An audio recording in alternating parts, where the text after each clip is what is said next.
Yo. Yo, what up, what up, what up? Hello, hello. What up? Blood Ninja. Welcome, dude. Hope the stream goes well today. May see you in 2v2s, but not sure.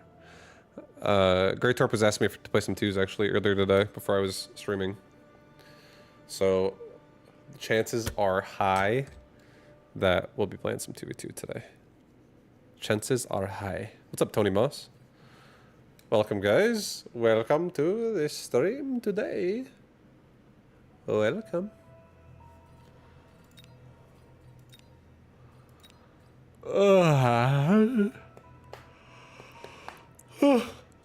Hi.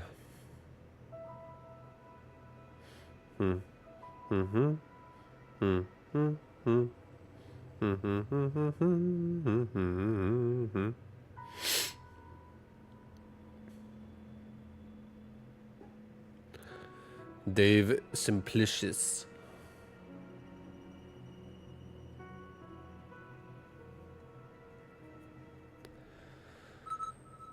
All right, boys, here we go. Game one of the day. Game one. Just getting started. Oh, hello. Cost control hound ball. Oh, baby. Oh, baby. Probably one of my, I think probably one of my favorite openers, actually. I actually really love the hound. Okay, so he's elite spec with Tarantula and Marksman. So we definitely need some chaff. Let's maybe not go too close to the line, because he'll maybe play... He'll probably play like there, is my guess. Like slightly in front of the tower. Like here. Whatever. Somewhere in this line is my guess is where the tarantulas are going to be. So I don't want to be too close. Maybe even one further back. Maybe also put out like that a little bit. Do a steel ball here. Do a steel ball there.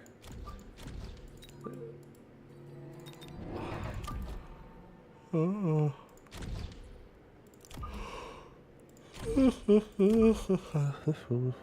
And then middle hound can be kind of in a bit more, and it just protects the tower from stray crawlers. All right, I'm not gonna spend money yet. The last 100, I wanna see what we can get here.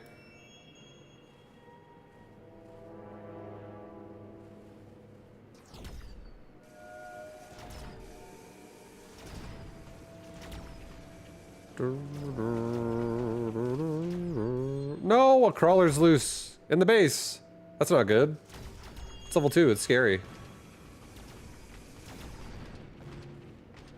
Okay, we're getting double paralyzed, so this is now good. It's fine now. Everything's fine.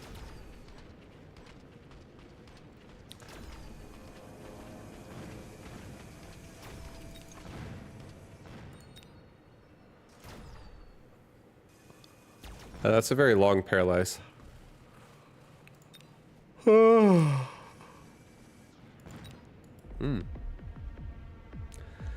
Nice. Oh.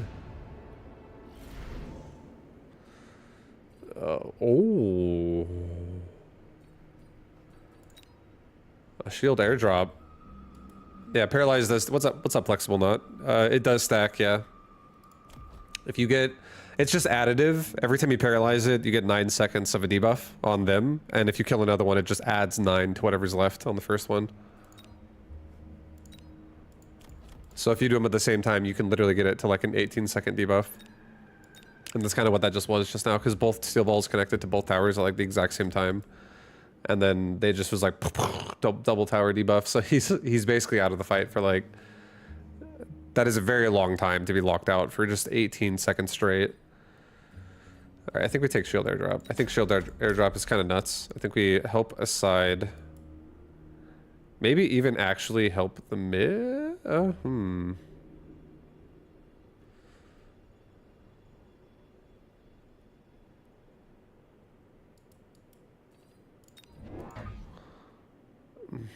What if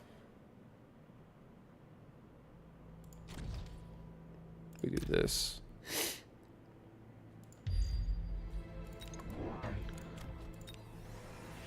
No, do crawlers. I think we do crawlers actually. Do a crawler like right there, do one like right there. And put the steel ball a little closer. I'll get damage this time, it's fine. Ooh, nasty.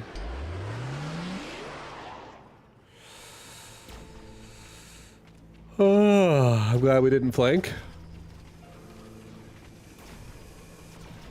What did he take? I don't know. I can't see. Maybe he skipped it.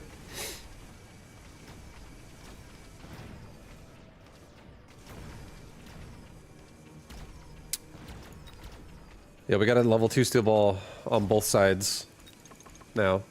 That's real nice. And that barrier actually isn't gonna die. Oh, baby. Oh, yeah, guys. This is a good start. This is looking nice. Subsidized marksman.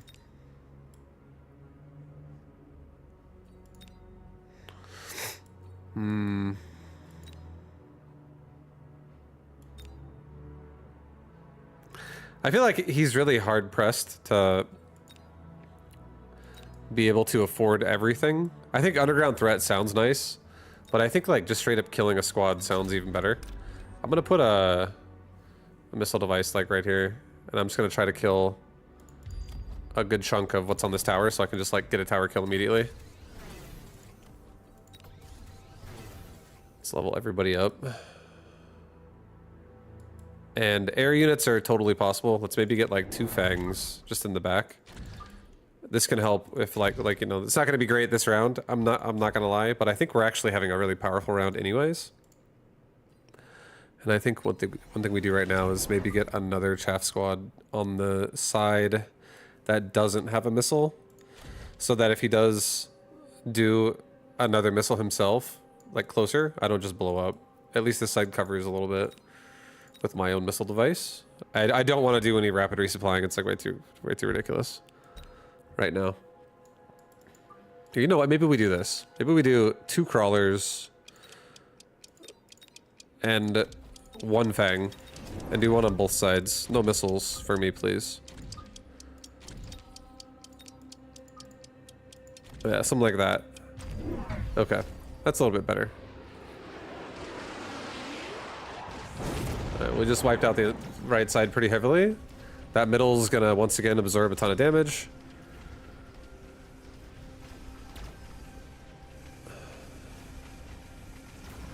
Hopefully my hounds kill the underground threat. They're kind of stuck on a tarantula. But right side's crushing, so... Get the tower, right side! Save the barrier! Oh, this is so good again.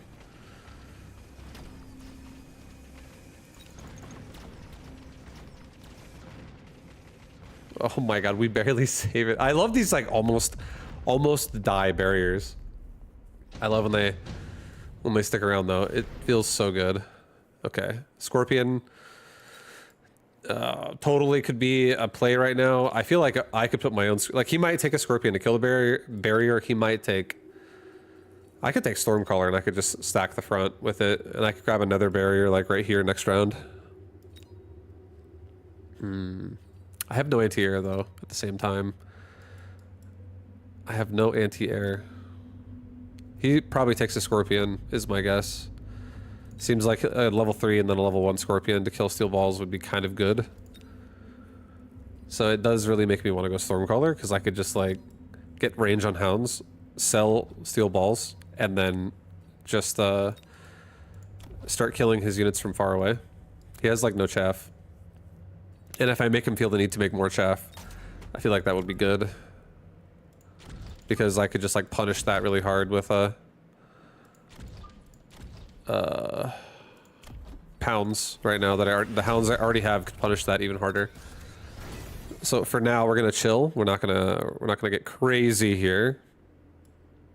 I think I'm gonna just get a couple more hounds so I can actually start developing like a hound push. I want to, because I'm gonna sell the steel balls, so we need some new damage. We need some new blood. We need some damage in there, man. Okay. Don't sell the balls yet, though, yeah. We're gonna wait for a second. I just want to see what he does. Yeah, so he went Scorpion and he's missile devicing me. So, we probably should either go for division or just sell. I think probably just sell, honestly. I don't even think we should try to fight the Scorpion right now. It's gonna be, I feel like the only way to make this work is to start liking the idea of wanting to flank him. And I don't really want to flank him that much. Because I'm using Stormcrawler, I'd rather just kill the chaff in the front and let my Stormcrawler do the work for now. But look at the steel ball. I mean, they're actually still getting through, so maybe it wouldn't be the worst idea just to flank with just chaff. Vibe, did you watch EWC? I looked at the highlights of it for like probably 30 seconds on Twitter. I saw who won it. I did not see any of the games. In total, I watched... I want to say I probably watched like 2 minutes of that tournament. It was barely anything. But I understand that it existed, though. And I know who won, and I know about like 4 people who were there. The person who won, surprisingly enough, is the only other time I checked it was when they were playing the same people who were in the finals. They were also playing earlier in the tournament too.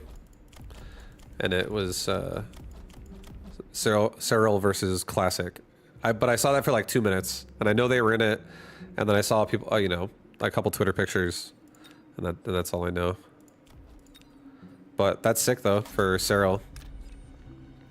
I said a long time ago, after I watched Cyril play, after I retired, and I actually did like, I was doing pro gamer replay analysis, I feel like I would mention how Cyril is the best player that I've ever seen in terms of scouting repeatedly.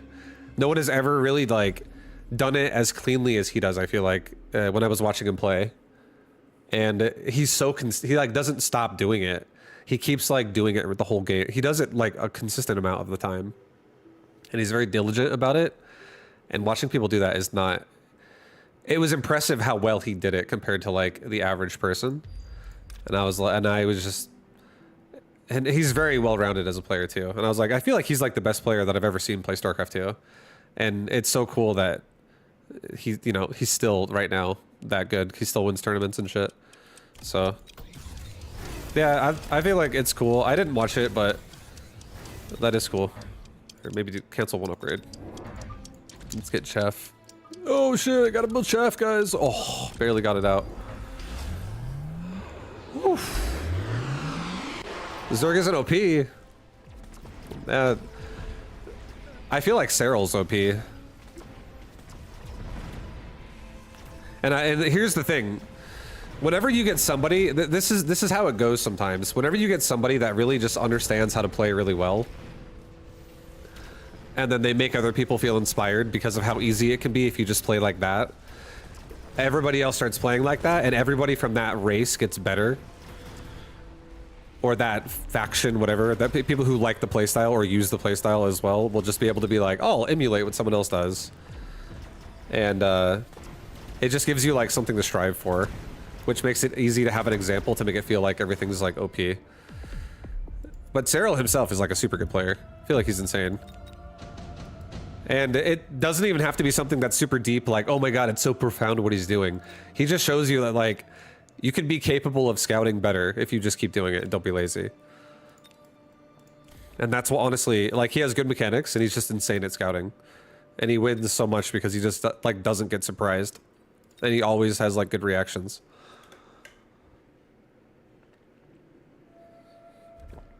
He has very good like RTS endurance.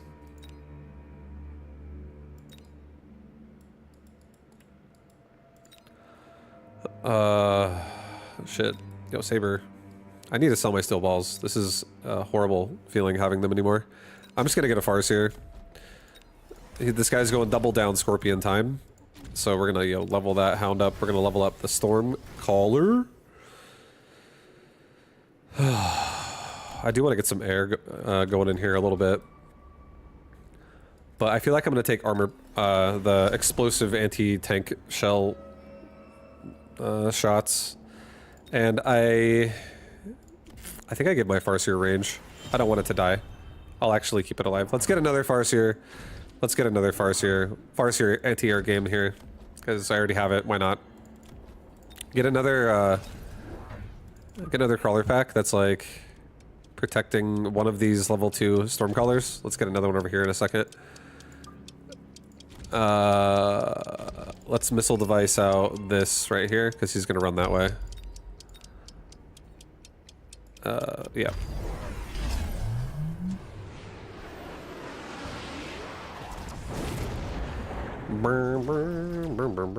Some people are just built different. No, it's cool. I feel like he just has the mindset of I want to be the best, and he like works for it. It's cool. It's very difficult to be that good at StarCraft and do it for that long. So, tons of respect. I feel like I was good at StarCraft myself, but I was never at the level of like, I was at the level of being able to win tournaments within my own country, but not at the level of being able to win tournaments in the entire world, like everybody on the fucking planet. Because there were some like, I would be able to take games off of people anywhere on the planet, but I wouldn't be able to consistently beat them like 7 times in a row. If there was like, like a full tournament of Koreans or some shit like that, where it's just insane. It's just like the difficulty level there is like you're just gonna die if you make one mistake. But I also love shit like that. So I enjoyed doing it. And I didn't even do it at the level that Cyril does it. He does it on another level that's just ridiculous. Because the reason why I say that is because his play is so good, but at the same time he's so like consistent over time. He like never wavers. The game is the core, And it's just, I don't know, it's impressive. I feel like I managed to do that for like 5 years. But not even at that level either.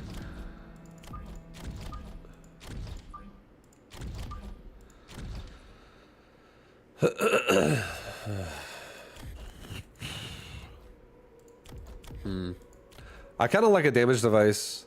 I mean, I feel like I should just throw it on a Farseer. This thing is gonna just crush. Okay. I'll give Stormcaller a range as well. I'm also gonna just missile device out this pack right here. I'm actually gonna do a crawler pack in the back over on the side instead. And do I wanna? Yeah, it's fine. It's fine.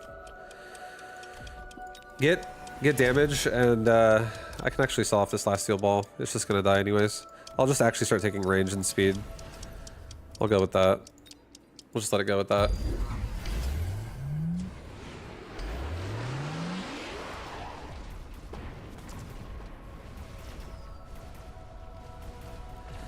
I feel like I should run some anti-missile. That first crawler pack dying really sucks on the right side hounds. They get killed for it. Same with the left. Not just winning, but consistently winning. Yeah, no, and again, there's a difference between that's like the thing that makes it hard is not that you can consistently win versus some people, it's that you can do it versus anybody. Like, there are certain players that it's very hard to just repeatedly beat them. And being able to be the player that does that to everybody is, you're just like, you're like a guru of the game, Like, you're just like a masterclass, like, you always are like a step ahead. And it's just really cool. It's fun. It's what makes gaming super fun, I feel like, in competitive areas.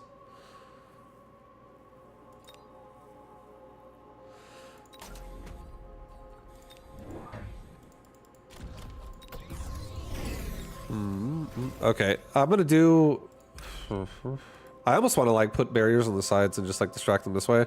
I can also just put a barrier here like this round, and I can just protect myself from the initial missile. I don't have to go too high in, so that my barrier can like persist as well throughout the rounds. I would love it if they stay alive for next round, because they're just gonna die so fast if they get hit by these high level Scorpion. Maybe even put them further back, to be honest. Maybe put them like right there. Right there, just like behind the line barely. That's a really long range Scorpion. It's gonna clip them pretty fast.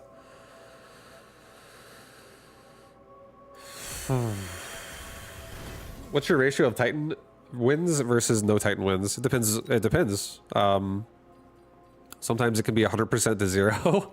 Like I might go a day where I don't build a single one, and then there might be days where I build them every single game. It depends what kind of strategies I'm doing. If you're not doing a carry strategy, you should be going Titan unit like every game. And right now I'm kind of doing a Hound carry and a Farseer carry. Okay, I'm actually gonna do loose formation. I'm gonna do one more line of fangs. I'm gonna get nope, I didn't even get it. I was gonna get range. I feel like I'm okay with what's going on right now. I feel like I should honestly make a Titan unit to see him myself. He's got anti-missile, so that we can just get burst fire. But our army kind of fucking slaps, dude.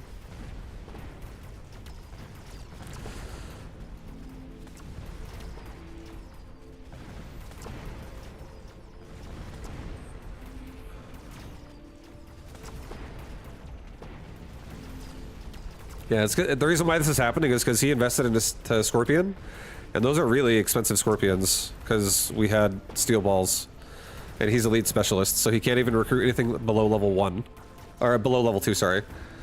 So he's spending 450 a Scorpion just to buy them, and then we refunded all the money for steel ball, and now we've just gone into like Stormcrawlers with high impact, and it's painful for sure. It's painful. I don't even think we actually need to get burst fire and Farseer. I actually think we just get even more missiles and we just get Abyss. I think we auto win. I think we just like dump, put just a massive dump of missiles on the map right now. He doesn't have great anti-air. I mean, he has some marksman. Yeah, I'll just do Wraith. It's fine. And let's actually just grab an Abyss. Let's grab like 2 Abyss right now. Let's get a resupply this time. Let's sell off 1 Wraith as well. And let's get Missile. Let's level my Hound. Let's level my Farseer. Let's get HP and also get range. Put an Abyss like right in the front on both sides. And of the middle of like the Stormcrawlers here. And I'll put my last Wraith. I'll put it like really forward right there, and I'll just drop a missile right here. And I'll just kill all the, actually don't put it that far forward, put it like there. Put it over here, so I avoid the marksman for a second, but I'll just kill all the, I'll kill all the Mustangs immediately if he doesn't put a barrier down, and if he does, the Wraith will just like not be getting shot at anyways, because the missiles will be like non-stop hitting the ground right now. Okay, he put a barrier, so he has that. We're going for the throat right now, guys. We're going for the throat. We're gonna get him.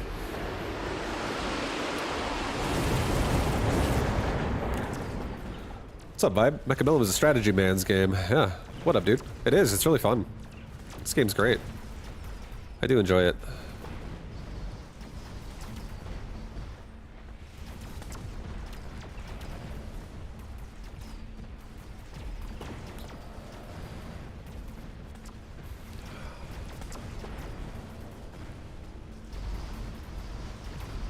Yeah, these Abyss are a problem. Too many missiles. Every Mustang is getting confused. They start just like missing all their shots. There's too many of them.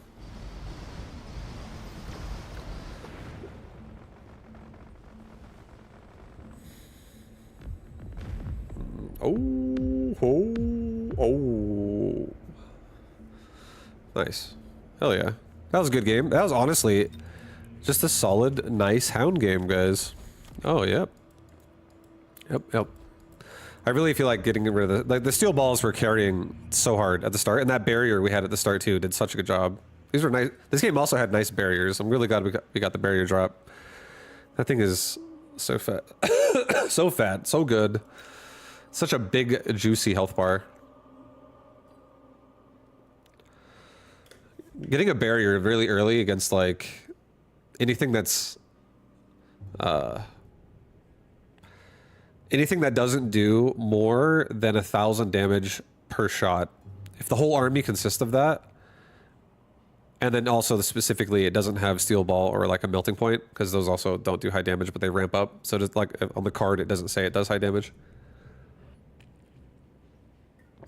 It doesn't actually do 1 damage. But yeah, everything else, like, you know, like an Arclight, a Fang, a Mustang, like Typhoons even, just units that don't really pump out. The Fire Badgers, whatever. They do kind of like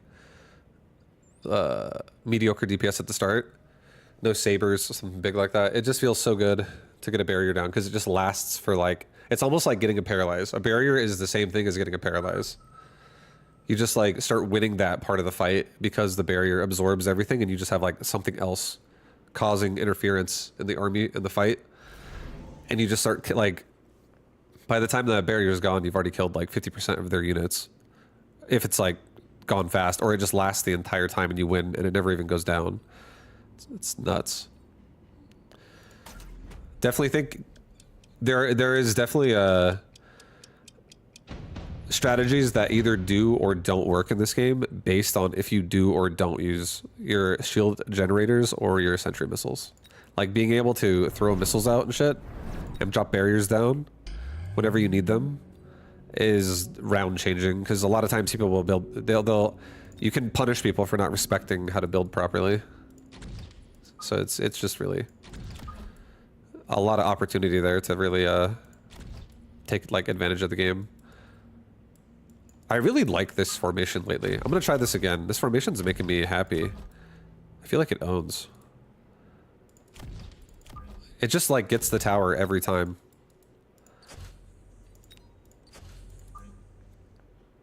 And these are Sledgies and Void Eyes. So this is gonna be, if we can just like overpower the sledge and get some chaff, it'll be pretty nice. Alright, I'll do that for the start. Save my amp core.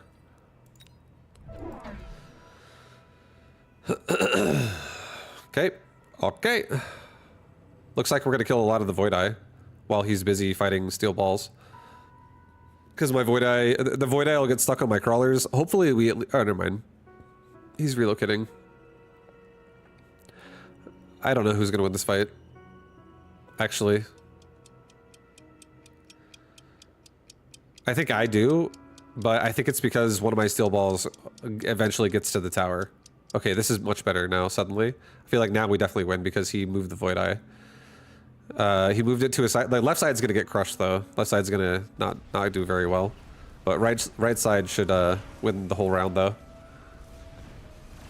That's what I think is gonna happen.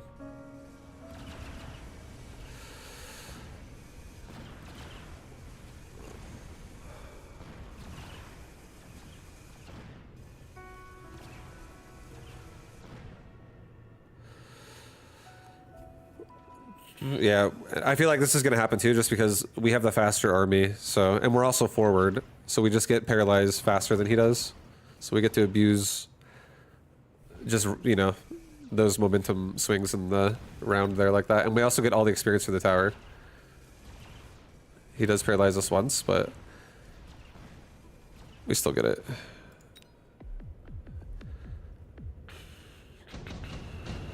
Nice. Oh god, he has a marksman. Holy god. That's not enjoyable to look at. I hope I kill it. Oh my. Oh god, dude. Hold on. What do I want to take here? I don't really feel that safe taking like the health device, because if I do that, I could do a health device and another steel ball. He's got some juicy missiles. He does have juicy missiles. That's why we most likely have to take chaff as well. But I could also take redeployment. And I could rotate this crawler somewhere, and I fix 2 locations at once. Let's take redeploy. I'll take redeploy. I feel like redeploy is nice. Put this here. Put this here.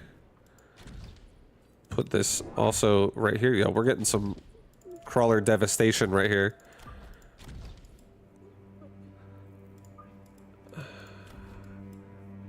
And let's help out the steel ball on the right side by getting a little bit more hound pump in here, I guess. We'll give this hound a device. Okay, cool. That's where he put his marksman. So I'm doubling down on the tower that he's now marksmaning out. So hopefully we get to it. We have a good amount of chaff right now, though. Opener is going all right. But that marksman's going to start one-shotting my steel balls. So that's going to suck.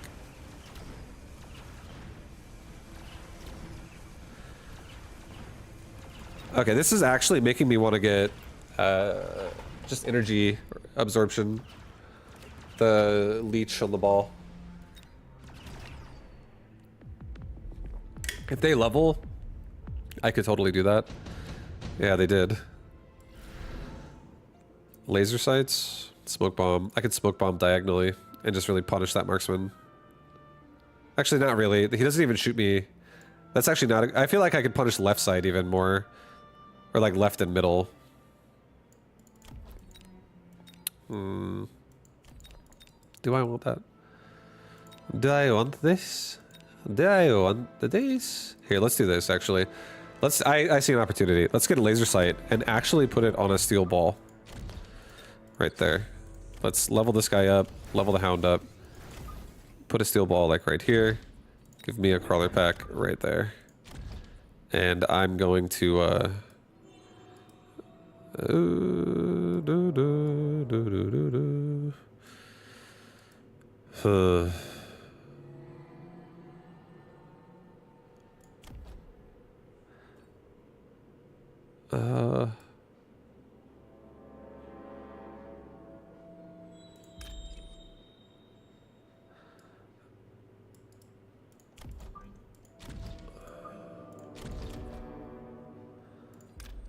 yeah, we're just gonna get in there. We're just gonna slap these sledgehammers down so fast.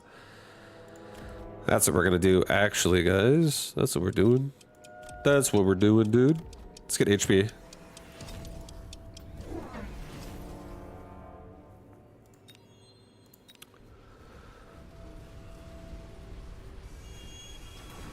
Oh boy. Oh boy. That marksman. Look how scary he is. But we're actually kind of getting mid a little bit. Steel balls with range doing it. I think energy absorb's coming next round.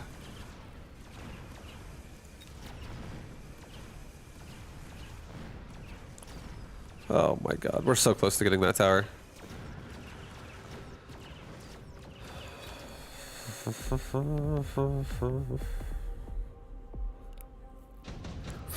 Okay, I'm actually gonna probably throw a missile myself at him. Ooh, oh my god, Farseer would be so good here, actually. Farseer would actually be good because it has, like, a good shot if they come in vertically like this. Its damage type with, like, a delayed attack really does crush that. I'm gonna take Farseer, dude. I'm just doing Farseer, bro. I'll take Farseer. Give me 3 Farseers. I'm gonna do it like this. Yeah, let's get aggressive. Time to get aggressive. And move this steel ball over here now. Have this steel ball go on the side with its range device, and let's give all steel balls health absorb. We got to worry about our flank, I would say, next round. Pretty hard. We're like so nothing there. But I think these Farseers will be able to really be annoying. So he's going lots of fangs. Lots of fangs. So if he puts anything crazy in the front, we can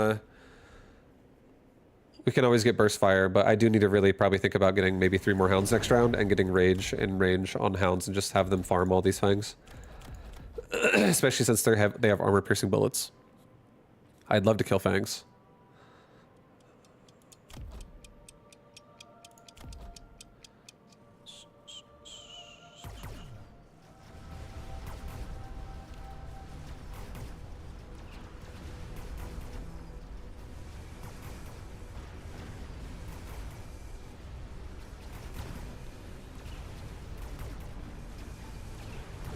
We're getting rid of a lot of the units, and these steel balls, all they gotta do is just survive if they can.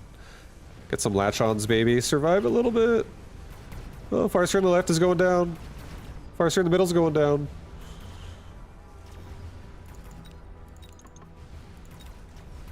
Look at Farseer on the right, though. Damn, dude, he's level 2. He's owning.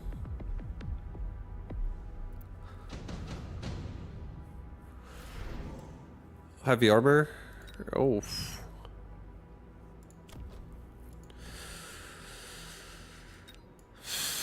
Okay, we're gonna do...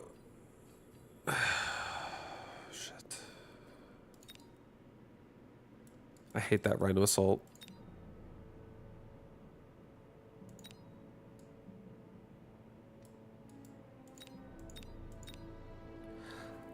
I think we do 2 crawlers in the back of my towers. And I think I do my own Rhino Assault here. He has fangs in the front. I think I'm going to respect that and put my Farseer back here. No. Put my Farseer like there, actually. I'll rotate my other Farseers as time goes on. Let's get range on hounds. And let's get another hound. I do want to get my hounds going. I did say I want to give them rage, but I feel like that Rhino drop changes things. It kind of sucks.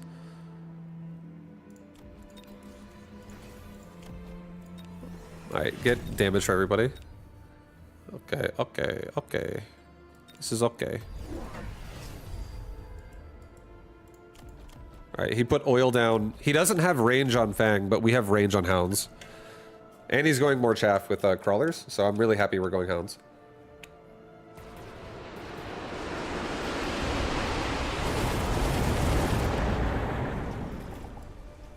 Rhino and Hound are pulling off to go defend bottom right, so we're gonna be safe there. Oh, hell yeah. Defend that tower, guys. Oh yeah, we got a tank and a DPS down there. That marksman is incredibly annoying, though. Also, the Void Eyes, to be fair, are also... They have charge shot. They kind of hit really hard.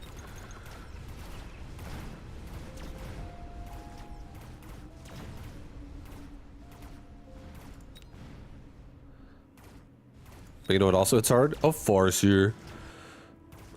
Oh god, Farseer, what are you doing, bro? He's like, go over the tower. No, kill the marksman.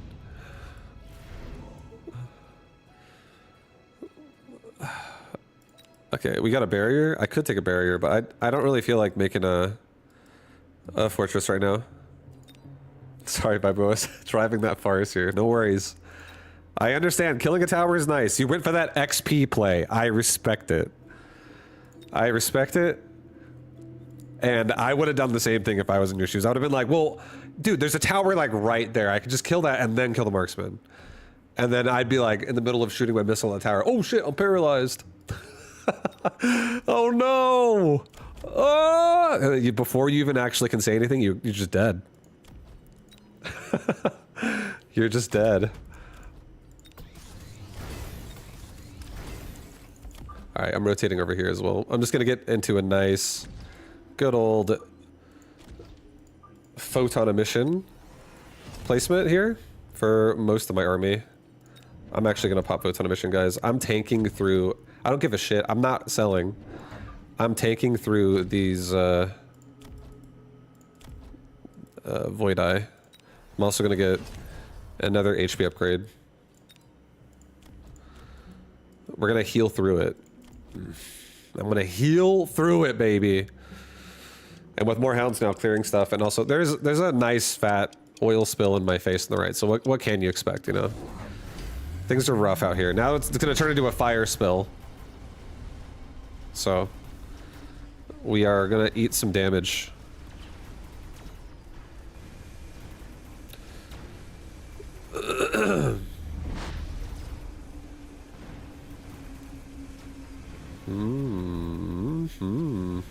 Oh, look at that Farseer go! I love that blue Farseer.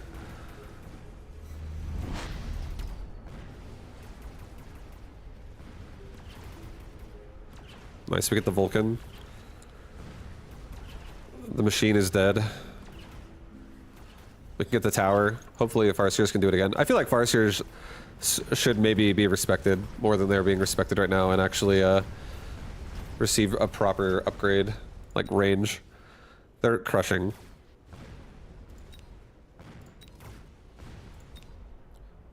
And then if he gets anti-missile, we can just get burst. I'm okay with this.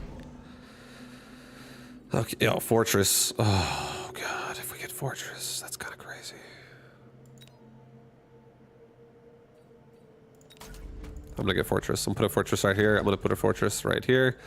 Let's really make sure we kill... let's first and foremost get Rage on Hounds. Level my Farseer. Let's get Steel Ball upgrade. I'm sorry, Farseer, you're gonna have to wait till next time. You don't get range anymore again. We have too many crawlers and hounds and fortresses now to take care of. We can't take care of your range, Farseer. I don't really want anything for the fortress yet, but I might take a barrier. It's very possible, or I might even just take range and just punish these sledgehammers and these void eyes. But I think barrier sounds nice. If I can actually level up, just to give me like a big bubble to explode on with his charge shot, you know? No, I feel like barrier would get shot so fast. I think probably range is the best here for the fortress. Just actually have something that can probably kill shit. Alright, let's do backline crawlers. No flanks, please. No flanks, please. And at this point, honestly, Fortress, start speeding it up.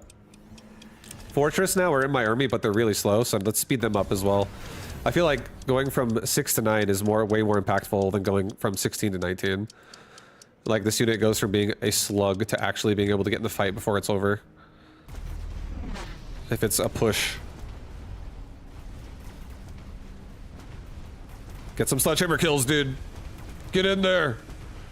You're shooting at crawlers right now, but let's get some sledges. Yep. Target that Vulcan. Oh, come on, you're almost there. These fortresses are actually owning. Give these guys range immediately. Oh, God. They're so... They're a very nice... They're like... These are like fast saber-tooth. This is like a auto sniper in Counter-Strike.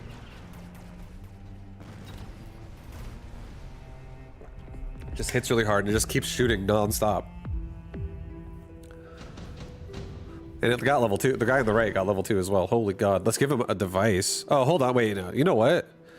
All right, you know, let's give him a device. The game's almost over. This is... here you go. Range, upgrade. You're good. Hounds level. Farseer level. Steel Ball level. All right, Farseer. If I give you range, I'm going to regret it. So you don't get to have it this round because I don't have enough money again. So sorry about that.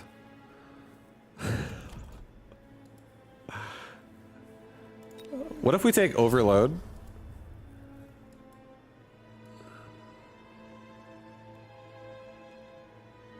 And what if I just get like a resupply, another fortress in middle?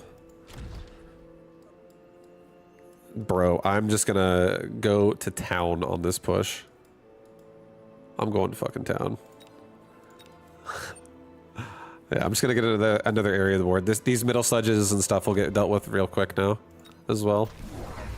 He's doubling down on more sledges. So, you know, we got the sledge killers here. All my fortresses are doing exactly what my avatar does in top left. They're all just punching their hand like we're about ready to blow up all these sledge.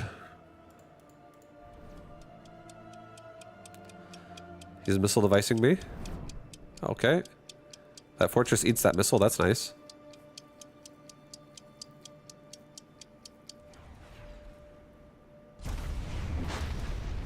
The hounds live with photon emission. Oh my god. Yes. They don't even die to the missile. Dude, here we go, fortress. Get in there and punch away.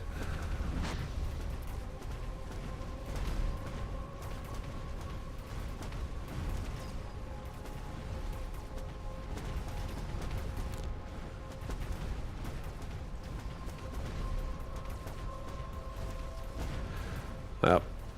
Dude, the fortresses are gigantic right now. Their DPS is so just... It is so nice.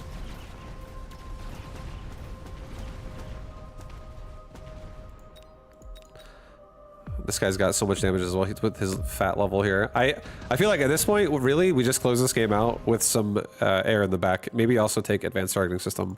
Maybe also... Don't get smoke bombed on my core of my army. Level these hounds. Gotta level the boys.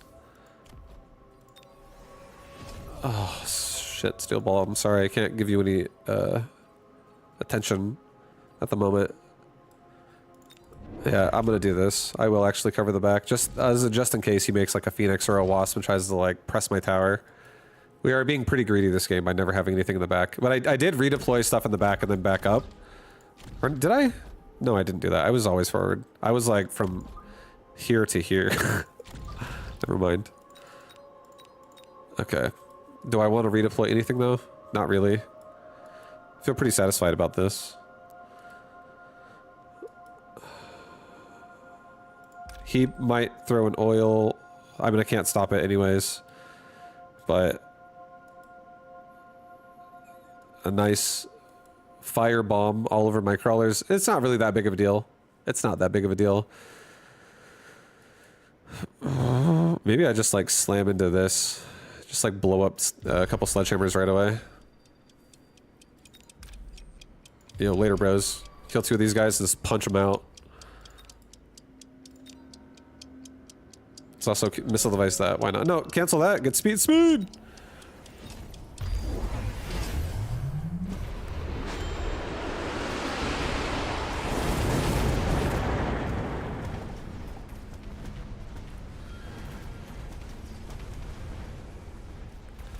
Alright, we defended the back with Fang Crawler. Let's go, boys.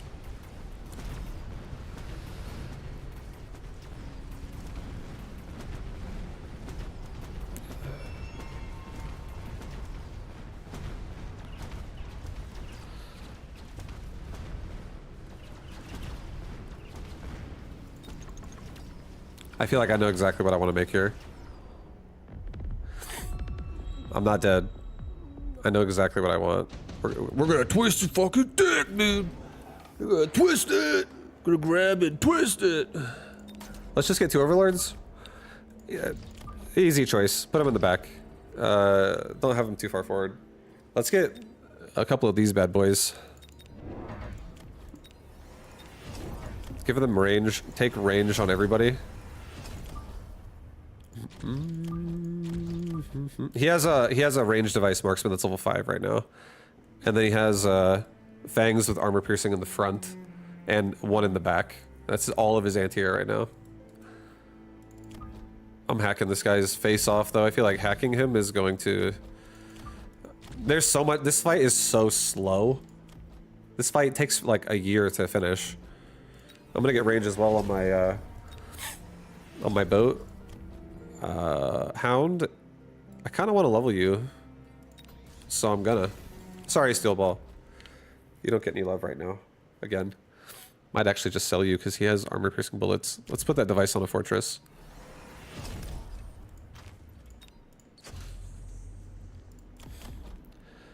I could put it on a hacker, but I'm also 175 range on hacker already. I don't really need the extra range. It's fine.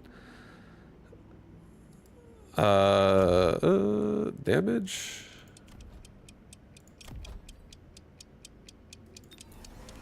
Let's get oil too.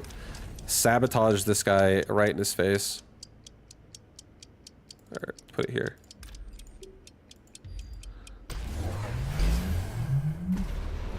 I was hoping he would light it on fire. I was like, let's get this party started. But he didn't. But I guess I also snare some of those sledges, it's whatever. But yeah, this fight's really slow, so I feel like the hackers are gonna go to work so hard in a second here.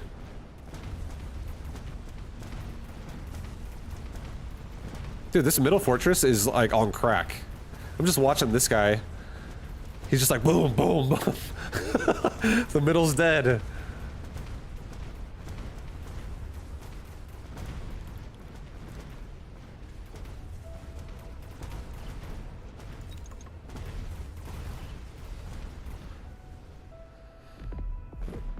Hey man, literally bought this game after watching you play it. Any advice on taking down those big ass beaming things? Only played 3 games. I don't know its name. Yo, I like League Monsoon. What up, man?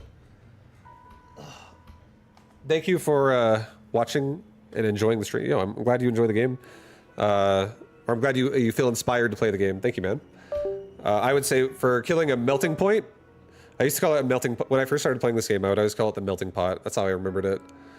But yeah, a melting point. It's like a big blue circle, like a satellite dish walking around with like 4 big ass legs, and it laser beams things and it just deletes them really fast. Siege kills it. So like a storm caller could kill it. Something with high DPS, or like a marksman could kill it potentially if you have like good range on it. Other things with high DPS, like single shot, could kill it. Like a saber tooth could kill it. A scorpion could kill it. A fortress could kill it. Void Eye could kill it.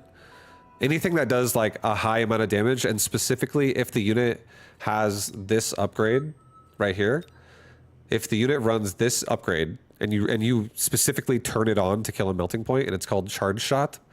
If the unit has ability to have that, that unit will most likely be able to kill a melting point if it can actually look at it and shoot it. Yeah. So any unit with that upgrade can do a great job. Charge shot is a good counter to a melting point because just DPS.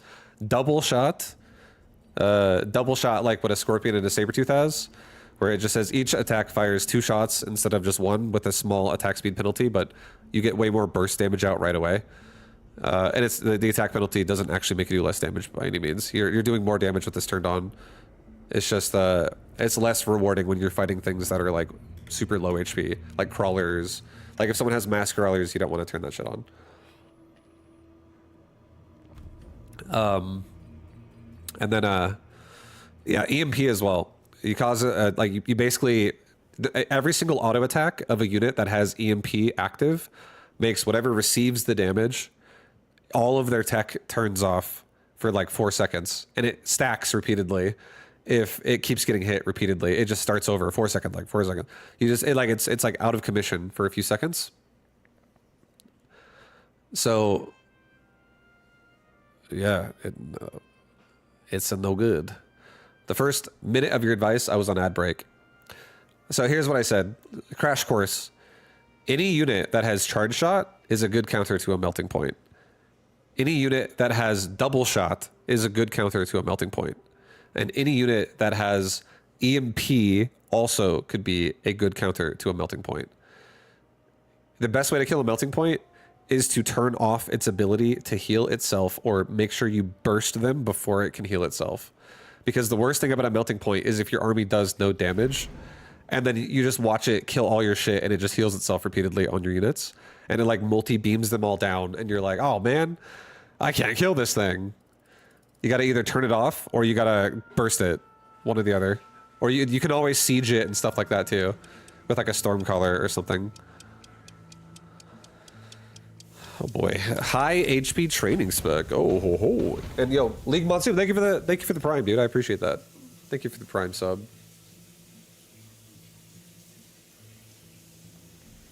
Yeah, you can swarm it, exactly. I say that a lot too. You can swarm a melting point as well. Because if you can make a melting point get stuck on crawlers or something like that, something that's like weak and you want it to die, because it's just, you want it to be in the way, absorbing hits for your better units. And then you just kill it with whatever you have behind that. Just make sure whatever you have that's DPS isn't just going into it first. There are definitely units in this game that need to be respected, and you will have them, and your opponent will have them every single game.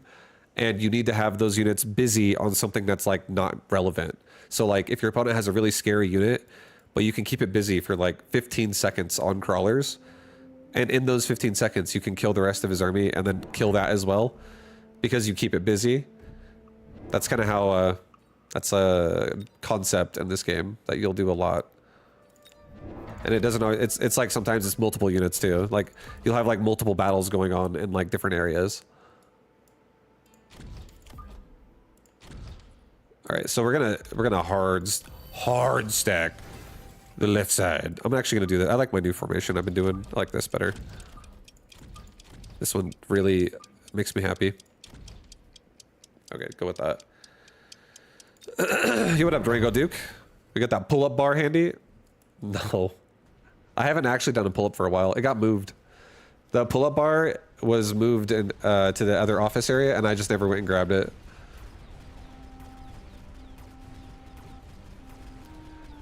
I got this other thing. I've been doing this like, you like fucking squeeze it. You compress it. It's like an arm bar, like a fucking bar you just grab with your arm sideways and you compress the thing. I do that a little bit. I don't do it as much as I used to either. I do it a little bit. Mustang starts always feel off to me. Yeah, I'm gonna grab that dick and fucking twist it. You're not gonna have even like skin around that thing anymore.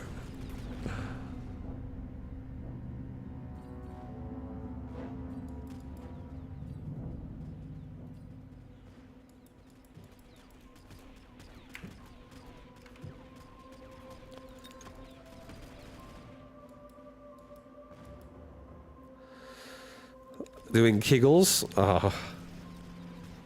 Sorry, I was just readjusting. What was the question? No, I'm just kidding. I couldn't do Kegels. I couldn't do it. It'd be hard. You ever tried to stop yourself from peeing? Quite a painful experience. Are you winning today? I see some twos. I am actually. I won my first 2 games. And now we're playing some 2v2. The games have been pretty good so far today. Oh, this guy's missile spec. Oh, God. All right, well, we have to make a barrier now. I have no choice. We can kill Phantom Ray with Mustang. I don't want to commit to Mustang, though. He has Mustang as well. All right, I'm gonna go Rhino, and we're just gonna put a barrier right here. Put it on. Oh yeah, protect everybody, dude. Oh yeah, that's a good barrier. That's a good barrier. All right, I'm gonna put a Rhino on this side, and I'm gonna put 2 hounds on the side as well.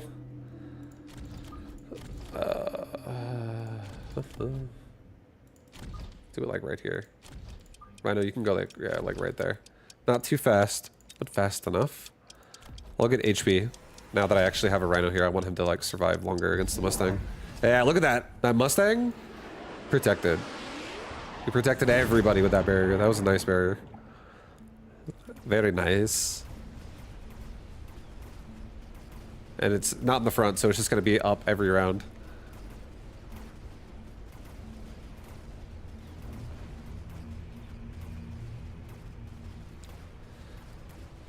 Rhino tank, baby!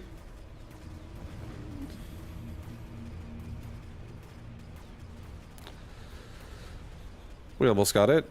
Oh no, my barrier is gonna die. Oh no. Maybe. It actually might just never die. Oh no, never mind. For some reason I thought my towers have to die, but no, all my units are dead. I was at the farmer's market up here in Colorado with a StarCraft shirt on, and the guy asked, "You ever heard of Vibe?" Hell yeah, dude. Shout out to that guy. I'm repping the stream well. I owe you 20 bucks. I don't owe you 20 bucks, dude. What the fuck? What deal was this?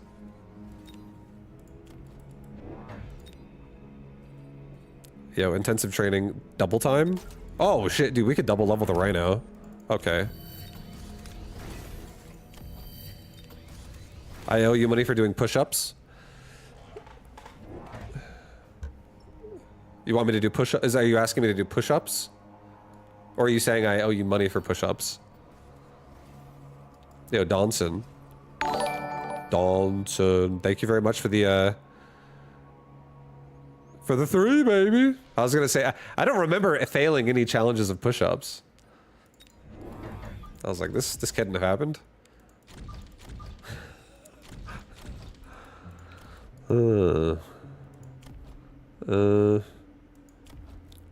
But yeah, I remember the pull-up challenge and the push-up challenge I was doing last year. Or, that was 2 years ago. That was in 2023, I think. That was when I first came to Vegas. That was before I ate a bunch of fucking spaghetti. Oh, but it was delicious. Am I keeping up with StarCraft? Not really. I literally, so I here's the thing. I play maybe a game or two every now and again. Always on stream when I do. I never play off stream. And I'll play like one game, and then I'll play, you know, I'll play one game on Tuesday, and I'll play like 2 games on Wednesday, and then I won't play it again for 3.5 months, and then I'll play one game on that Thursday. That's kind of how my StarCraft is lately.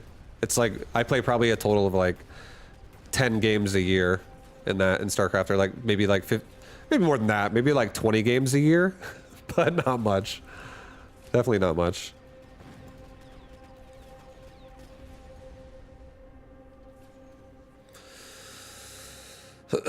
But yo, dude, I don't know, you know, not trying to sell you on this game, but I actually do like this game a lot. Mechabellum is really fun.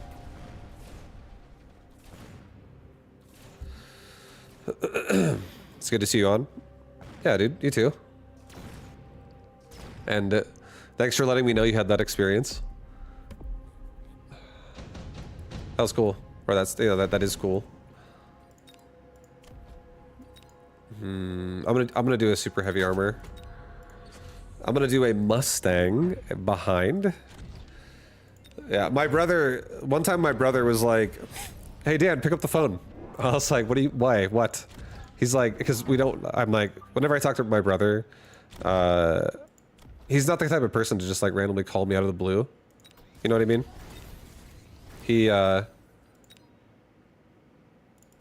He'll usually like talk to me on Discord or something, and then we'll like call on Discord. He doesn't just call my phone.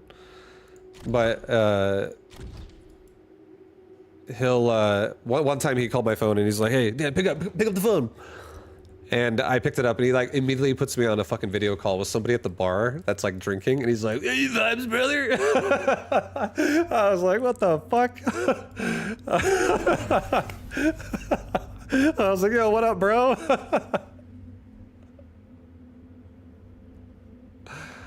I talked to him for like 5 minutes. He's like, "Yeah, this is so cool, man. What are you doing right now? You streaming?" I was like, "Yep, I actually am." Cool, dude.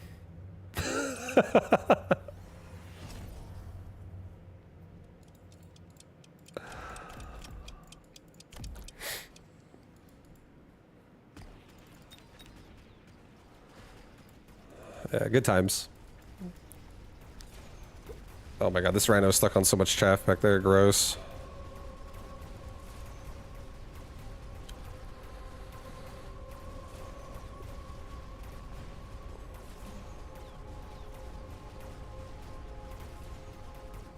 Watching cats for interviews makes watching SC good these days. Yeah, cats is great. I love cats. Cats definitely is like a very swagger personality. He definitely likes to be a character. He's entertaining. Yeah, no, he's super funny. I love Cat's laugh as well. Cat's laugh is very... I can't do it myself. But it's like the decibel of Cat's laugh starts off really loud and like drops down after. Something like that. You know, it's his laugh is like, it makes you feel good. You're like, I fucking love cats. He's great, dude. He's awesome. I loved hanging out with him and everyone else in Root back in the day.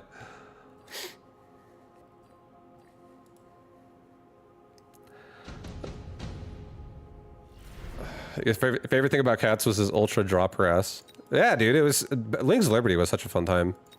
That was definitely a fun time.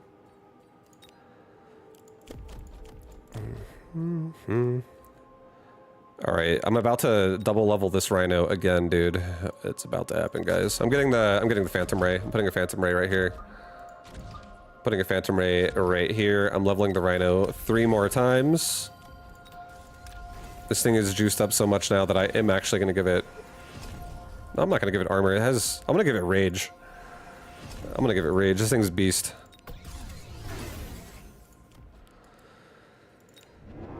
Excuse me. Let's get a couple of hounds. Or, sorry, a couple of crawlers for these hounds. To have more engage with. Next round, we probably get, like, loose formation.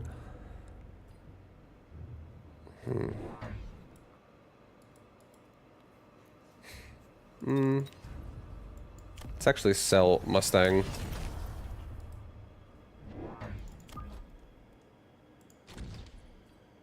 Get 3 more crawler packs, and next round, again, we'll still get loose formation, but now we have, like, way more entry with hounds.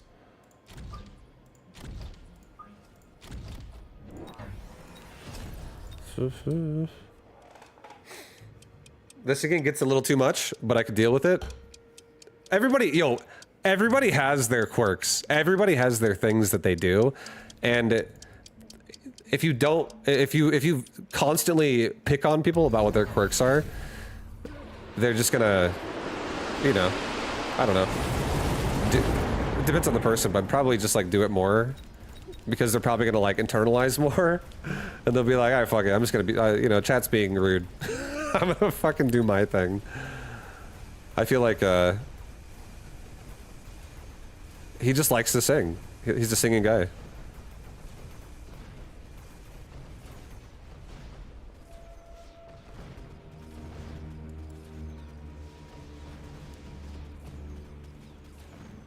What's up, Terror? Terror? What up, dude? How you doing?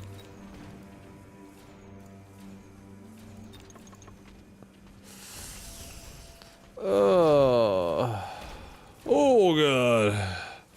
But yeah, cats is great, dude. A lot of the old school Root people are great. I used to hang out all the time with like TT1,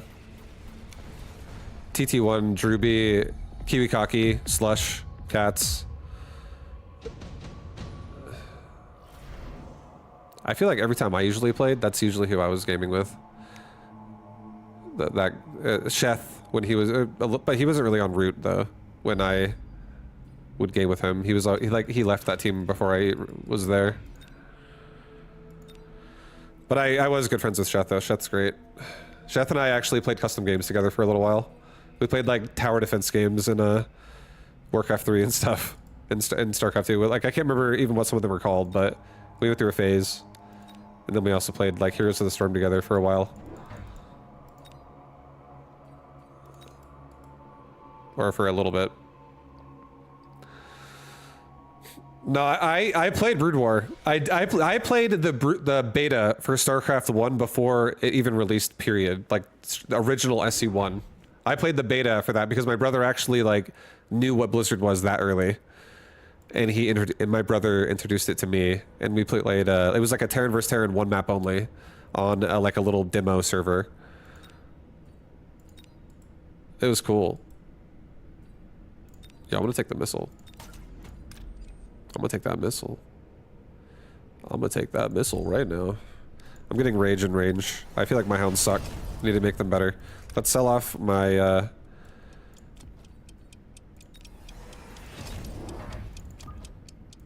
sell off my Mustangs, and yeah, it's fine. We have a pretty nice army again. This is just our standard hound army. Your brother introduced you to Warcraft 1? Yeah, man. It was cool. Like, just gaming back then was like, that was like my first experiences with PC gaming, and that's when I was, my first experience as well was like when I was still in elementary school. I was like in 3rd grade. Something like that when I was first, like, and I played every single IP of Blizzard early. I played Warcraft 2 before it had Battle.net Edition, and I played Diablo 1 when it was in beta, and I played StarCraft 1 when it was in beta. I didn't play a lot back then. I wasn't a gamer like I am now, but my brother downloaded all of them and like got all of them, and my family became like a Blizzard family, and my dad was also a gamer who like made us gamers. And then we just like, we got super into StarCraft, and then we got super into Warcraft. And then once World of Warcraft came out, my whole family got into World of Warcraft. I was the only one who ever came out of that. Everyone else just wowed it up pretty hard.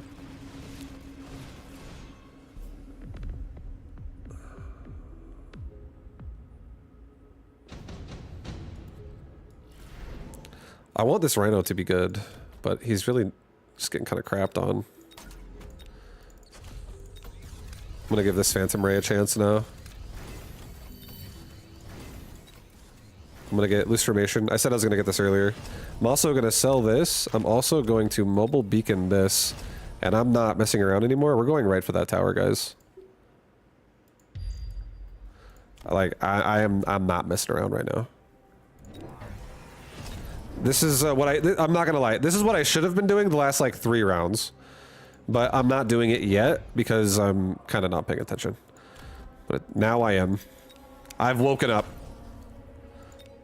I smell the Rhino build. See this, guys? See this shit? Like that, actually. Just straight into that tower.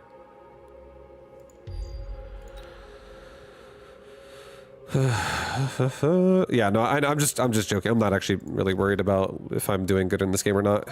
I'm just joking around. I enjoy talking to chat. It's fun. Yo, Vibe, you're making yourself sound old. Like, I was there, chat. I was there 3,000 years ago. It is a long time ago. It's crazy. Dude, I've been streaming for 15 years, and it feels like I don't think about all those times until I start talking about it with somebody, and then I'm like, damn, I'm starting to reminisce a little bit.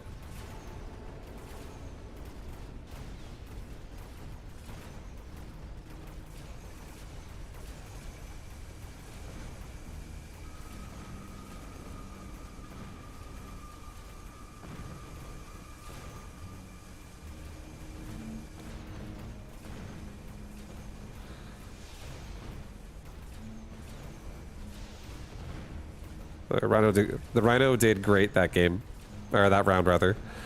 Now we also killed the barrier. Let's go. Been here the whole time, right after Justin TV. Yeah, dude, that is very close to the start. And I'll always have a ton of respect for cats. I'll have a ton of respect for like a lot of people I met in the StarCraft space.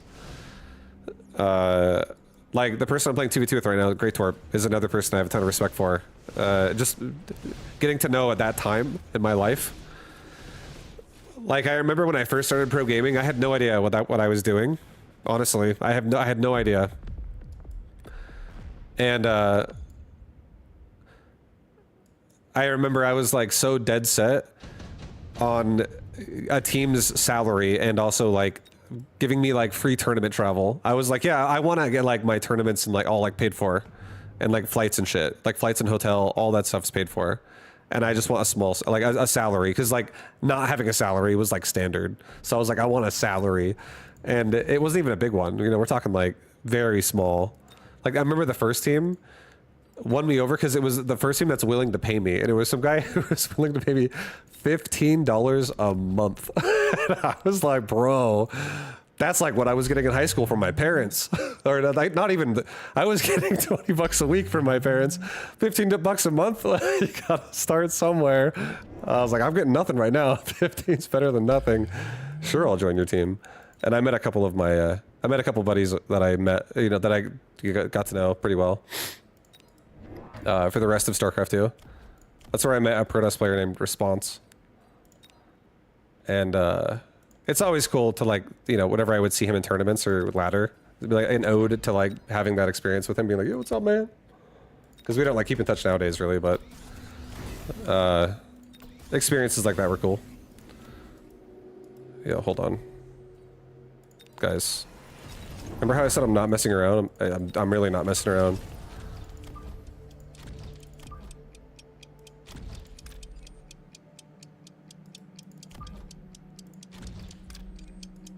No, put him here.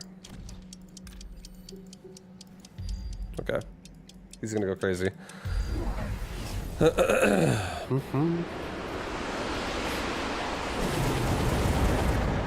It's okay, we got rhinos for days.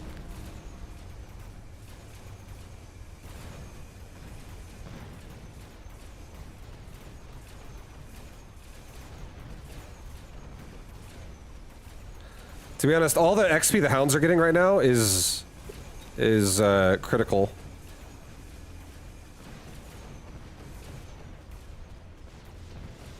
Because the hounds are actually, they have so much uptime as well. This would be a good game too, once again, to make hacker. If anything, I just need to make hacker. And like one marksman. Like 2 hackers, 1 on each side and a marksman. And I feel like I would be able to control the fight pretty hard. This level 6 Phantom Ray though is such a beast.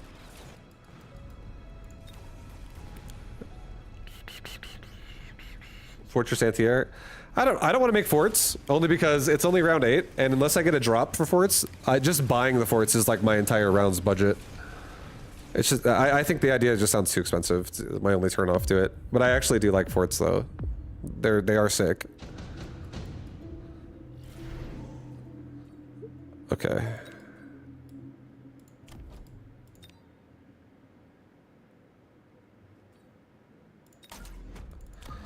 Easy peasy Farseer. We don't even need to give them anything. They're just in the back. Period. So that's nice. Put them actually maybe like right here and maybe like right here. And let's give the rhinos armor. Let's give the Farseers photon emission. Let's level all my hounds. Let's actually level my hounds again. Let's make my hounds much stronger. I'll give both my level devices to the hounds this round. And I think I'm going to give myself a missile device here. Get rid of that shit right away. A couple more crawlers. Not messing around, guys. And we're getting range and speed. I'm getting a missile device. We're dropping that thing right...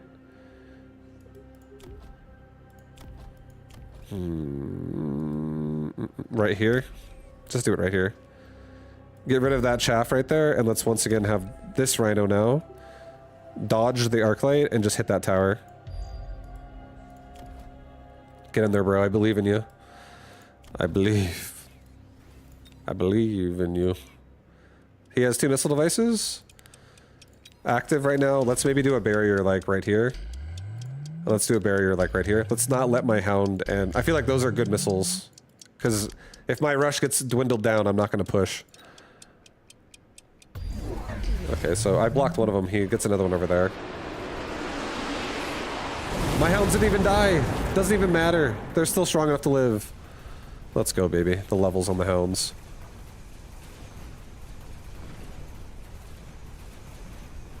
Oh, I almost got the tower right away.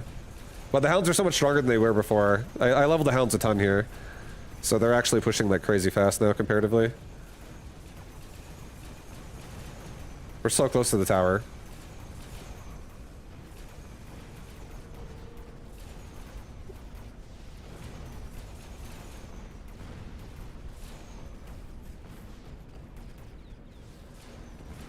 Oh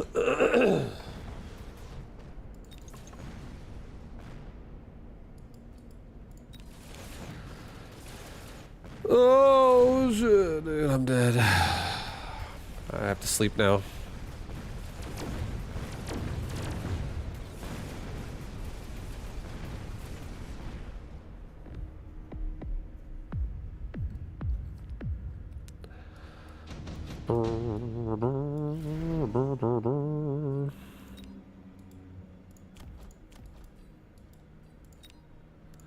HP of all units? Hell yeah. Just take that. We're gonna be huge. We're huge, guys.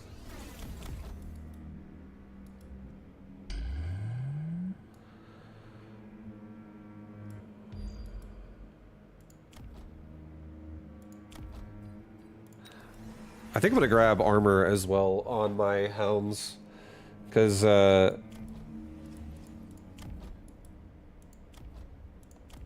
there is definitely some time where his Mustangs are gonna be like really pounding my hound. My hounds have so much HP right now, actually. Holy shit, bro! I'm gonna fucking resupply it one more time. I'm just gonna get. I think it honestly has to be more crawlers. Hate to say it. It could be also, you know, let's do, no, just kidding, it's fine. Let's do marksman. I'm gonna do like untapped marksman here. They're just gonna be on the sides outside of where the Farseer are. Farseer kind of go center, marksman can go outside. And hopefully we start sniping some of the Phoenix off. And this guy, now that oil is over, can once again run this way and then just slap that tower right there. Go fucking get that tower, bro. Don't mess around, get it. All right, yeah, we're doing it. So funny to see you play a game with one hand. I don't play this game with two hands. That's very true. Hopefully my Phantom may turn around after that crawler battle here and kill this thing.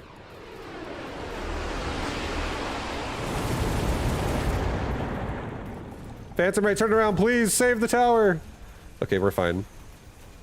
I think. Yeah, we're good. Rhino, get the tower, baby. That's right. Rhino got the tower! Oh my god! Both my hands are on my head. I am pushing. This is a perfect push.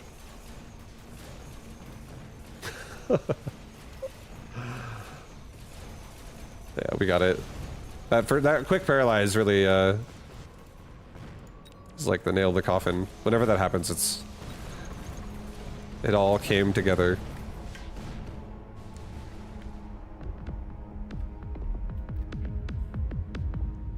Damn. Big hit. What does this board look like? Got a bunch of melters, some 8-shot Wraith. Explosive Tarantula. Nice. No, that's a lot of Stormcaller action.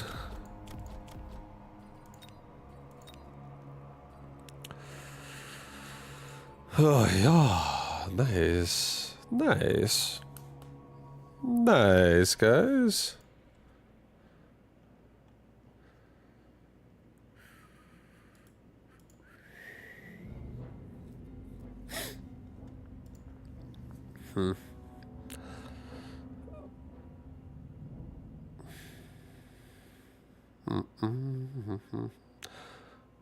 Fortress AA doesn't scale.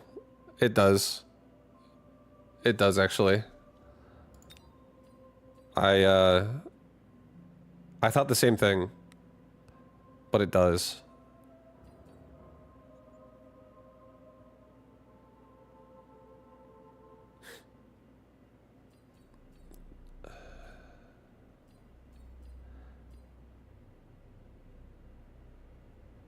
Yeah, I don't know. It seems like it doesn't, right? It seems like it doesn't, but I feel like it has to. Doesn't it? It does a crazy amount of damage. Maybe it doesn't. Maybe it doesn't, actually. But it's still, like, the damage it does, though, is still pretty powerful. Like, the other day, I had somebody on a... There was somebody on a round that actually made 3 overlords and, like, put them on a mobile beacon into my tower, like, right on the line. And I only had 2 fortresses that covered that area. This was, like, either yesterday or the day before. It was very recent. Just, like, I had a level 3 and, like, a level 2 fortress, and they just, like, wiped out the boats, like, fucking so fast. Just with 2 anti-missile on them. I had no other anti-air there. It was just Fortress. Because most of his army was Phoenix, so I was like, I'll just use Fortress A, that's it.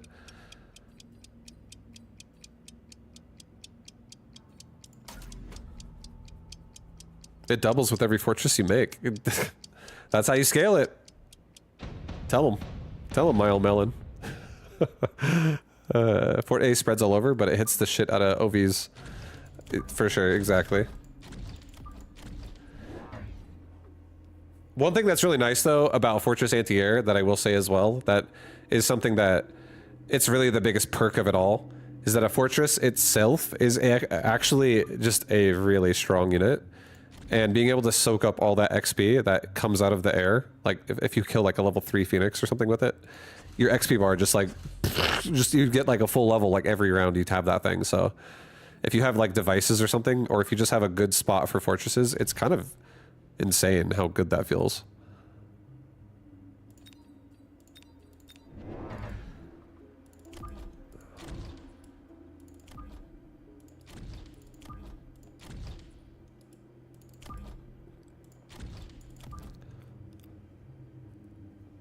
All right, we're gonna have steel balls come out really late.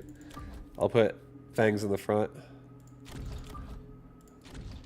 Actually, not that far in the front.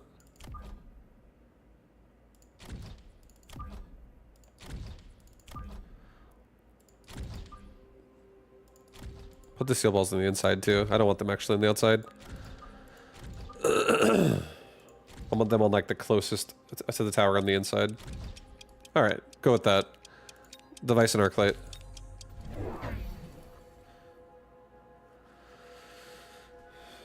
That arc light's dead. It's very dead.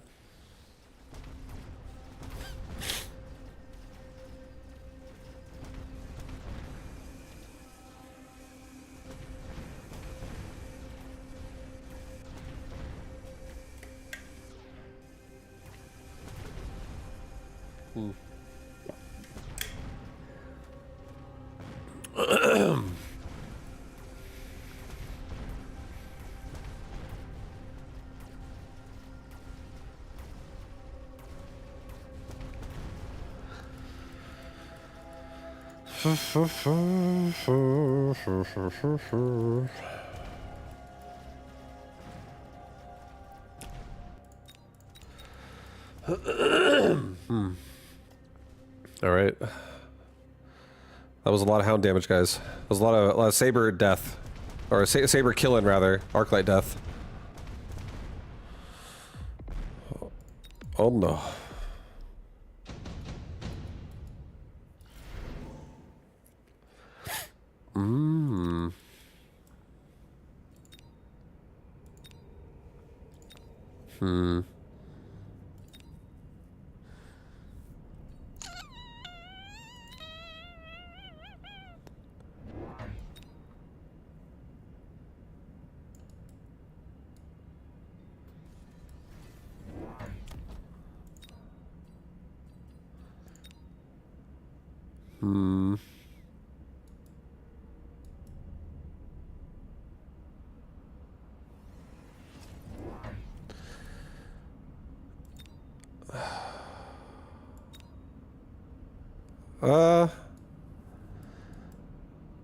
Okay.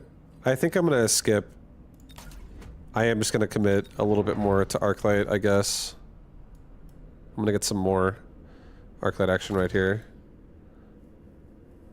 Just so I can like cover the area better, and let's get one more Fang in the front. For now. I'll get damage as well. Make sure my Arclights are killing these hounds as fast as possible. Lots of chaff. Hounds over here too.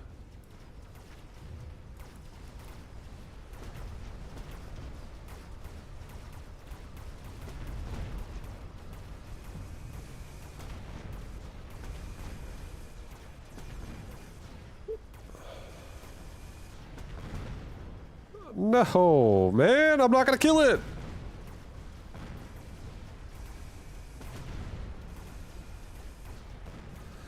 I wanted the blue saber. It's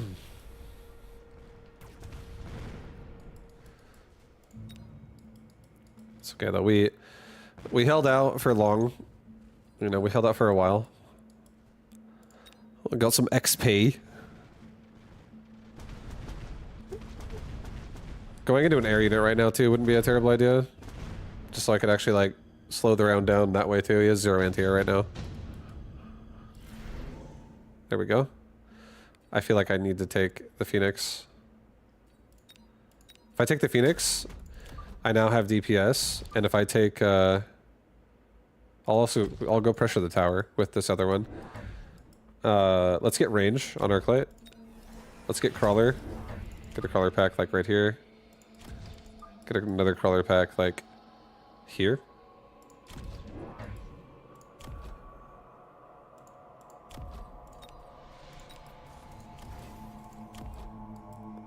I think this is fine. Range is going to be pretty nice.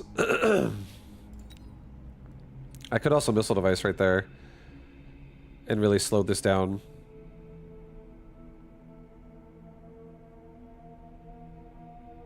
If I missile device like right there, I do latch onto the saber first. I kill all these crawlers. Phoenix would get way better shots. That's okay. I don't think I need to do it.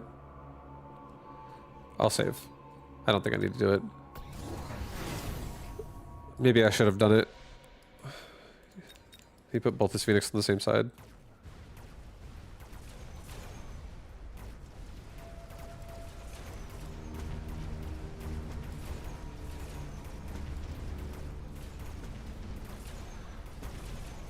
But we're doing okay.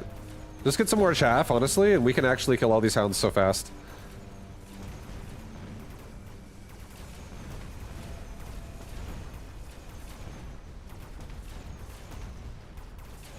Yeah, we actually won the chaff war. We're gonna paralyze him. Please paralyze him now. Oh god. Oh god, that sucks.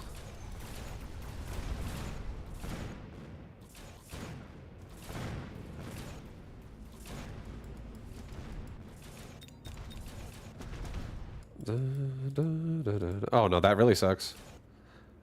We actually lose the round now. This is the luckiest Phoenix in the world, dude.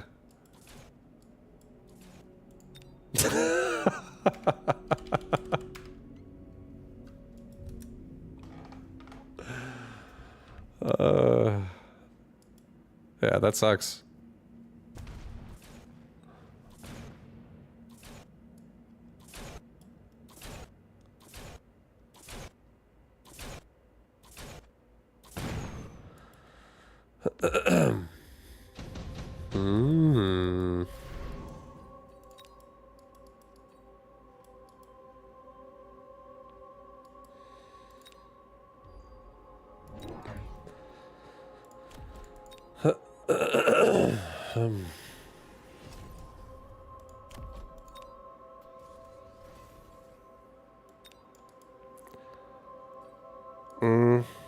I mean, shield airdrop is like not bad, but it's gonna go away so fast.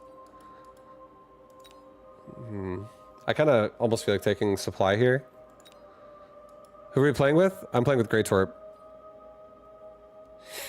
My StarCraft 2 homie. But he's also like a god of Mechabellum.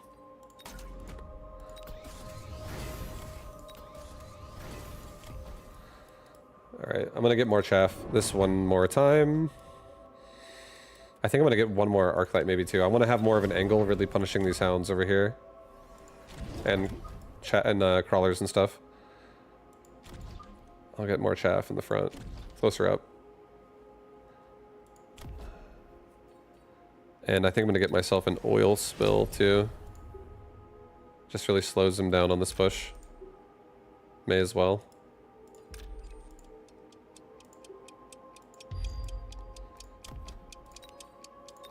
Okay, I think that's fine. Go with that. Nice, and he made more hounds up here, so this Arclight's gonna zone that out. Nice, dude. I love your 2v2 content. Thank you, dude. Champion Maximus. Thank you, dude. Yeah, 2v2's, I think 2v2 in this game is really fun. I like it. I do enjoy it. He's got Mustang now. He pushed that airline a bit faster. So our Phoenix are dead on the right side. Our Arclights don't do enough damage to kill the Saber right now. So we're getting stuck on Sabers while the Mustang are killing my my Phoenix. But my Arclight and my last Phoenix... Actually, never mind, there's still Mustangs there. I was like, I won! Oh yeah, there's Mustangs. I killed the Phoenix!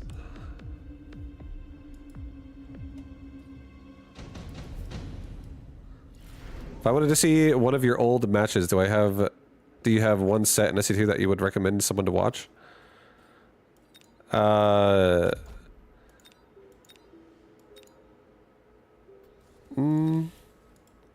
Not necessarily. I did so many pro matches, I never really had a favorite that was like the match you had to watch. I feel like the one for me, really, it's like you had to be there. And yeah, I would say the one for me was my WCS run, because that's the one I actually won. I won a tournament that was like the entire country. And it was sick. I did it in front of MLG as well. That was fun. But like, you don't get the same scope from a YouTube video now. Like I've looked it up and like from what I saw, the videos and shit don't do it justice to how it felt to actually be there. But maybe that's also because I experienced it a different way. I don't know. I just feel like it was way more epic when it was actually happening.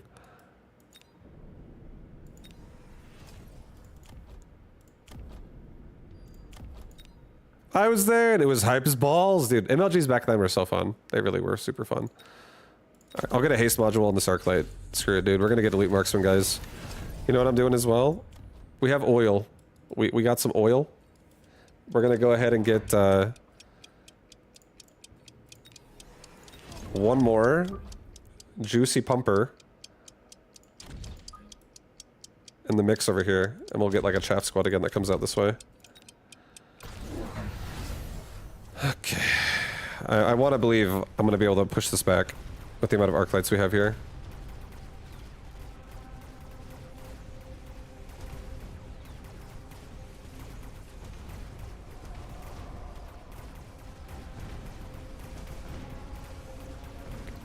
We also pulled the Mustangs a little bit more to the left with that crawler pack, actually, so they're not on like a collision course with the Phoenix, which is really nice.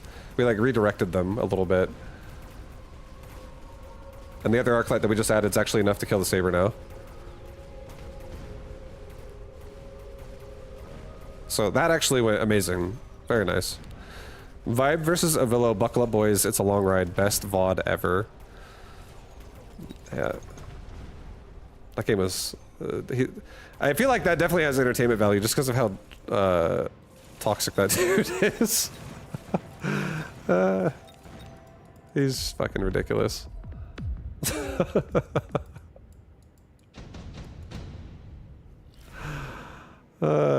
Fuck, dude.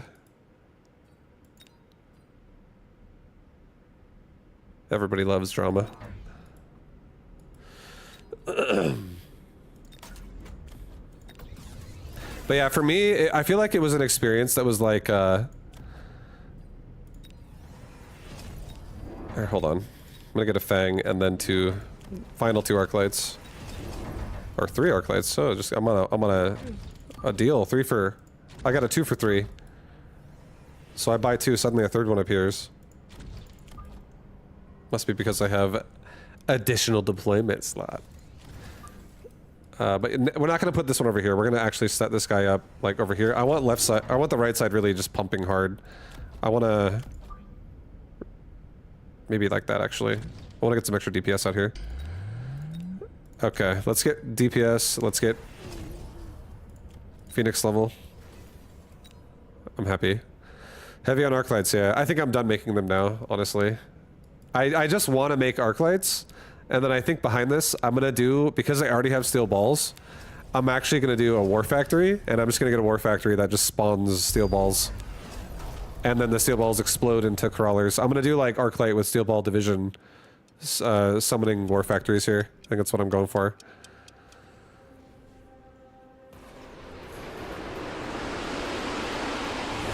Probably the last premier SC2 offline tournament was today. Yeah, I saw who won it. I didn't actually watch the tournament though. But I hope it was a fun tournament overall.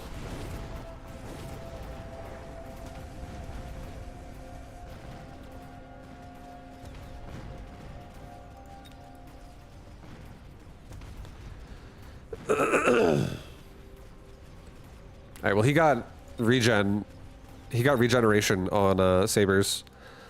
So now I think what I'm gonna do next is I'm gonna make oil. I'm gonna put oil phantom ray on the front. I mean, he might get anti-missile though. But I wanna believe I can get some oil out and just like slow him down, and then just get charge shot. I want my arc lights to just do it. Oh, that wraith is gonna be so strong. An absorb module wraith. Oh baby.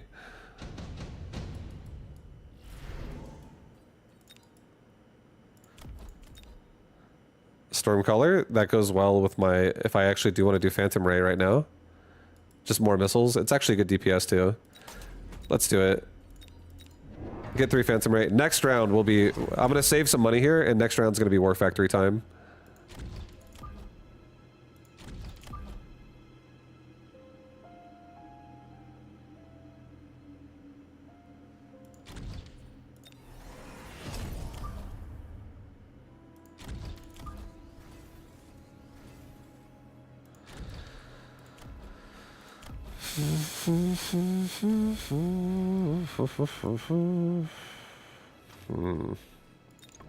A Fang, I guess. Put it in the back right. Save for a War Factory. You just watched the finals. Was pretty fun. Nice. I'm glad it was a good tournament.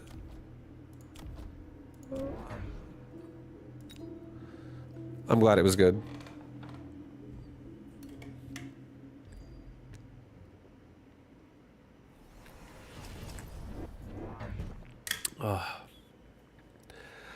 Protoss not winning that tournament makes me fear the designs of the next patch and associated maps, because, I mean, if they can't win on that patch, then what?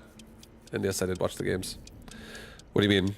I feel like there's always doomsayer shit about the races and who's gonna win and stuff. I think what really matters, though, is if anyone's gonna even throw tournaments on anymore. And if they're not, then no one's gonna talk about it anymore, period. Like, you know, like, because there will be no events. And let's be real, like, I knew this was coming for a very long time. This is not a surprise.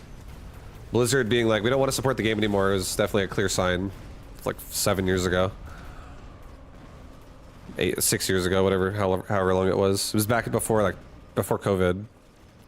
They're like, we're done with it. We're done. It's no longer being supported. The game's just been like a mess since then, a little bit. So like, it's beautiful that there still is community support for it, but it's definitely gonna, the dwindling aspect of it was like foretold already.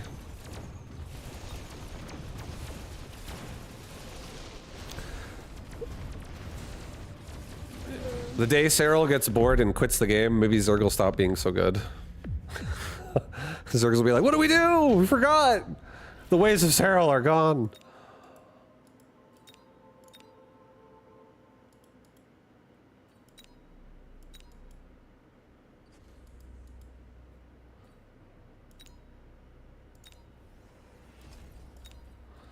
But yeah, I feel like there's always someone, like every single time a tournament happens, there's always some people every time that are like, well, this race just like can't do it. Like, you know.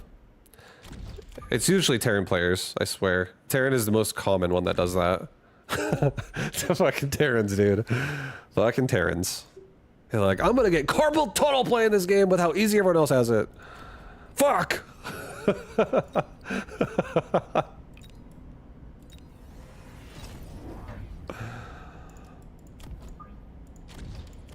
Alright, let's get steel ball. Production, baby.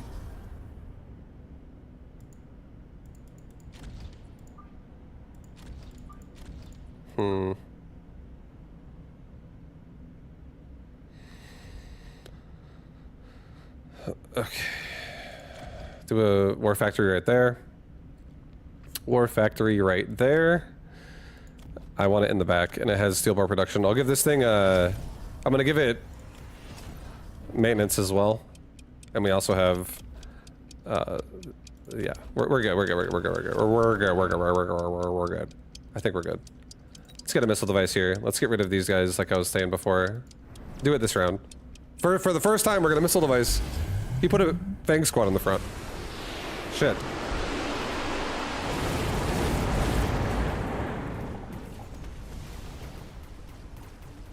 We really do need charge shot. We get stuck on some of these sabers for so long. I think it's a must-have upgrade.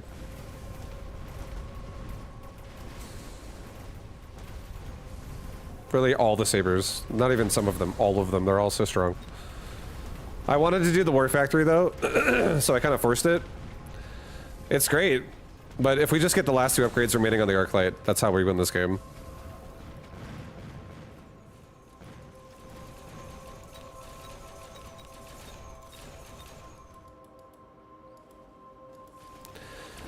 Look at Zerg in its current state, the popular styles. And I mean, I actually haven't been watching Dynamite Chill. I haven't been, or Chili, sorry. I think I've called you that before. I haven't been watching, so I don't really know the disparity of matchups and shit.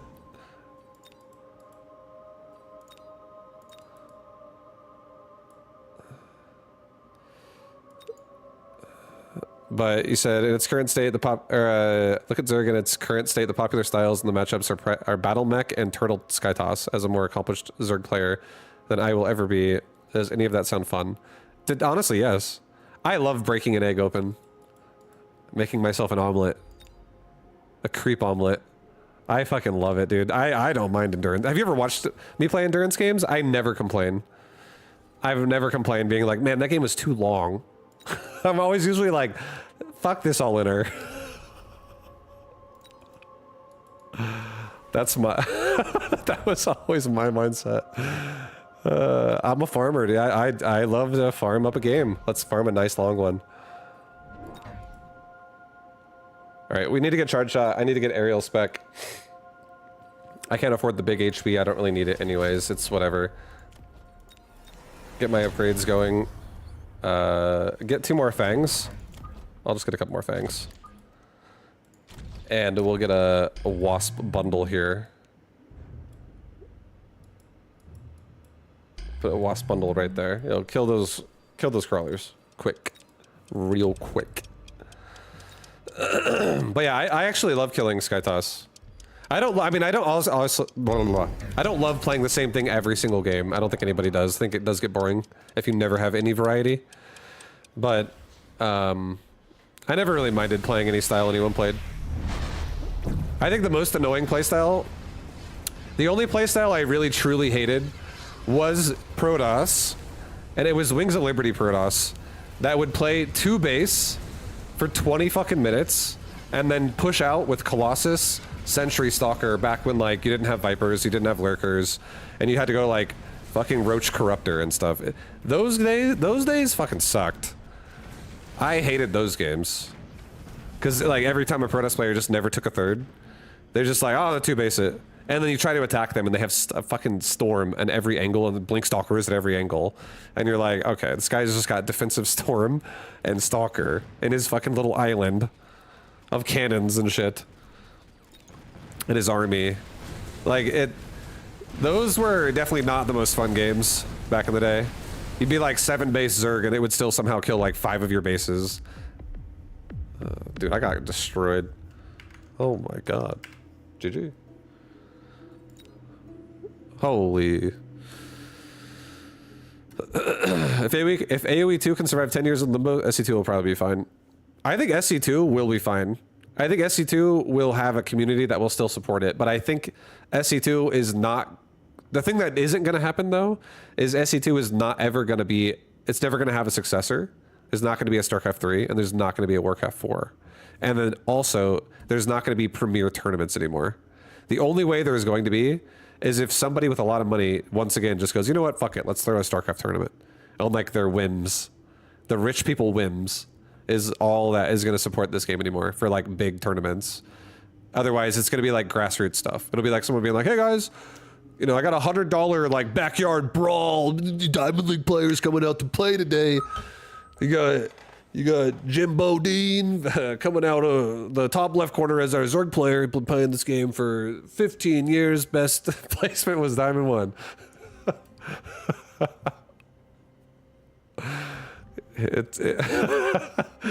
It'll be like, you know, it'll just be like grassroots stuff for fun, for people who just enjoy it, which is cool. But like, you won't have people like Cyril that play it much anymore if there's no leagues supporting it. You can't really, if there's no leagues for a pro player to play in, you can't really expect someone to be a professional of nothing. I feel like there's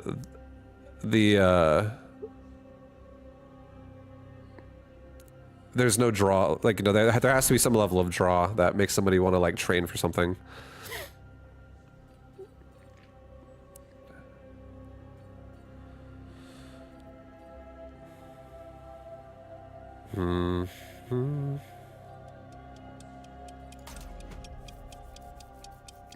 At low level, 3.5k MMR, ZVP was a nightmare. 50% cannon rush of some sort of proxy. I wish I could actually put my brain in every Zerg's player, or in every. I said that almost correctly. Shit, dude. I wish I could put my Zerg cannon rush defense brain in every Zerg player's head when they're getting cannon rushed. I feel like I was a master of cannon rush defense in that game. The amount of people that would cannon rush me, I feel like I've probably been cannon rushed by at least like 15,000 Protosses.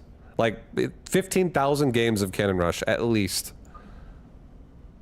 There's so many cannon rushes that I've had to play. I will say the best cannon rusher that ever has existed is Parting, in my opinion. I feel like Parting cannon rush is actually ridiculous. How many times have you played Print F? I don't even know. I probably played Print F like 30 times, 40 times. I mean, I played North American Ladder, and I also played Korea Ladder. Played a lot of Ladder. He also played Ladder.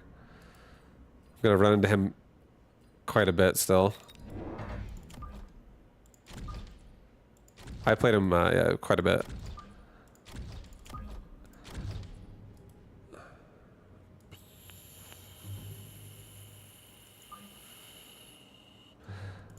I'd say the common culprit, the person I ran into probably the most in the last couple years I played that game that likes Cannon Rush was Rocker. Holy shit, I played so many games with Rocker. I would see him every single day, like 7 times.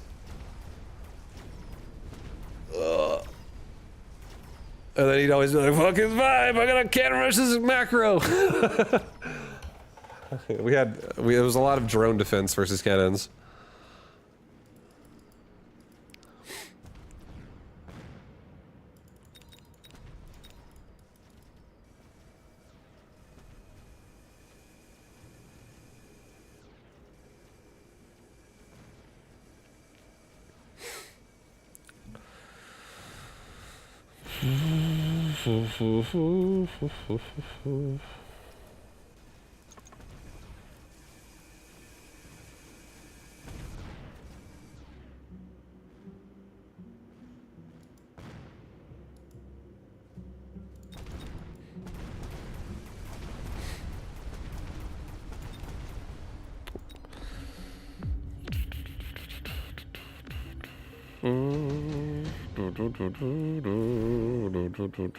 Improved War Factory. Oh, baby. Let's do a random assault. Put it over here.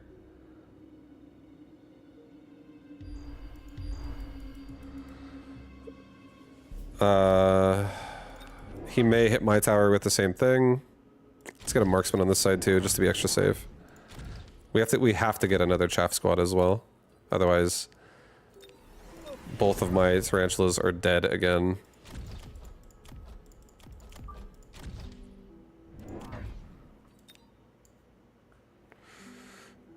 I'm not gonna lie, I don't play SC2 anymore since the last patch. Looking forward to the Dawn of War remake.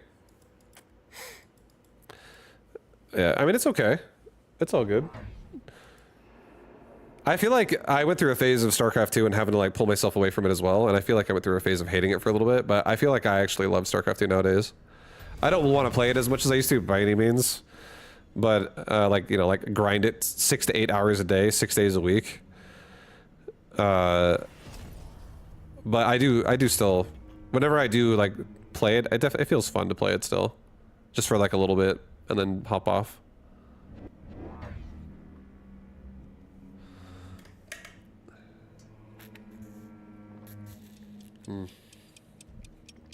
What's Dawn of War? It's the Warhammer RTS game, I think, right? I'm not an expert in that either. I don't actually, I've never played Dawn of War really, but I think that's what he's talking about.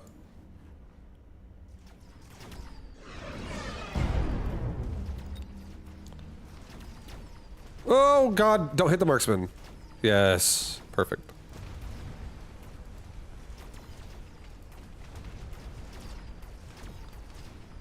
Oh, we're still dead. That rhino's too beefy.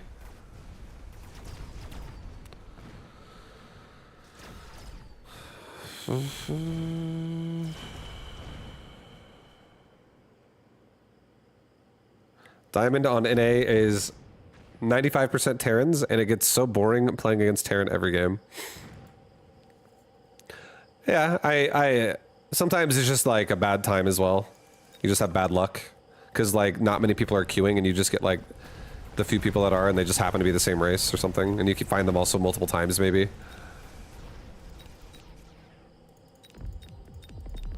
But I understand.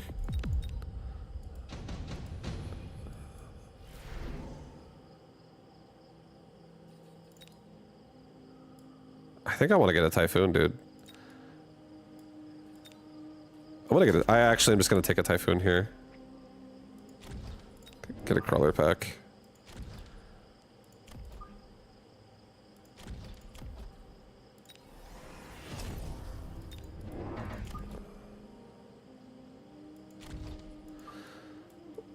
Okay.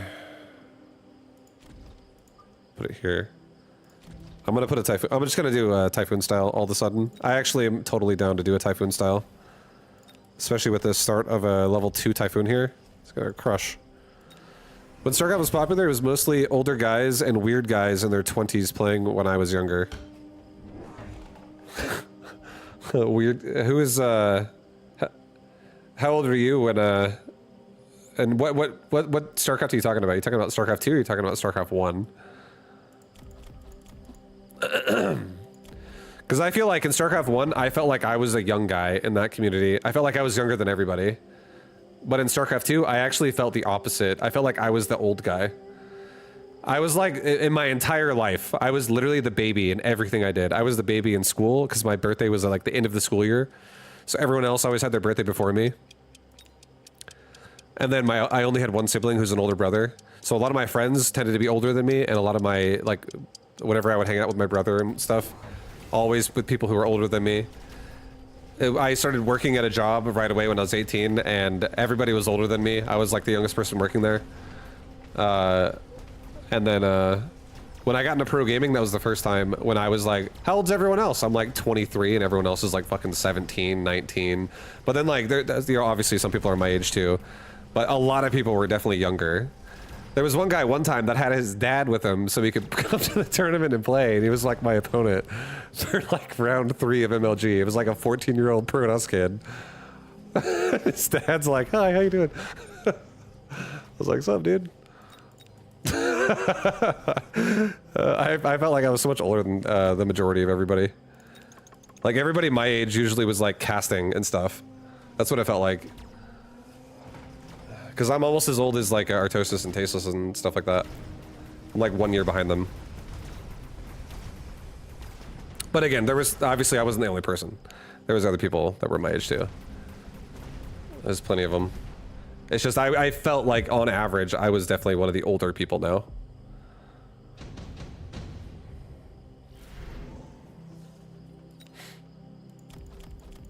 All right, yeah, we gotta get some mechanical rage. I need some rage.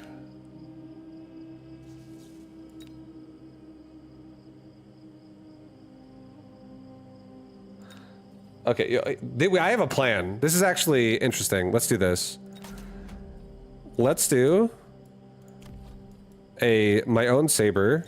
Put him right here. I'm just gonna blow up his saber right there with that. Okay, it's gonna be sick. Let's get another. No, it has to be here. And then get this right here. Get mechanical rage. Get a.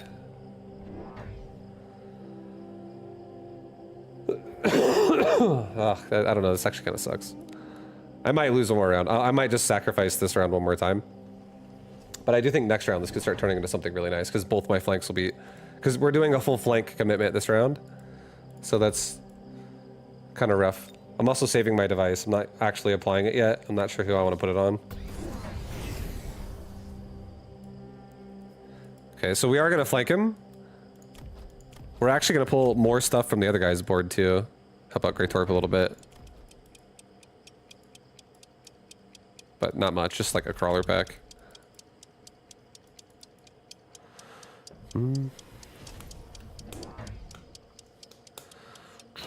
But yeah, if you're 33, I feel like you were definitely someone who was probably on the very young end when pro gaming was becoming a thing for StarCraft 2.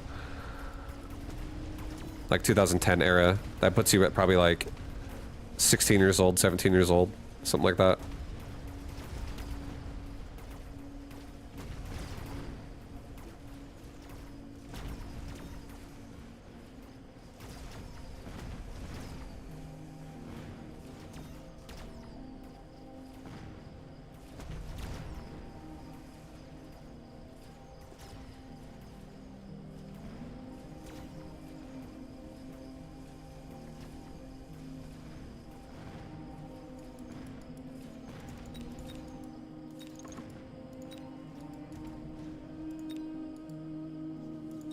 Oh, here we go, baby.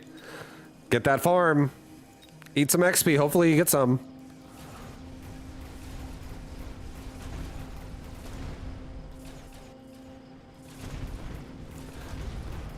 These sabers are chonky. They are chonky.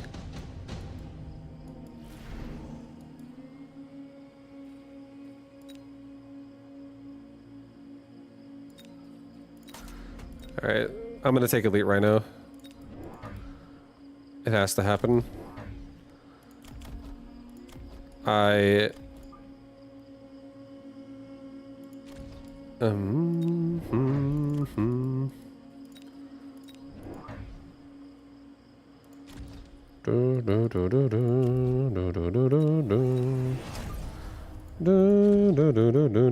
put that coating on this guy.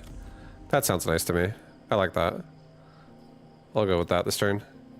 We'll get a quick paralyze. This will probably be the first round that actually gives us a chance here. I want my Typhoon to actually farm. I might genuinely sell these rhinos later, just for like big cash outs. I don't know if I'm going to actually invest into them because I do want to try to actually play Typhoons here. I just need to get out of this Sabertooth problem, and a quick paralyze might actually do it. It'll also make him maybe make more sabers elsewhere. I could then go air too. I'm also aerial specialist. I could make like an abyss, like one abyss.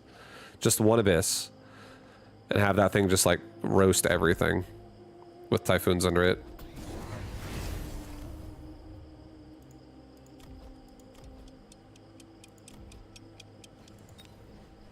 Oh no.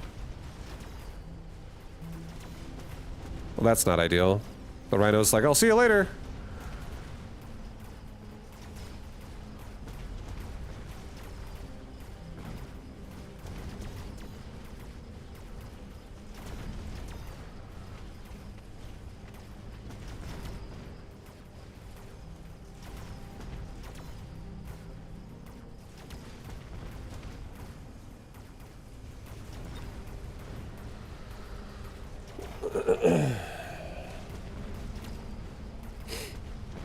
Hmm.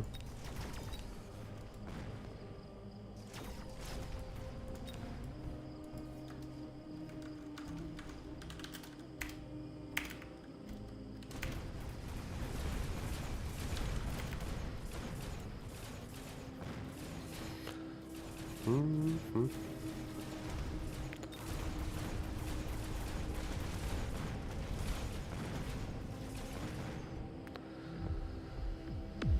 Okay, we're about to make an abyss. I think I might sell the rhino on the left and then swap it into an abyss because it's being dumb anyways.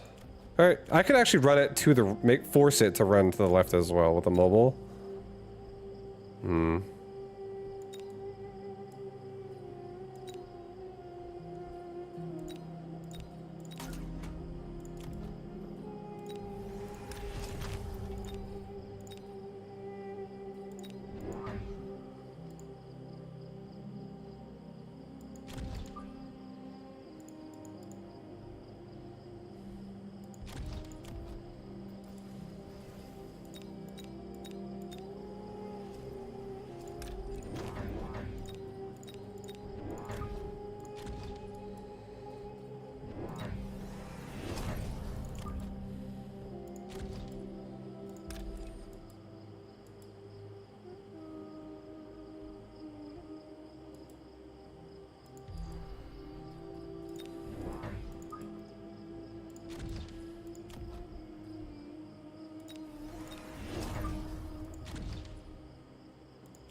I'm gonna get impact drill right now on my crawlers. I'm probably gonna end up selling off. Oh my god, he's got Jesus.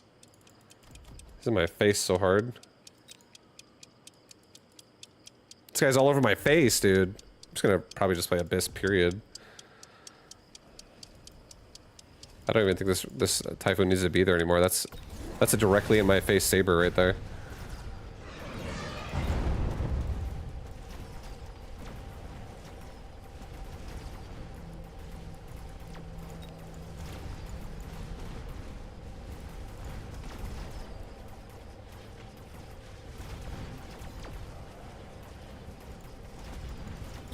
I can't click anything. My mouse is like bugged. There we go.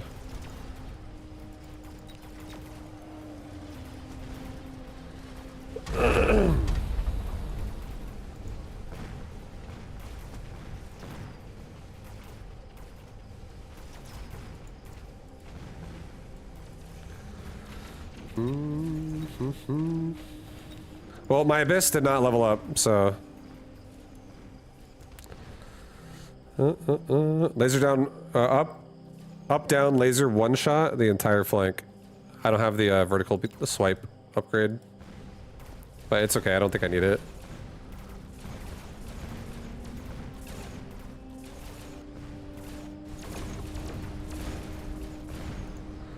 I think just more Abyss will get the job done. Here, it's like all sabers. His board's like all saber. Ooh, a range device. Hell yeah.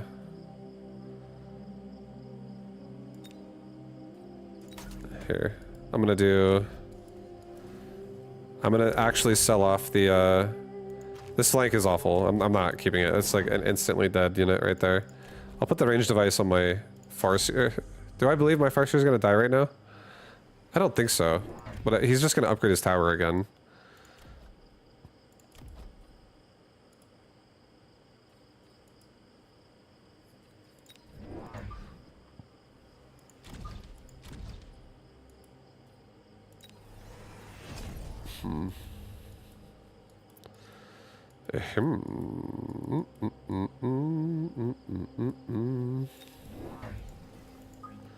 I'll get another Typhoon on this side just to make sure my my left side of my board is not actually struggling to get rid of the flank, period.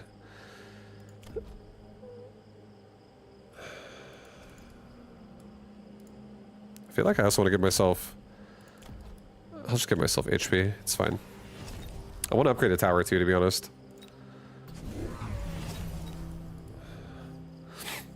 I wanted to play a Typhoon game, but this does not feel like a Typhoon time. It's not time for Typhoons. He's got a level 5 tower on the right side now. So he did a nice little double upgrade.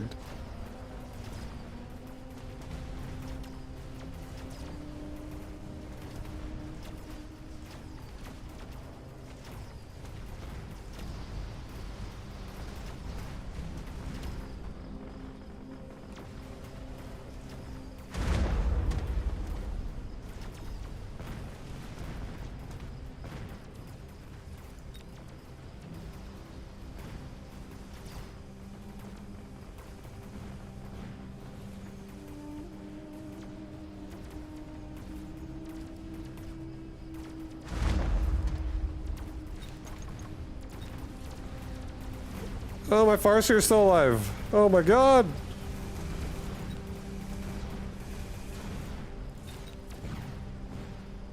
My Farseer's the only thing that made it out alive in my army. Everything else died. Let's just get a super... Oh, damn. Super heavy armor, huh? I hate that we have some, like, horrible mods here. Let's just get a defensive mod on my Typhoon on the left. I'll get a steel ball that pushes this tower as well. Put it behind my Rhino.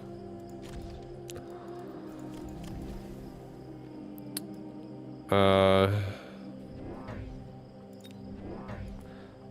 think I'm gonna give myself another Typhoon, like back here, and another Abyss, like over here.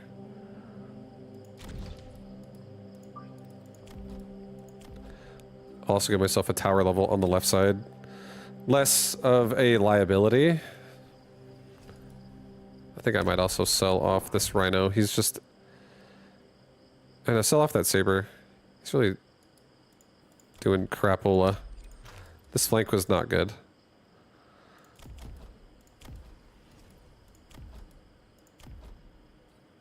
I'll get another tower level on the right side, and I'll get range for everybody.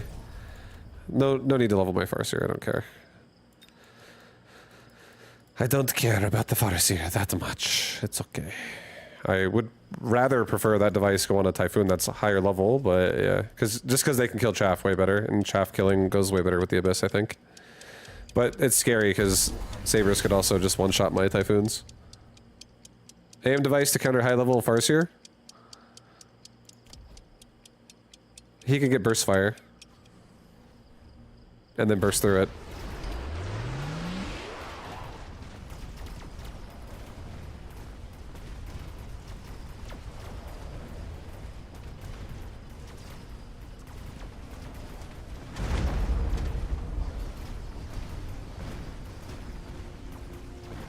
I think leveling up my Abyss is really all I feel like I want. That's all I really need. I'm really sad that I'm not actually killing that fucking Farseer. Oh yeah. Yeah, our damage is definitely poopy. This Abyss leveled though. As long as my Abyss level up, they'll be able to actually get through the Sabers.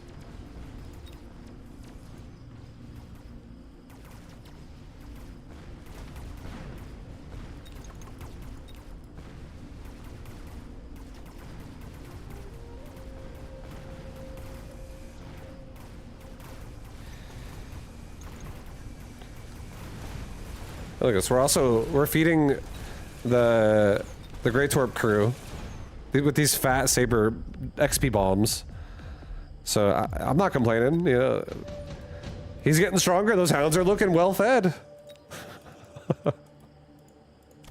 Look at all those up arrows in this army. Scary.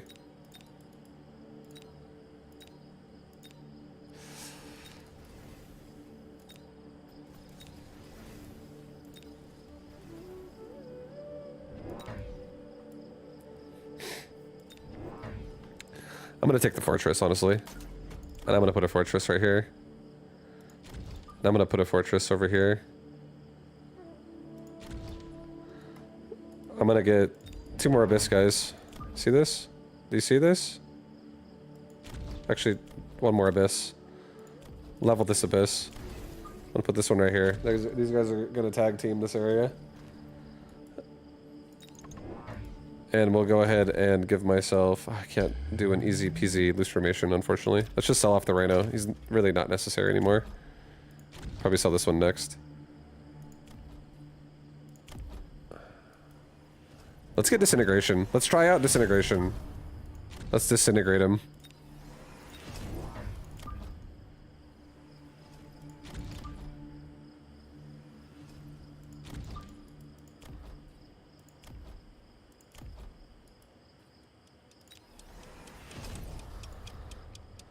Okay, just go with that. Yeah, we're gonna disintegrate this army so hard in the front. That's a dead force here for sure. Oh, never mind, not anymore.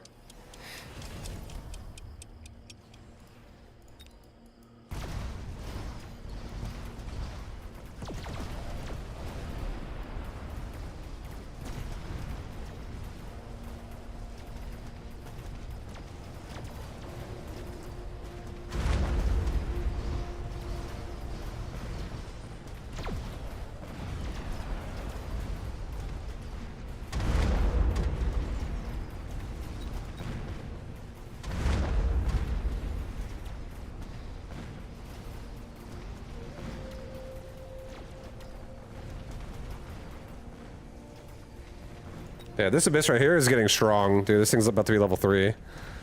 Just a little bit of levels, and these things, they'll start bursting through it.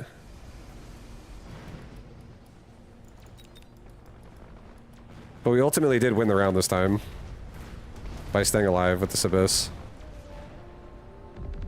I think they're dead? Nope. Close. Oh, dude, hell yeah. 2 of my Abyss on the left to level up. Oh my, oh my, oh my, oh my. A javelin. I could javelin out his farce. We could javelin out like this core set right here.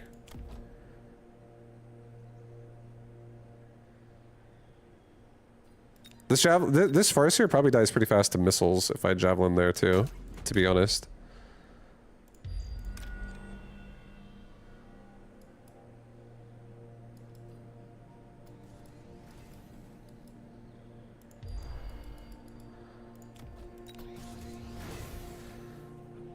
Sell the Rhino. Level the Typhoon. Put this device maybe on this fortress over here. I don't really want to level the farce here.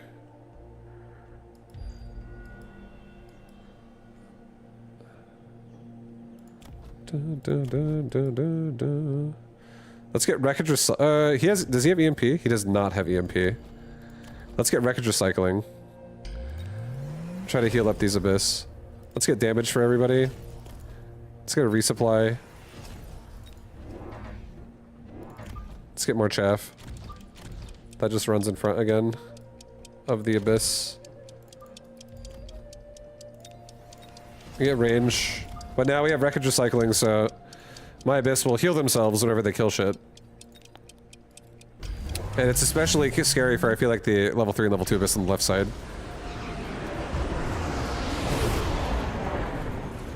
Do we have like no frames here? Holy.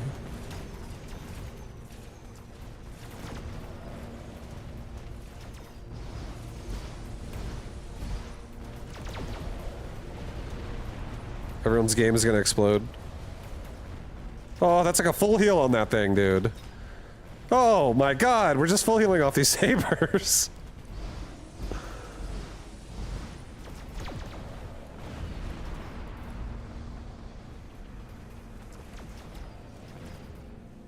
We just like full healed off of that repeatedly.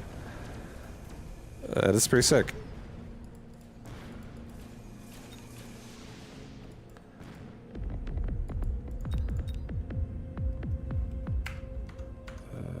Did you? Dude, we just hit him for negative 5k. God damn.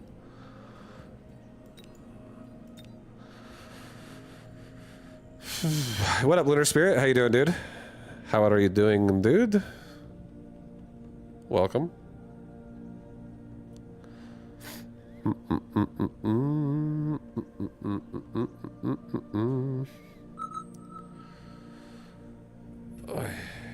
They double javelined you? Oh my god. Nice, dude. You were crushing that game. Your units were so strong. You were winning both rounds. You were finishing off my round every time as well. It was nice. You just kept winning. Couldn't lose.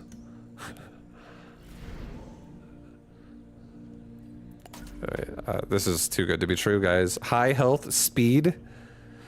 Thank you for the feast. Anytime. Happy to support your belly of your hounds and your balls.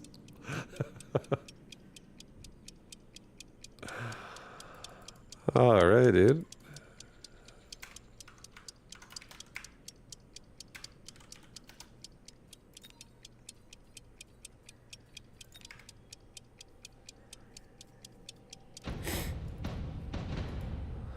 Da, da, da, da. Okay, okay. Oh, baby. We got a lot of hounds in here. A lot of hounds ready to party today. That's Stormcaller Arclight.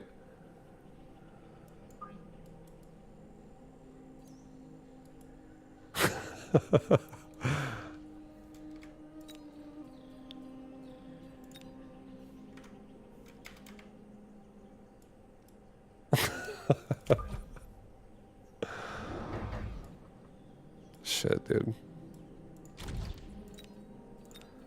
I also feel like I honestly want crawlers here because we want to spread out a little bit.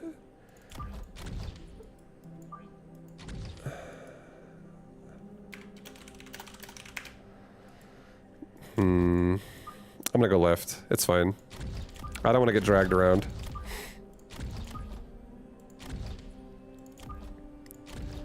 I'll have one steel ball kind of like lead the charge a little bit here. On this side, I'll have a crawler pack lead the charge in like the middle. And I'll have another steel ball kind of come in, swoop in a little bit later. Maybe like here even. Okay, this works. I feel good about that. I feel good about our engage here. We should be able to bait out Stormcaller missiles with either steel ball on the left or the crawlers on the right. Hopefully not drag it into the hounds too hard. Yeah, good, good. This is great. One crawler pack gonna bait out all the missiles.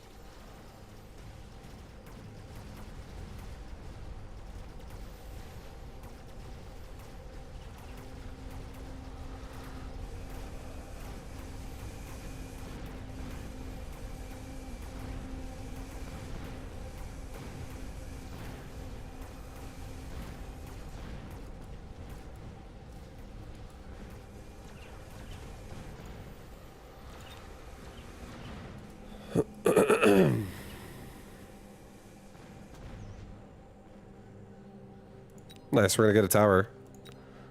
Steel balls are gonna get another tower. They're getting greedy. They almost leveled up already. Trying to come steal some more units. Oh, oh, it's just a crawler. I was hoping for something more juicy. I was like, is there like a unit down here that never got killed? That's not a crawler? But no. Elite Hacker is scary. Quick Teleport is tempting. Assault Vulcan is okay. I don't really want to be forced to make a Vulcan, though. I don't want to be forced to do that. I feel like Hacker is kind of a threat. I think we should respect that. I think if anything, honestly, we just probably like this round. Let's get the HP device. Let's get a Phoenix. Let's get like a crawler and a Phoenix. Let's get a crawler pack like right here. Let's get a Phoenix that goes like in the middle. Let's just get a health device on my outside steel ball. And now, maybe actually put the crawler pack here. That way, if he missile devices it, it doesn't just get exploded on. That works.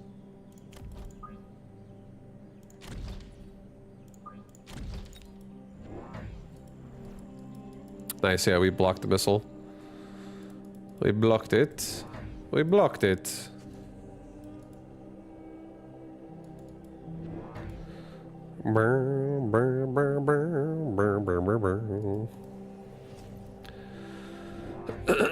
This is actually really good. Yeah, I feel good. There's no level 3 hacker coming, so I'm happy with the steel ball HP investment here.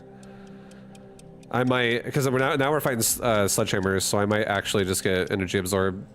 It's very possible. Not gonna do it just yet, but it's possible that I'll do it soonish.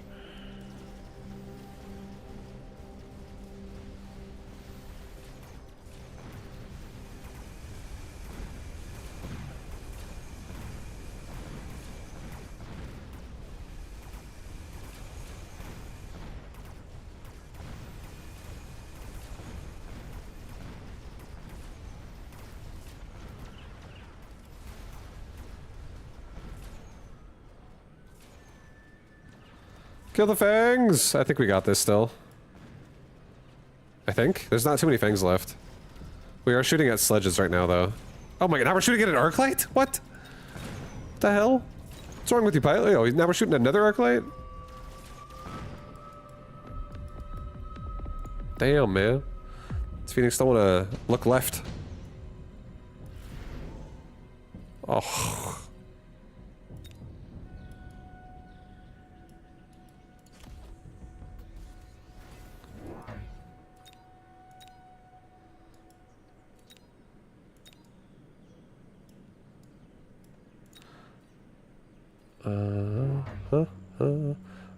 I'll get another HP device. I'll get a steel ball, a crawler, and a hound. I'll level the steel ball over here. I'll put a steel ball like right there. Put a hound over here.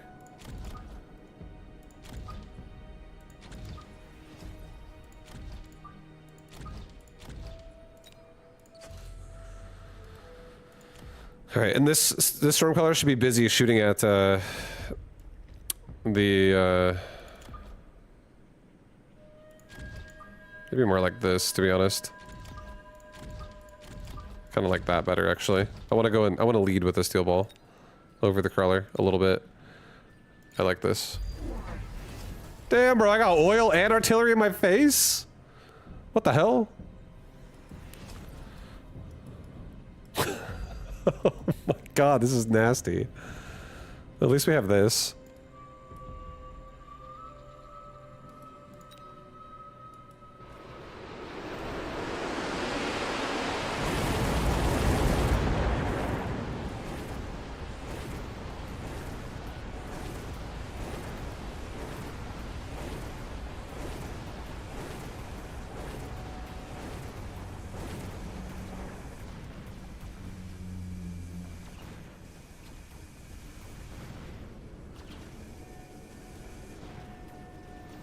No! The Void Eye killed my balls, bro. Oh. Bogus.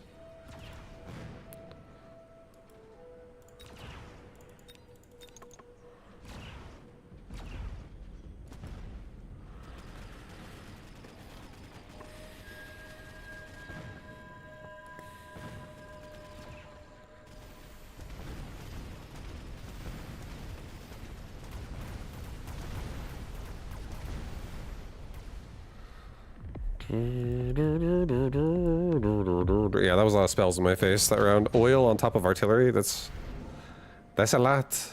It's a lot to take. It's a lot of heat to take. He's already got Mustangs. I already feel like I want to go for... I could go Phantom Ray, actually. I could. It could force more annoying reactions out of him. But I also could just go for free Farseers. I feel like Farseer probably just better, honestly, again. Because I have a lot of Stormcaller. The only unit I'm really afraid of with Farseer is the Stormcaller, and I'm not really that afraid of it.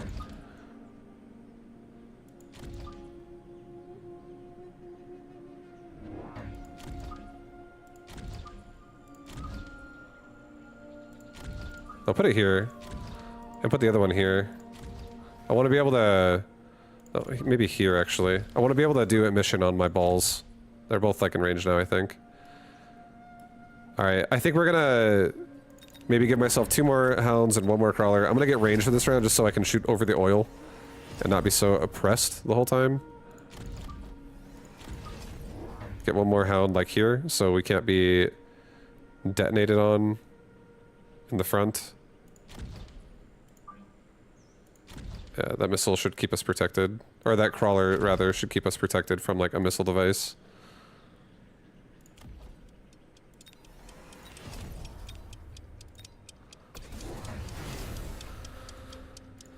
So many Farseers.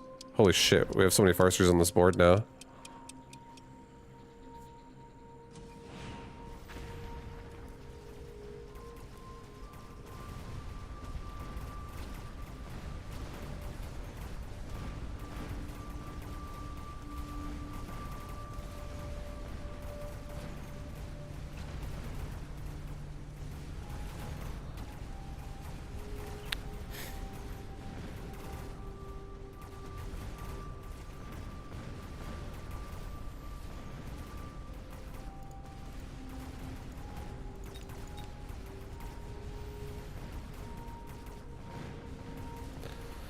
Alright, oil's over.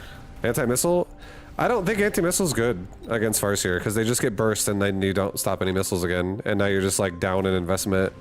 Unless you have a good answer to the burst fire, like you're gonna swarm it with something and he's got bad AoE elsewise, or otherwise. I don't love going AM against Farseer anymore now though, if they run burst on their bar. Because it's like a band-aid.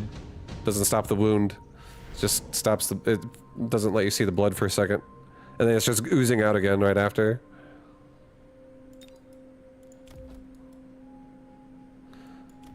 Yeah, I actually kind of want to get HP leech on my energy absorb on my steel balls at this point.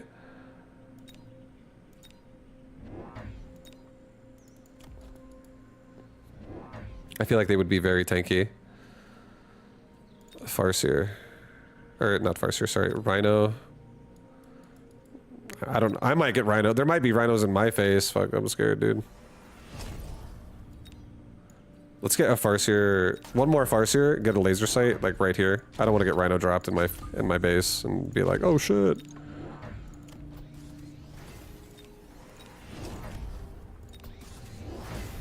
Get energy absorb on energy absorb on the thing. On the balls. I think this is good. I feel good about this. I feel good. I feel good about it. I think my balls are gonna leech. I think they're gonna leech.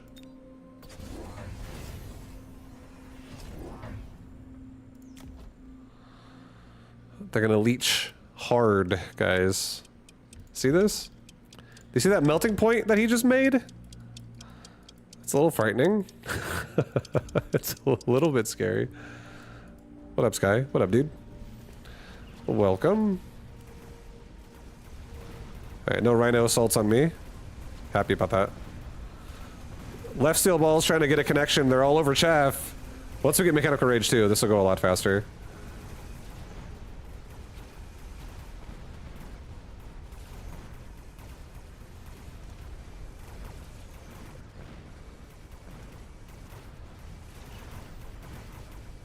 Yeah, I think the HP upgrade is like something we are getting benefit from, but the healing is something we are not getting benefit from on Energy Absorb Steel Ball right now. Definitely is doing a good job keeping me alive a little bit longer, but I'm not leeching anything because I'm just hitting crawlers and shit. So never have a chance to like actually ramp damage. But yeah, I think as we get Mechanical Rage, I think that fixes the problem. Because it's a chaff problem. And we have so many hounds already. And they're actually farming. So I think we're gonna be fine. I think we'll be fine.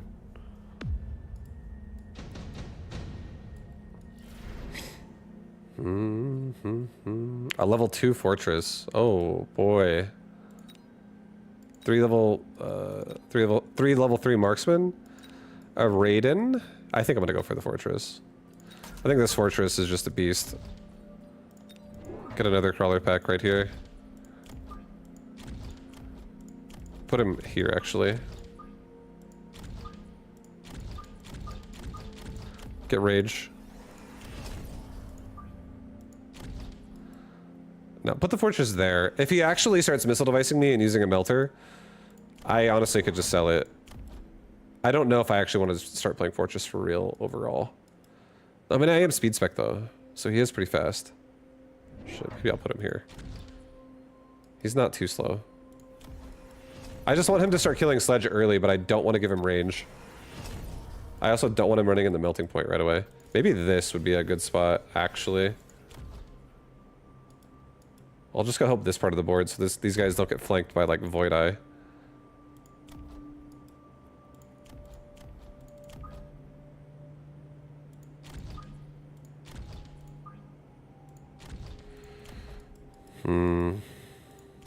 Level.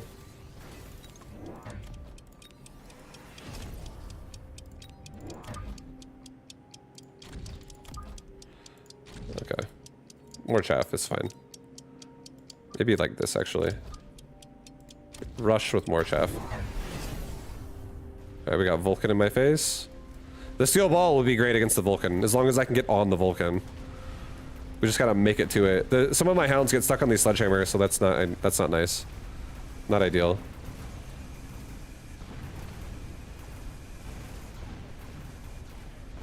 This fortress is pushing right side like a beast.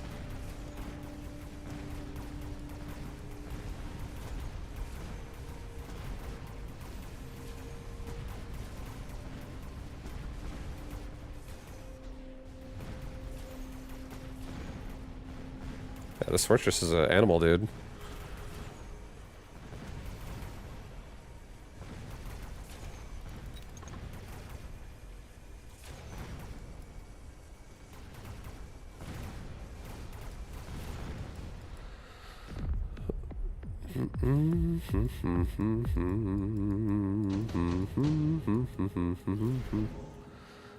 Oh, I wish he leveled.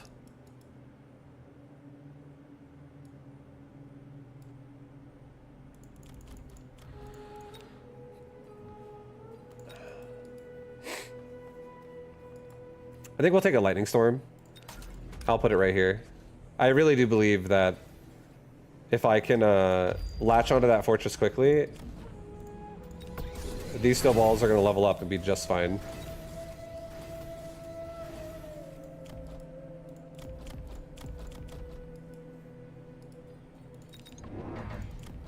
I'm getting backline Fang, and I'm going to get... I think I get an HP upgrade, and I think I get a move speed upgrade as well. I'm speed spec now with double speed, because I got temporary speed as well, and then the speed spec mod. So I got 12 move speed fortress, for instance. My steel balls are going at 22 instead of 16. Hounds are rolling at 20. We're lightning storming. We're going to get into that Vulcan really quick. And all of his units in the back here should be ideally getting clipped by a lightning storm. He might take barrier, obviously, but maybe put it even further back slightly, like this. I just don't want my steel balls and my crawlers running into the edge of it too early. I want to punish his army hard. Okay, we're gonna get lit on fire. So, spell for spell. We're gonna get, like, actually Vulcan fire lit on. So at least we're not gonna have a snare. But everything is dead fast. Hopefully the steel balls can get the barrier down quickly.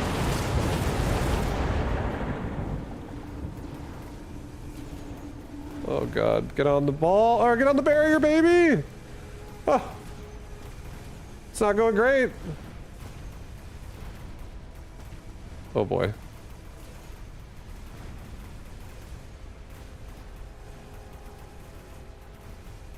It went terrible.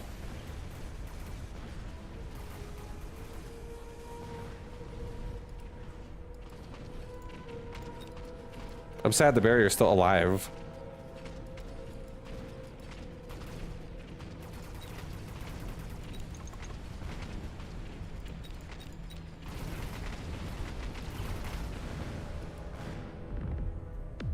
Oh my god! Oh.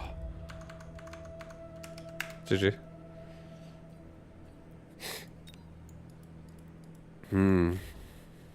Oh. GG. Shit, dude. Yeah, honestly, I should have probably thought about that. The oil's up again. I should have went for armor that round. Like, sold fortress, just go armor. I feel like that actually would be a... Because I don't have any investment in fortress anyways. I feel like that's actually... It would keep us alive there. We would just walk through the fire, no problem. We'd be okay. We'd be able to live. What's up, Park? GG? Yeah, the Fortress never... He didn't level that round where he was dominating. And I couldn't use the enhancement module. If he did level, and if I did get that enhancement module, and then if I sold him, and if I redirected all that money into some Hound armor, or some sprinkler system even, for all the crawlers realistically, wouldn't be bad. I wanted to believe in the balls, but the chaff was actually very annoying. I should have flanked, honestly. I think I honestly should have just flanked it and pulled the chaff a different direction. That would have also been really good instead of trying to spell it down. I got murdered by an all-in Phantom Ray. One thing that's good against that is if you just have a range aerial specialist Wasp. If you ever struggle against a lot of Phantom Ray, Wasp are a great answer as long as you run those upgrades. I feel like another upgrade that's great against Phantom Ray is actually Assault Marksman. But that's a little bit harder to play overall. But Phoenix are always good. Wasp EMP is underrated. I think Wasp EMP is okay. But I feel like Wasp EMP is situational.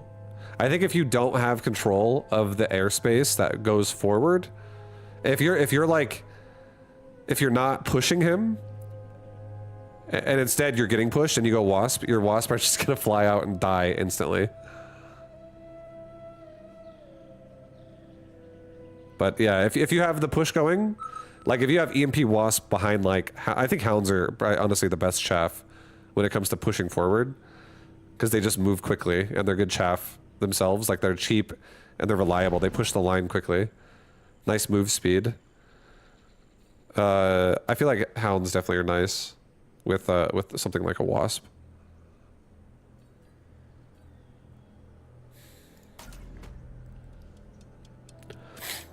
Late game flanks in the back can be insane.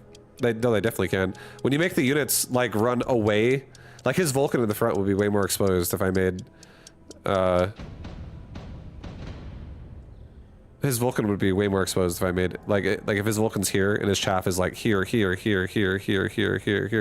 I put a flank there, and like all of this chaff goes that way, while this is like running into the Vulcan. You know, like that 100% is a great play. Normally that's kind of shit I do, but I got a Lightning Storm and I was like, ooh, I'll just Lightning Storm it. And then there was like barriers everywhere, so it didn't do anything. And that was also when I got burned on fire from an oil, so, in a Vulcan. So it went like double bad. Greatorp in 1700 MMR is criminal. His 1v1 MMR is 2500. Yeah, well you can't, there's no way you can get like that high in 2v2 right now. There's not enough people playing. We need more 2v2ers out there.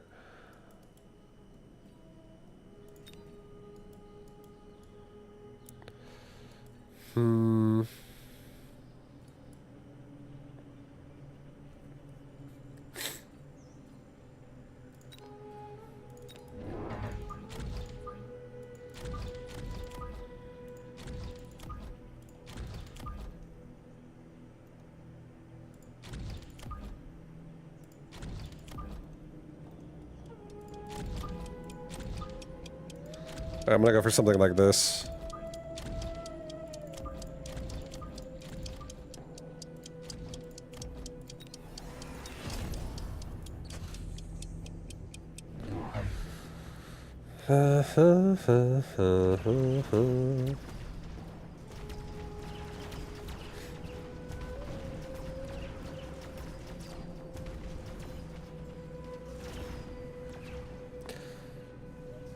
Decent start, honestly. Maybe I'll actually clear some of that tower as well with these fangs before they actually kill it. No, I won't be fast enough.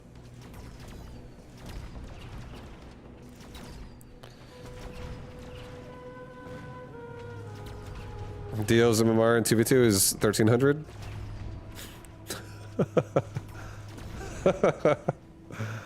Yeah, I mean, there's not enough people playing 2v2. For sure. I need more games, more MMR, more ladder. This game, honestly, what it really just needs is it needs a reason for 2v2 to matter. That's all. It just needs team games to actually have a purpose while you actually play them over 1v1. Other than when your friend's online. Because if it was actually something you like preferred to play, I feel like there'd be no problem there with like how high it can go and stuff. Okay, Rhino. Unlocking a Rhino right now feels incredible. Feels real good, honestly. I don't worry about anything else. Yeah, we just take the Rhino. I don't give a shit. Alright, take the Rhino. Let's have him on a collision course with the tower. Let's get 2 more fangs behind the towers. And let's get a crawler pack.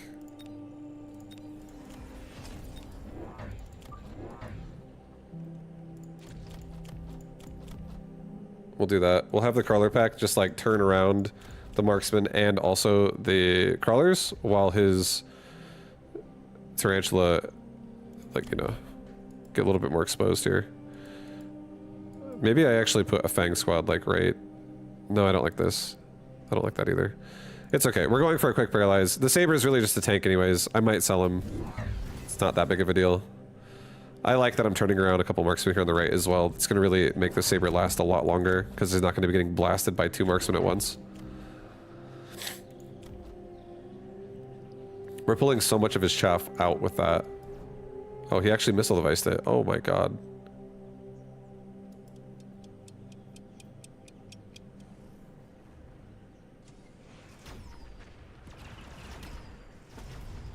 At least I still killed the tarantula. Hell yeah.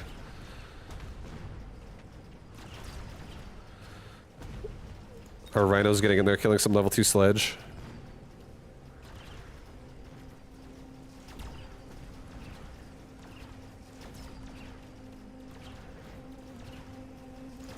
Yeah, and he's going for the tower as well. The rhino's going for the tower!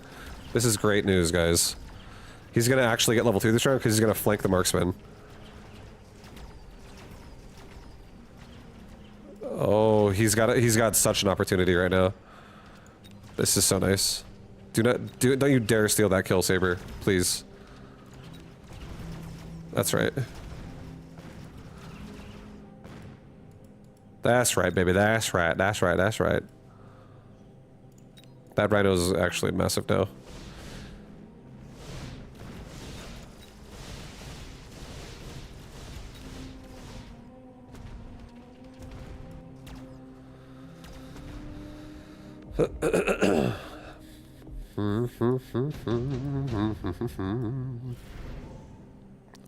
Oh my god. I don't have any crawlers right now, but would be sick. I'll just do heavy armor.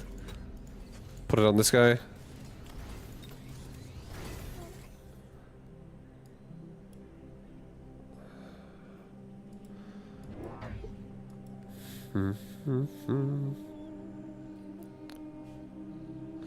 I want to try one fang on a flank.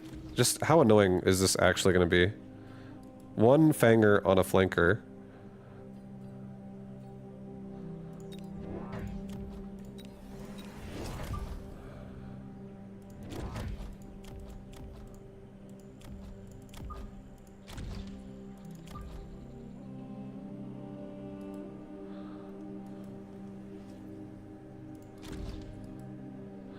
Alright, try to give this Sabertooth a little bit of time so I can level it up and actually protect it a little bit.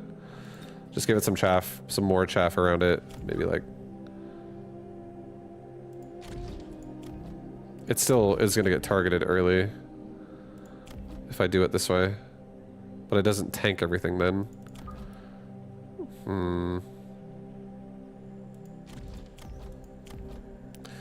This also works a little bit. If we pull him to the left, this does work too. And we can put this here. Okay, go with that. Alright, he sold into a wraith. I just gotta get fang range, and I think we're fine. Also, we might kill it while he's paralyzed, and he might also just be stuck on like a saber.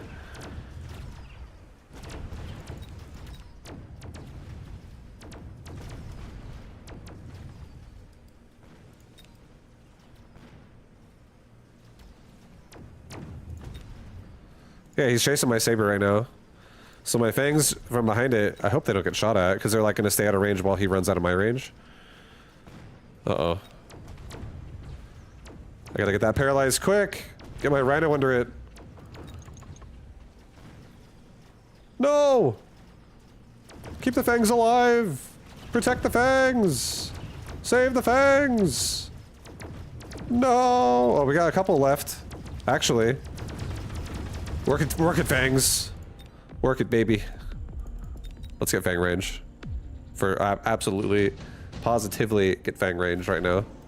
No messing around with that. Wasp swarm in the back. He doesn't have any anti-air.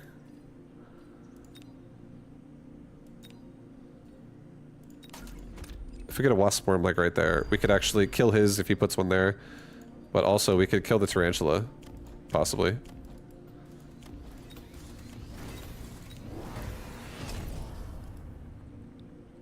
Alright, let's get 2 more fangs. Get a fang squad like right here.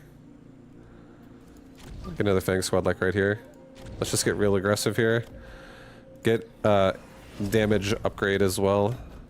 So now even if he gets armor, all these fangs at least do more damage than what armor can block.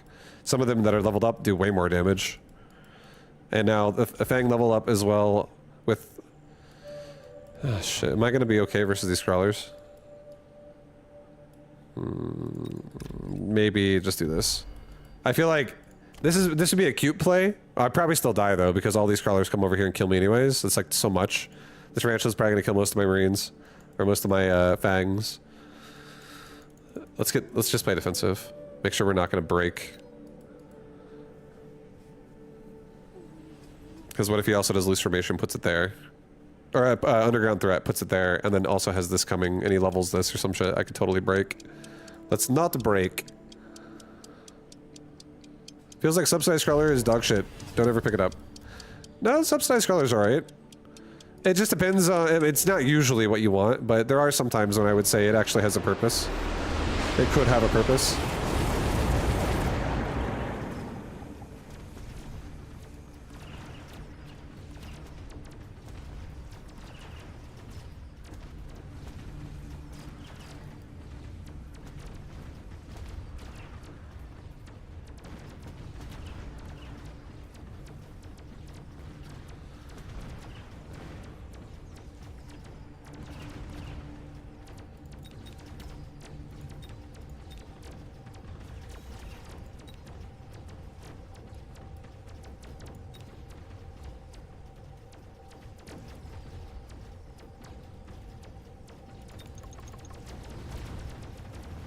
Dude, oh my god, that round was heartbreaking. There's so many like almost kills due to that underground threat in the bottom left corner of my base. What the dude? What the?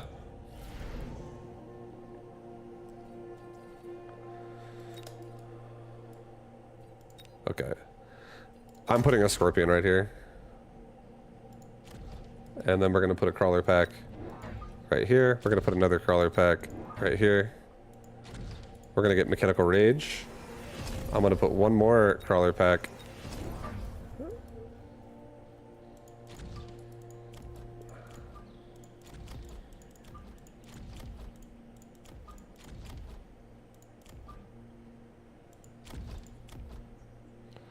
Maybe like right there.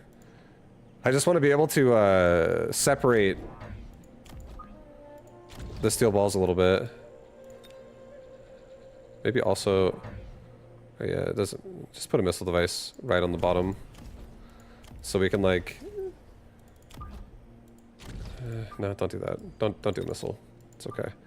Just get some help. Make the Rhino not die in 1 second. I don't have to necessarily missile it. I think that's extreme. I think that steel ball... Or sorry, the scorpion up top is going to be actually pretty annoying now. Since it does 35,000 damage, we're gonna almost one-shot that tarantula, and with the fangs help, we will kill it quickly. I feel good. Yo, J Paul, what up, man? How's the night going? It's going great. It's going pretty good. Just chilling, playing some mecha. What up, Leds? What up, everybody? Hi, guys. If you're listening, yo, I hope you're having a good night, a good day. Appreciate you guys being here. I had quesadilla today. It was delicious. Just so you know. Delicious quesadilla.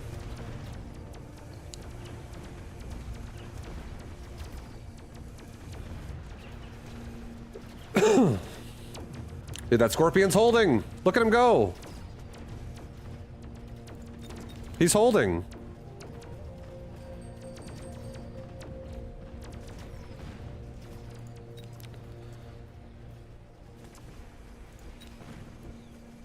Playing some Mechabellum, watching you play Mechabellum? Hell yeah. Nice. Mechaception, yep. Parmesan garlic spaghetti with ham over here. I want some spaghetti. Spaghetti's always so good. I do love a good spaghetti.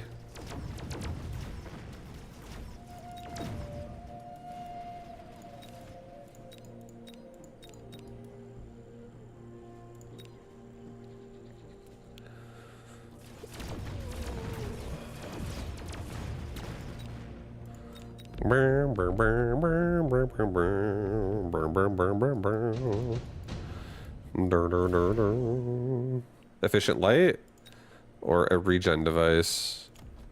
A regen device on the scorpion's kind of insane. But efficient light is just efficient light. That's just, it's too good to be true. Let's get ignite now on my, we now have ignite on my fangs. My fangs have every upgrade in the world here. Oh, Diablo music is starting, guys. Get ready. Do you like Tristram? Are you a fan of identifying unique items? Well, guess what? This is now Diablo.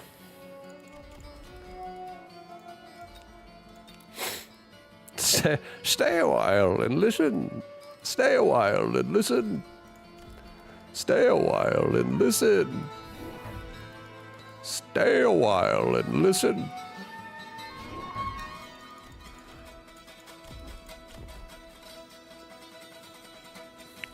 I feel like I might need to start missile devicing this guy. With what I have. I have like a horrible AoE. But I want these fangs to like level into it. Stay a while and make fangs.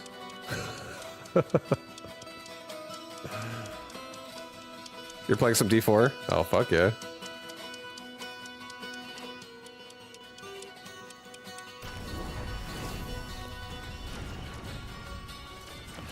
My brother has been playing a lot of D4. I haven't tried this season. But he said he was having fun. Oh, yeah, we need some of our own AoE. I feel like my own Wraith would be, like, not bad here. Just to, like, get rid of the crawlers faster. And I don't care about Wraith versus Wraith DPS, because, like, I just care about killing the crawlers there. I think I might do that. I might give myself, like, 2 Wraith and put, like, the slow beam, degen beam on them or something. I feel like that would be kind of good. Or, like, 3 of those in the front. I think that's probably what I'm gonna do next. But I just wanted Greytorp's Mustangs and Phoenix to eat well, because I see some of them haven't leveled yet. And I care about his units not being hungry. There you go, eat up. Get in there, hounds, don't be shy. Good boys. Ooh, additional deployment slot. Oh, hell yeah. Talk about making another Wraith then. It's too expensive, I can't. Unless I make no money by selling a Void Eye. But at least I could get the device. That's good enough. Good enough for me. I like devices as much as the next guy.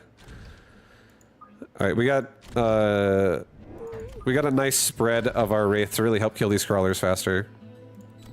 So maybe get another crawler and let's get range. Let's start getting range every single round, guys. Every single round, let's start getting range. And maybe at this point now, we also just sell off our sabers. I don't think we need them anymore.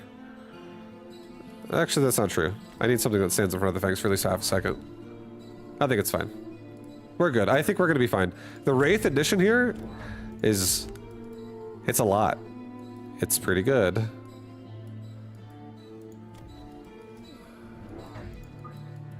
Maybe I put another barrier, or another Fang squad, or Crawler squad like that. Help these guys. I think we could maybe flank him again? No, let's not do that. Let's maybe just sell out of the Scorpion if I can't win this. It's okay. It's really about the Fangs, not about the Scorpion. Alright, he's got 8-shot Wraith, guys. We got Fangs that are ready to blow these Wraith up. I think next upgrade should genuinely be range and 8-shot myself, just so I can reach the Crawlers easier.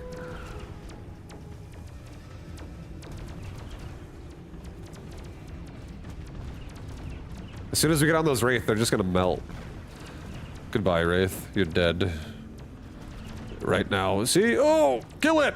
Oh! Oh, the Mustangs are getting us! We need some backline rhinos, guys. Midline rhinos, that's what's next.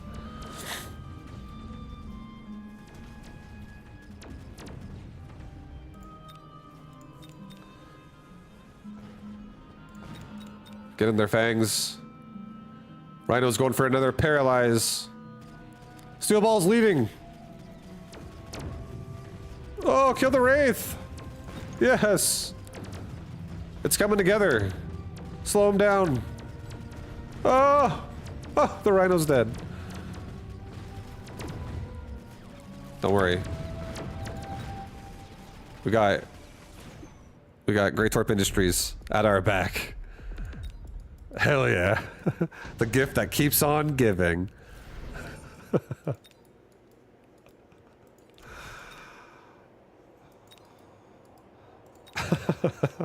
I'm thinking about getting a melting point. But I don't really think I need it. I don't think I need it really. It would just be more like if he got photon emission and my ignite wasn't doing anything and my fangs also aren't leveling and then he gets armor and photon emission out of like boats or something. But there is no boat here, so it would be expensive to do it.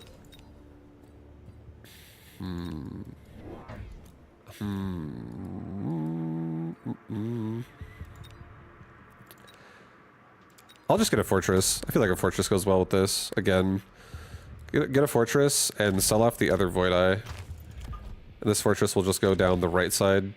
This is where the highest level Wraith is going to be, so he's going to like hopefully tank it for a little bit. Fangs all leveled up a little bit too. That's good news. Level the Rhinos. Let's get elite recruit. Rhino.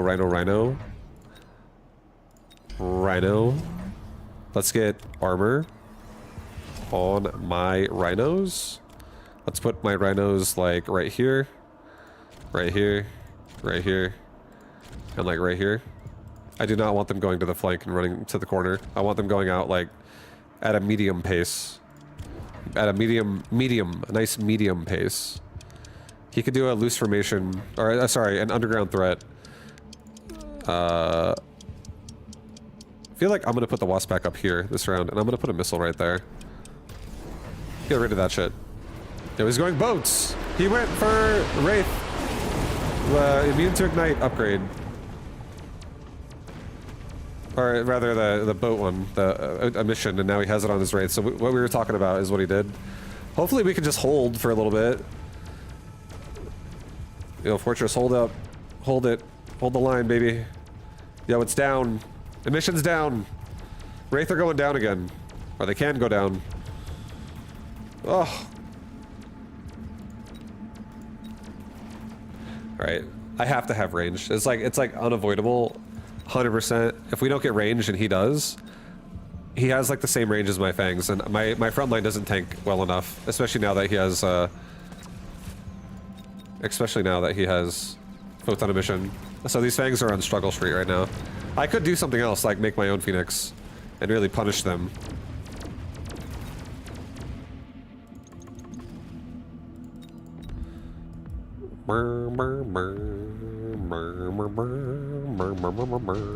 But I want these fangs to grind. I want them to grind, dude.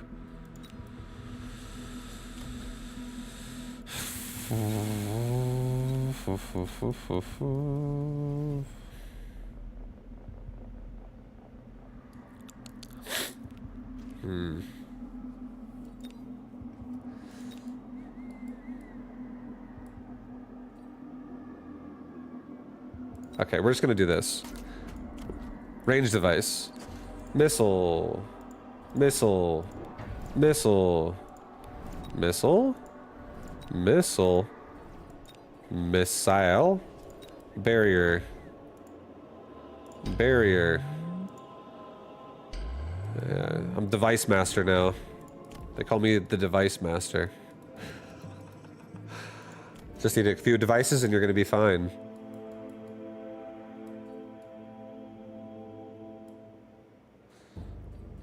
Let's get 2 more Wraith over here on the sides. That just really... No, don't get Wraith. Don't get Wraith. I'm missiling everything right now. I don't need them.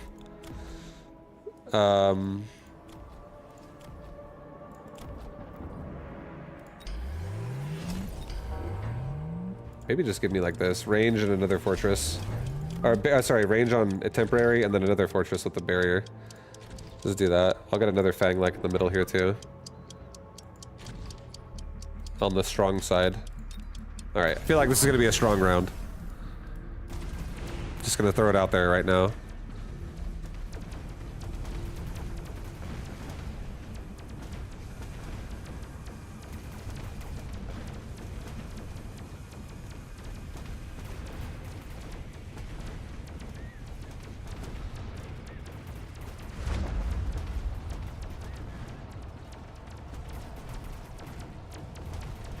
Come on, Fangs! You can do it!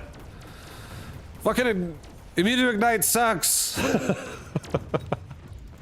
Oh no. Oh, the Fangs can't do it. I need armor piercing here, I feel like, honestly. I feel like armor piercing would be the way to get this done. Or I just need damage upgrades. If there's ever a fucking damage upgrade, like a red damage upgrade for everybody, God, would that be nice. Do I even have my damage upgrades on my tower? 100%, it's a must-have. I need some damage here. A damage. A nuke. Yeah, we need to get that damage right now. Improved War Factory. Oh, boy.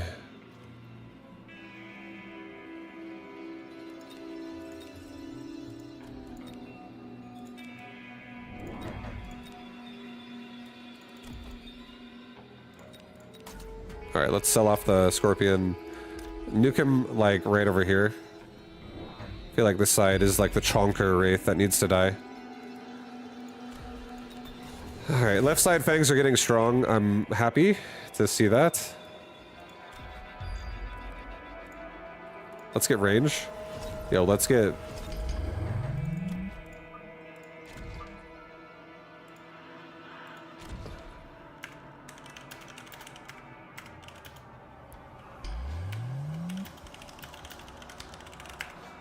Alright, we're doing a double nuke on this guy. And I'm just gonna use my last fortress here. These are elite recruited fortresses, so these things all kill steel balls pretty fast, but they realistically also have a ton of HP on the bubble. So the Wraith won't really be able to hit me. We never got the fucking damage upgrade. Oh my god. It's fine. It's fine. We're nuking. Who needs damage when you can nuke it? Still in it as 4 Fangs. I know, it's because I need to protect them. They don't survive long enough. They don't survive. They're just dying. I don't have any chaff clear, because all my Fangs are basically my chaff clear, and they get stuck forever on these units. Oh boy, that was like a thunder, like a thump in the world right there. As they both went off. That was pretty sick. That sounded cool.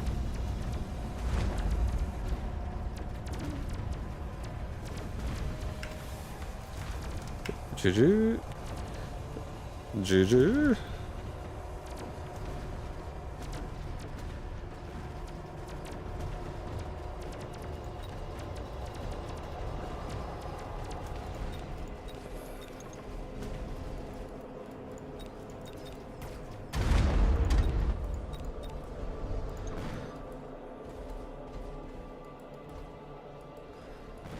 We're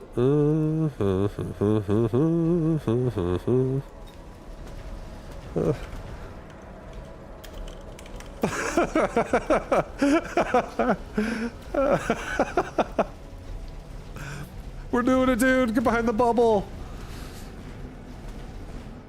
Oh, we're out.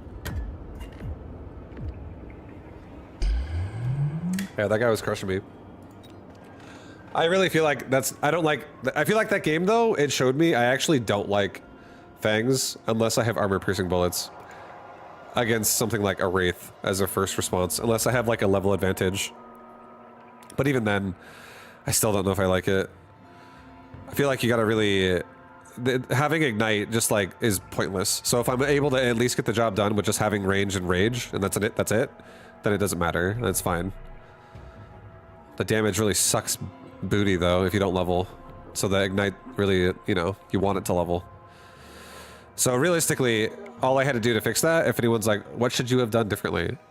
If I wanted to play it as like good as I could have, I probably would have just made Phoenix. Like the first round that I said he may go ignite, or like even that round where I said he might go EMP immunity or ignite immunity with photon emission. If I was predicting that and I was like, you know what, let's just make Phoenix in case of that. That would have been like, we would just be killing the Wraith through the emission because Phoenix hits its hard and also has like twice its range almost. Or it does actually have twice its range right at the start. Realistically, it's 60 versus 120. So yeah, Phoenix would have just been like an easy choice. But I wanted the Fangs to do it. But Fangs would have been able to do it even if I just made one Phoenix. Because then they would have been able to like leech the XP. And also kill the Wraith. And then the Wraith would just, or sorry, the Phoenix would kill the Wraith and then it would just move to the next Wraith and then move to the next Wraith. While the Fangs like converge on them. And that would have actually probably worked. Especially if I leveled that Phoenix. It's like suddenly like a level 3 Phoenix that like one-shots every Wraith it looks at. Alright, we'll go missile device. Missile device.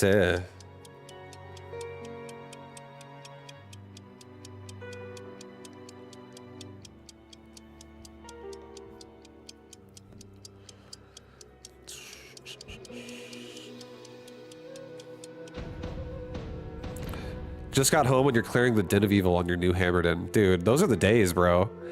Yeah, I can relate to that so hard. That was like my middle school experience.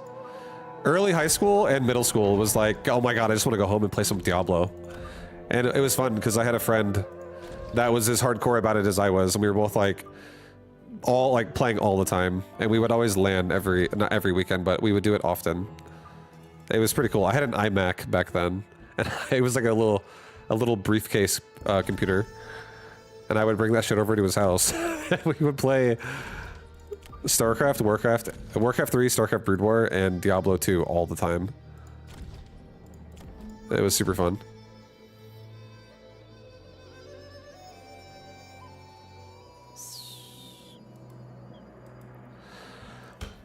Alright, no, I don't want to play back. What am I doing? I ain't afraid. I'm not scared, dude. What the fuck? What am I backing up for? I got hounds at my disposal. This is a great board for hounds. I'm gonna go for this one more time. I'm in love with this formation right now. Maybe not this game, actually. I don't want to do it in 2v2 and then have it just run on that board. And then half my board's gone every round. Actually, fuck it, dude. Why not? Let's party. Let's get this party going.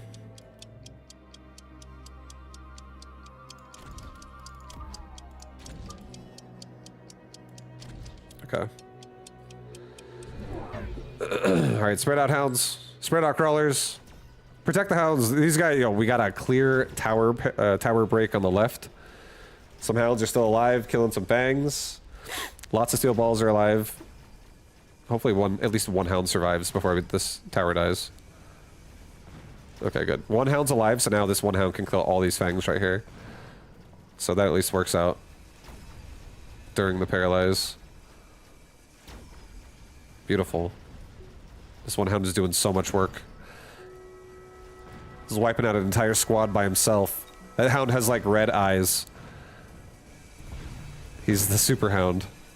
He's going for the sledge.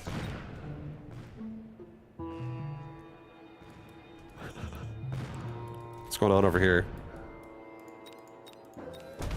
Got some Grey Torp sabers and hounds. Looking like a lot of corpses over there.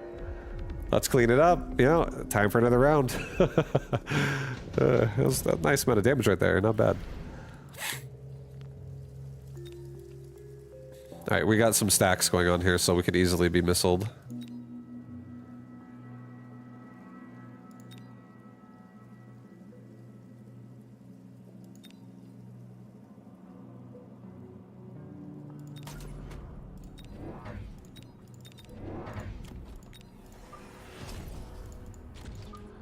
I'm fucking sending it with 2 marksmen. I want to see a reaction. And I'll probably just sell these if I don't like it. But I want to actually see this just be incredibly annoying.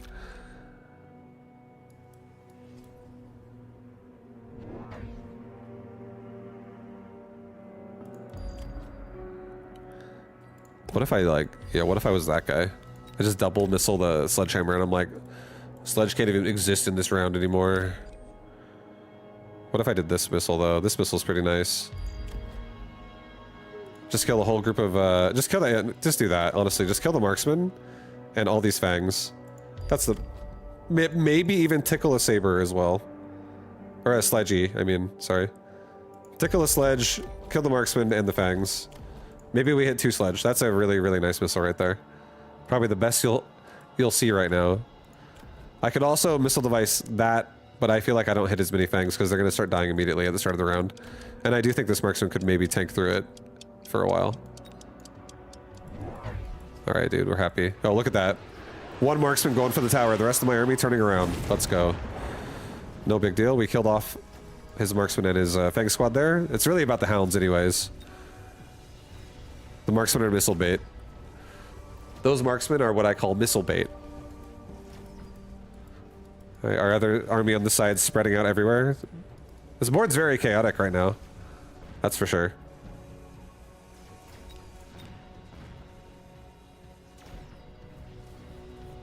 What up, Sassy?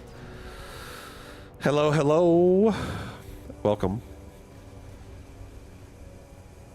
Welcome to the stream today. I heard missile bait makes you go blind. Only if you do it too much. Only if you're missile baiting like everything. Then at that point, you don't even know what you're baiting about.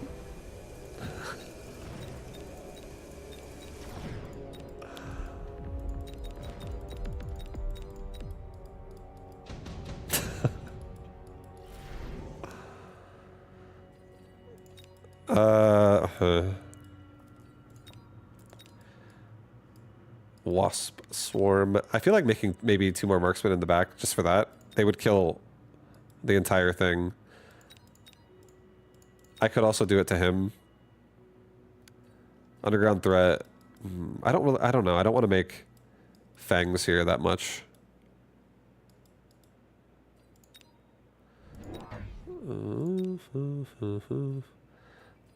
I'm gonna do intensive training.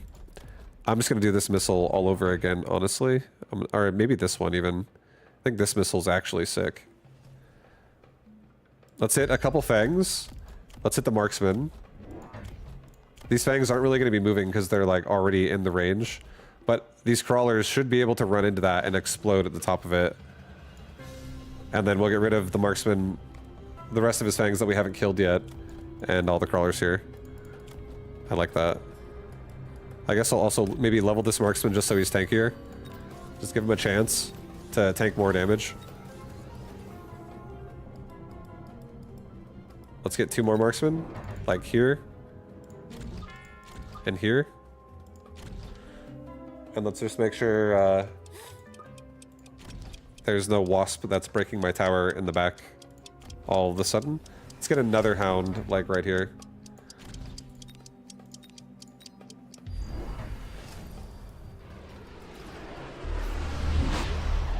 Oh, I even got some of the wasp. Oh, baby.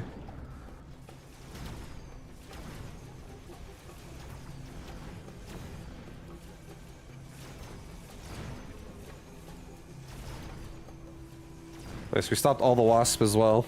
So that was a solid round.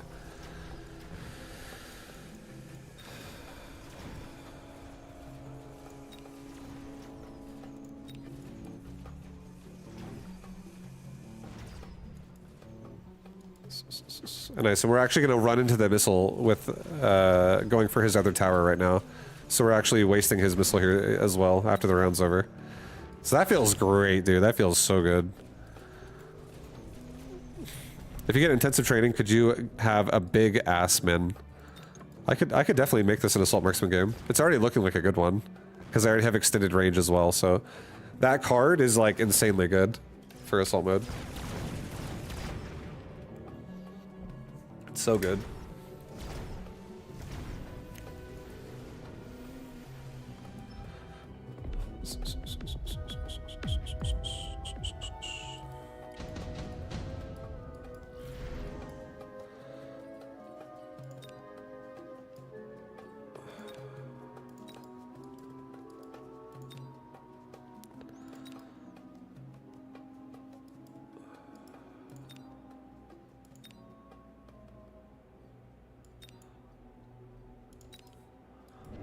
I think we need to just, honestly, at this point, I think we just start controlling the middle. And then I think everything's going to be fine.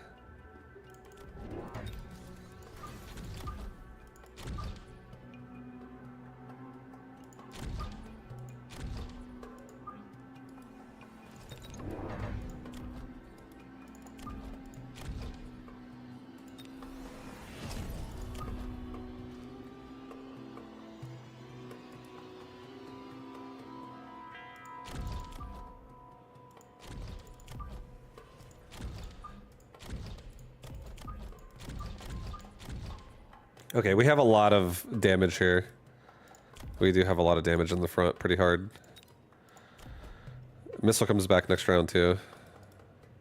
Our marksman being like right on the line though is kind of scary for the fact that they have they can be, you know, hacked or something really fast right here. Oh, there's an abyss.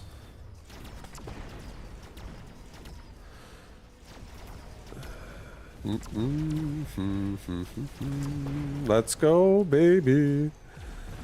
Kill those wasps. Kill everything. That marksman on the left is holding pretty hard.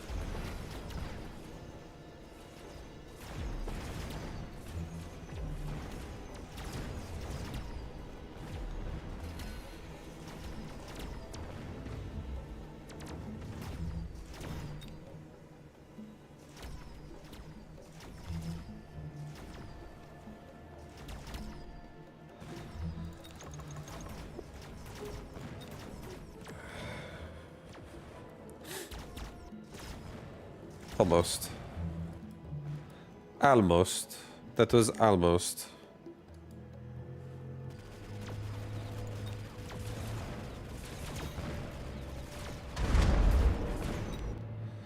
My steel ball stayed alive. That's pretty cool. My one steel ball. He ran to the other board. I don't want ground. Or, sorry, I don't want a smoke bomb. I also don't really give a shit about a regen device right now, to be honest.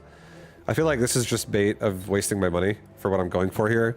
Because I'm fighting air units at this point. It's like pure air. This guy's playing a sky army.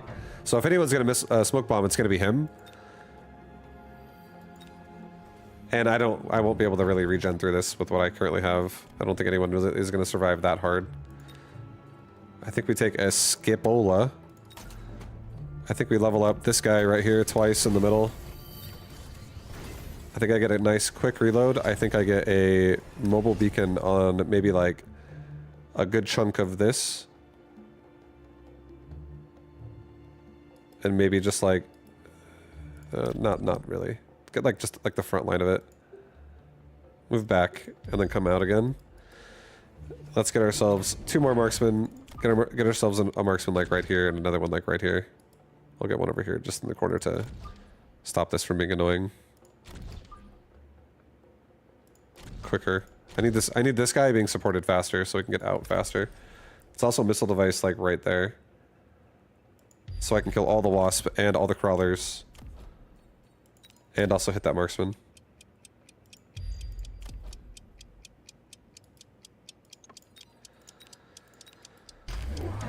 Alright, he has swarm missiles and barrier on wasp. But I have quick reload now, so perfect upgrade, I would say, for us.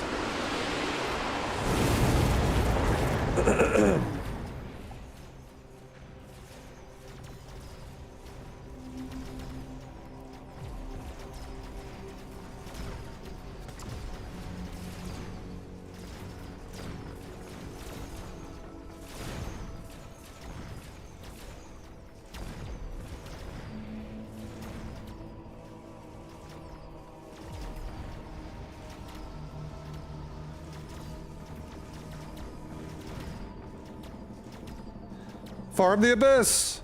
Quickly! Look at these quick reloads, guys. Oh my god.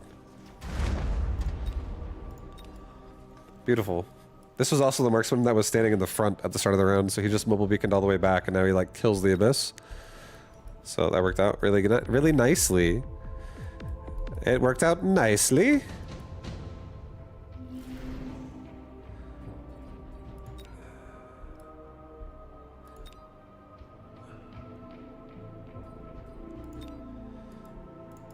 I feel like taking a worm. I feel like taking rhinos is kind of nice, but I feel like taking a worm is like extremely annoying. Just send it right at the tower right away. We'll have this guy once again pull back. Maybe like a couple of units in the front. Pull back with him. Level up.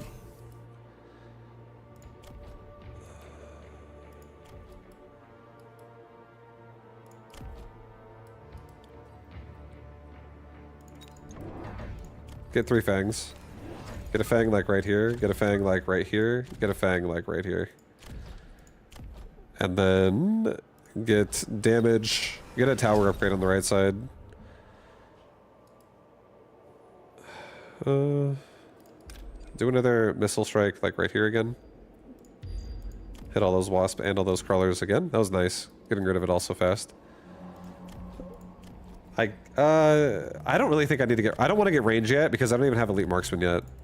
Once I get elite marksman, that's when I think I'm going to care about getting range. So I think for this round, I'm just going to get another tower upgrade on the other side. Just play it safe.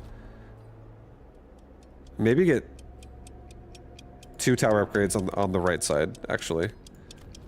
Just so this tower is, like, not going to be so compromisable because he already has titans and shit and this whole board stacked over here. Okay. Okay.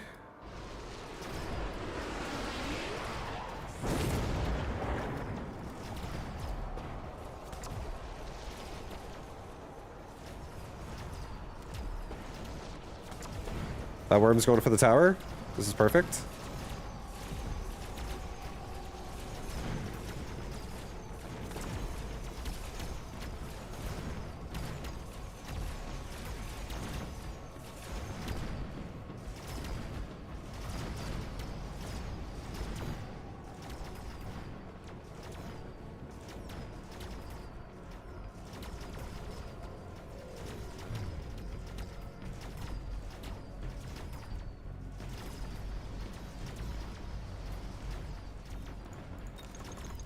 Close.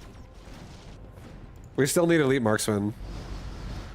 And then also we can get elite marksman in range and just like latch onto these things faster. I think it'll be fine.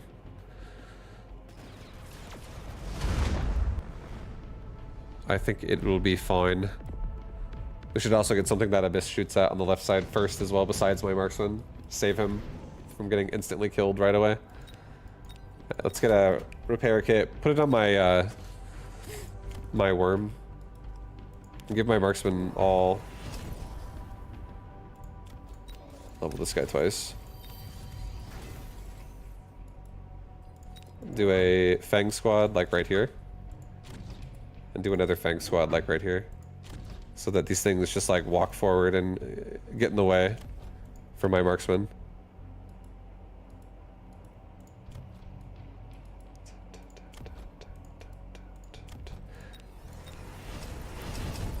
I'll missile device this thing too. I'll get range and speed as well. This should be the last round, I think. I'll move this guy one more time again. Just move him specifically right there and Don't have him go so far back this time. All right. Here it comes. Here comes a nice elite marksman round. I believe. I believe. To be honest, I will say though, I don't like the fact that I have 2 marksmen literally on the line. I don't know why I took elite marksman or extended range marksman and put them that close, because I was thinking to myself, I'm just going to sell them. But I don't want to sell them anymore because I actually wanted to commit to it at the same time. So I feel like it would have made more sense to do that if I didn't have extended range. And then they would also even have more health and stuff too. But it's whatever. It's whatever. Whatever. Yeah, the marksmen are killing the abyss on the left pretty hard. That abyss going down pretty fast. So many wasps on the left side.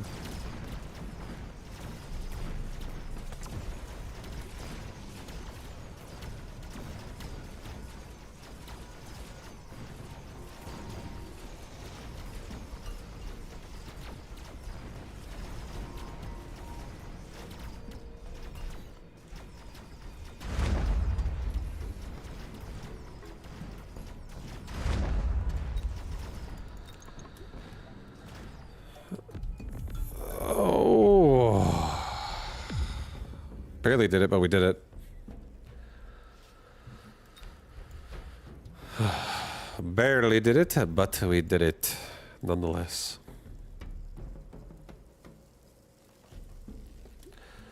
Yeah, I feel like games like that too also, once again, go crazy when you get things like, oh, this one marksman that's like level 5 has like a range module or a damage device, or you have like the red damage mods for your whole army.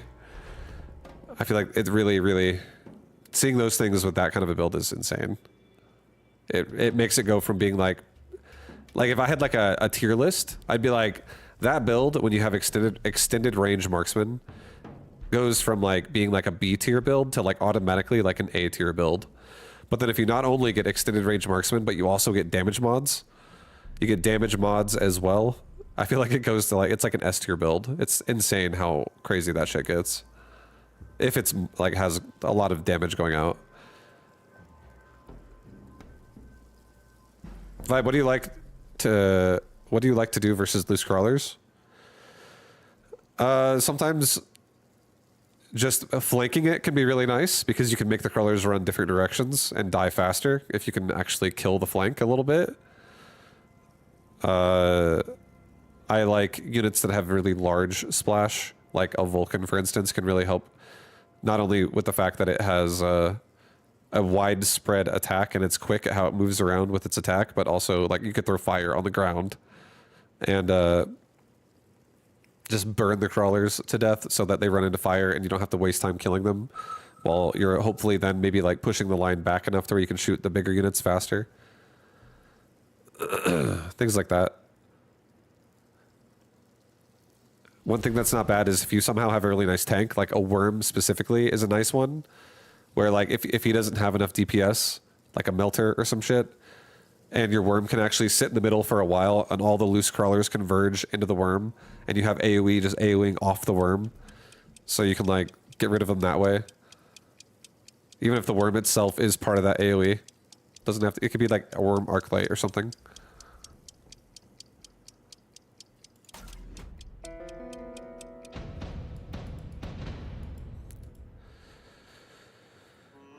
Have you tried mech raging your own crawlers versus loose crawlers? It would definitely work. So if you make your own crawlers go kill his crawlers when he's doing loose formation, it's absolutely going to work because crawlers can kill crawlers really fast. That unit has like no HP and its damage is ridiculous. For like, it'll kill each other quickly, especially if you get the damage upgrade too. So crawlers definitely can kill crawlers really fast. The only reason why I don't like doing that is because then you really put yourself into a spot where like, how effective are your crawlers actually being though? Like what's going on the board? I almost would rather be the guy with range against crawler upgrades than the opposite.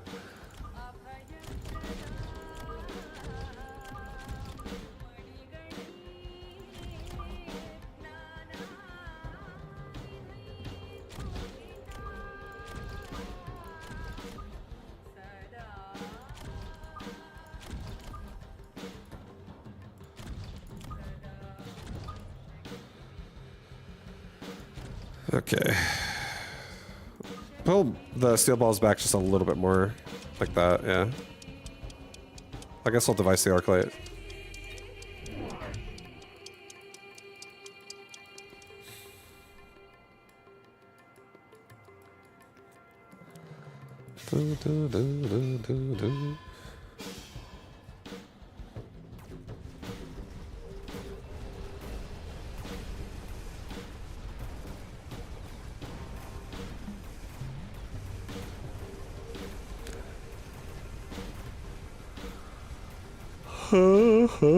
Oh, that was a nice engage for us.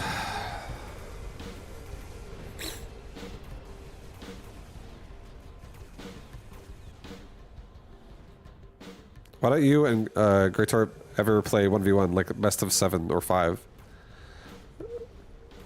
I don't know. I think it's because neither one of us is trying to be a pro gamer at this game, even though he's like, especially him right now, he's very capable of doing it. I would say that's probably honestly the best answer.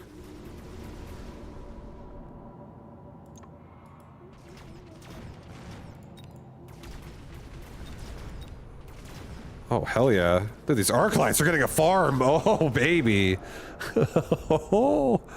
Ooh.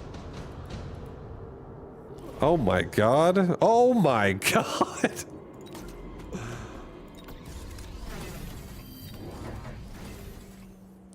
I'm excited. I got an orange arc light already.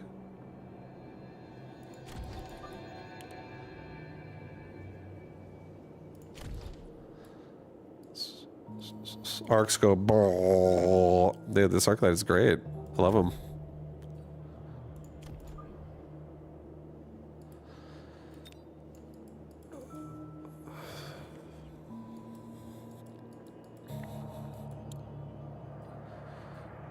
Dun, dun, dun, dun, dun, dun, dun. Look at those porn stars pumping away. Yeah, dude. Oh my god, he's got a scorpion. Okay. That's a little scary. I hope to god that this arc light in the front doesn't get shot first. He walks slow enough. These guys walk slow enough. I think the steel balls will get in the way first. I think I'm actually just going to upgrade mechanical division on steel ball, actually. I think that's what we're about to do. I feel like I can kill this. Oh my god, that arc light! Oh, dude, stop!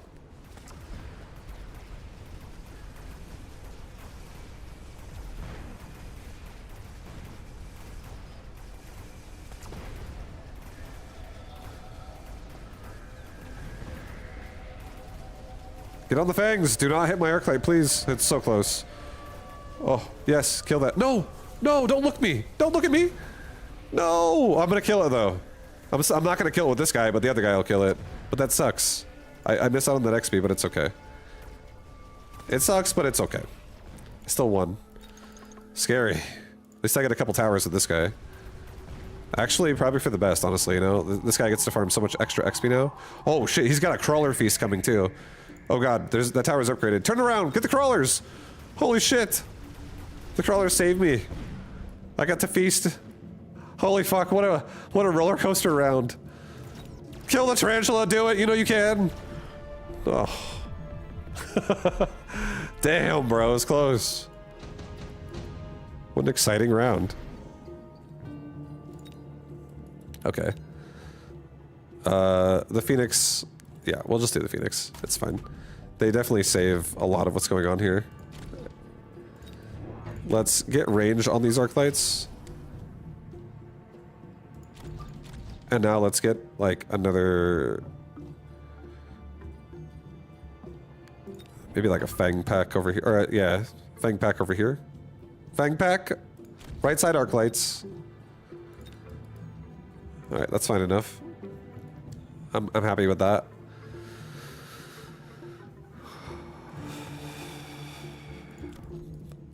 I feel like making one more steel ball for the right side. And then I actually think I'm gonna do it again, but I said I was gonna do earlier today. I think with how well this is going already with the Arclight, I think I'm going to be greedy and just make 2 squads of chaff per round for like 2 rounds and just rely on Arclights and go into really quickly factory summoners, war factory summoners. And I'll just get like a war factory summoner like near the front for to start. That I'll probably level up, and I can always mobile beacon it away if I need to. And then I'll get more in the back. And they'll just like like pump out steel balls.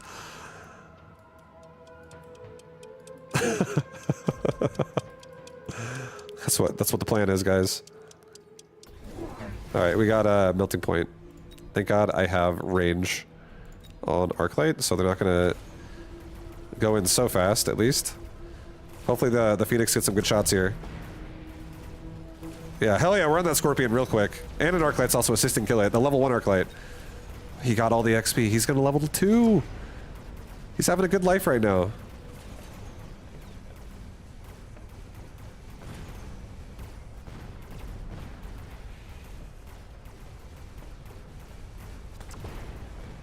Yeah, dude, these Arclights are farming. They're doing it.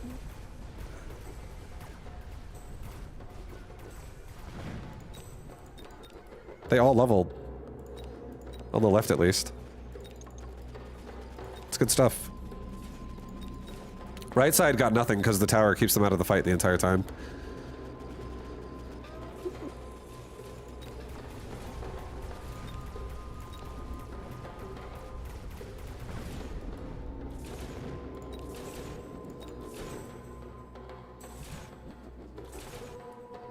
Get 'em, Fangs! Jump on those Phoenix!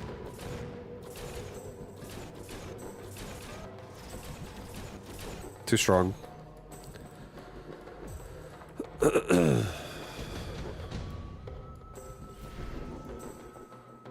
Another elite hacker. I hate seeing that again. That's sad. Saddening. Think we skip? I don't want any of this. Think we level up. Level up again. I'm gonna level up my deviced juicy Arclight to start. Actually, to be honest, maybe don't. Maybe let's give some love to the right side. The right side really kind of sucks. No, you know what? Fuck the right side. Sorry about that. Yo, we'll level you again. Yeah. Right side can have a steel ball. There you go. Have a ball. Right side. Have a ball.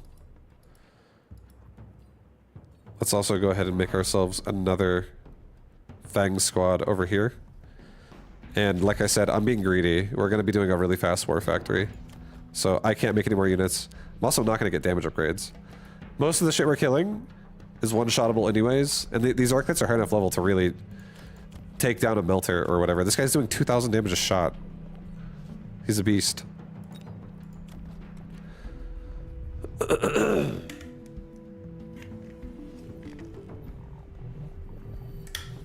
Alright, how's this board going? Which of Void Eyes? Void Eye Mustang. For some Tarantula and Crawler.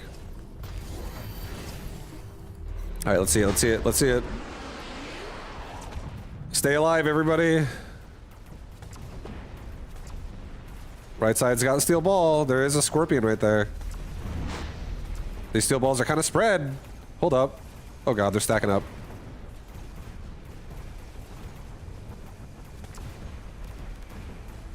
Oh, hell yeah. Double KO.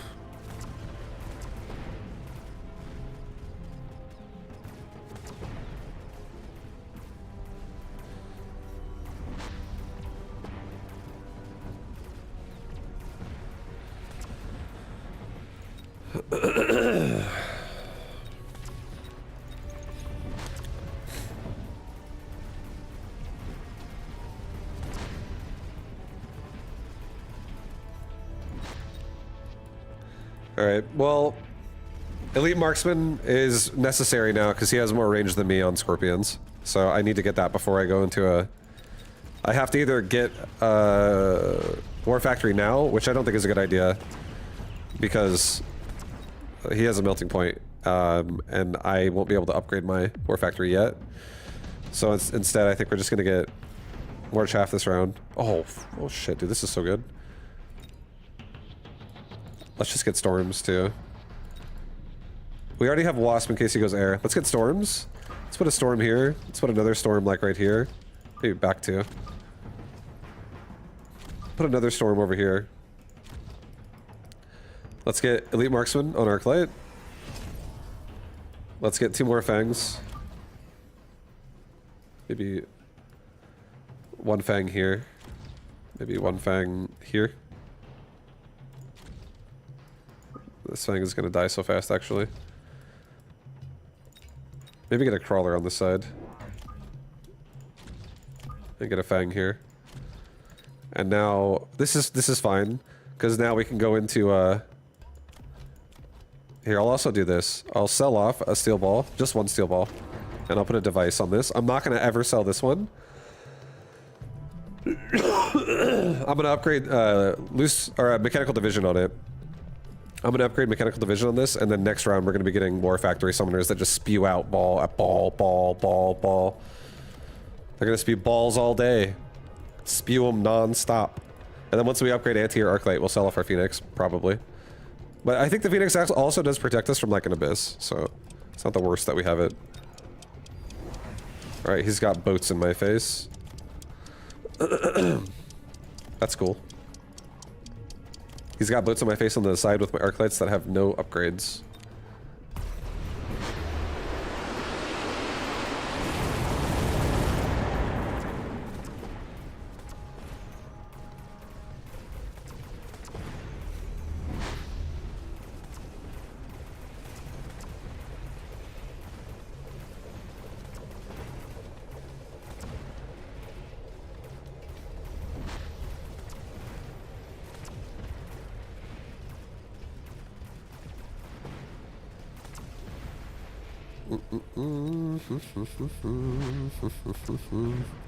Alright, I think I am gonna do 1 more round of Arclight before I commit now to War Factory. This guy's trying to... I'm playing like a catch-up game now.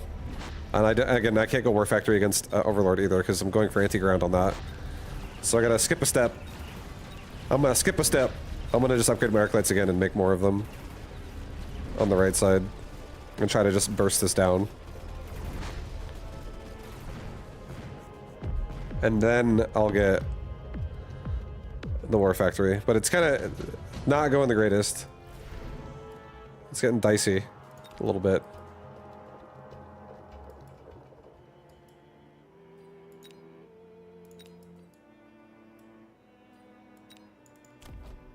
He can jump drive, so he might just like rotate over here. It's very possible.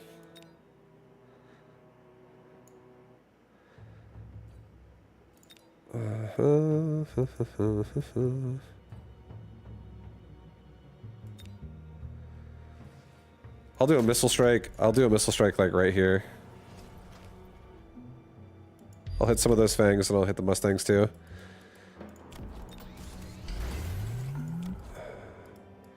Here, let's just do a Fang squad here now and a Fang squad here. I feel like he's gonna jump drive. My guess is he's gonna jump drive. Let's do an elite recruited Phoenix. I have a lot of money. I'm saving a lot of money for a nice big fat round next round. Throw a missile device there.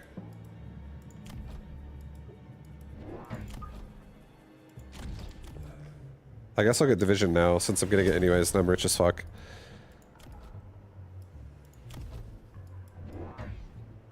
I guess that's fine too. I don't want to get like damage and stuff. I don't want to actually deplete my money because War Factories are so expensive. But yeah, I think this is fine. These Arclights have a chance to get level 2. Actually, put barrier on Fang. That's also really good right now, actually, to be honest. Yeah, he's actually going to the other board. Not what I expected. But barrier on Fang actually helps a lot too. So we got division balls and barrier Fang.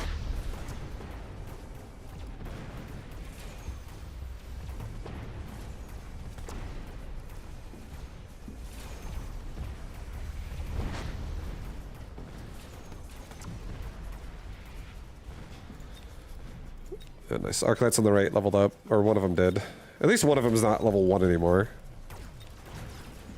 Ay ay ay.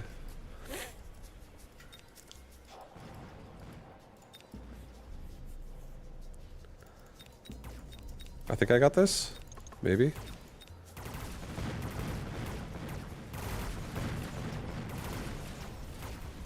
Almost got it. Maybe my level 1 Arclight can get a kill here. Doesn't seem like it. Unless the Fangs can do it. Yo, Arclight. Oh god.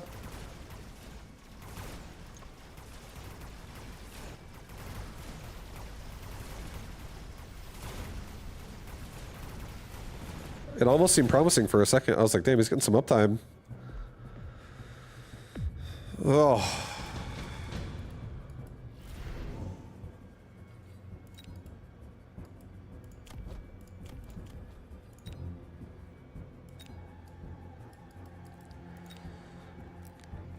I don't think HP matters. I do think the amp core does matter a little bit.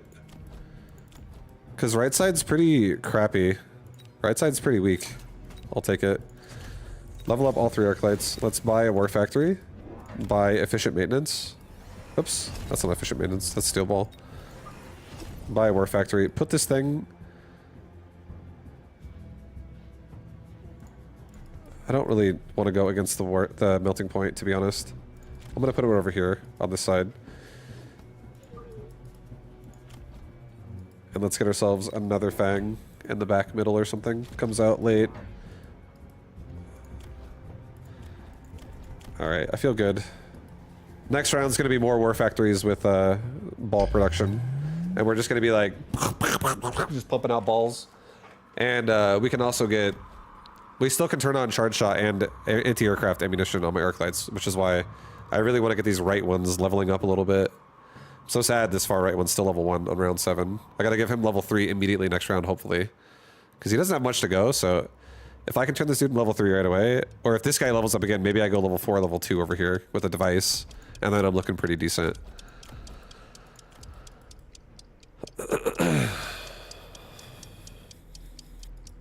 Did they buff the splash on boats? No. I don't think so.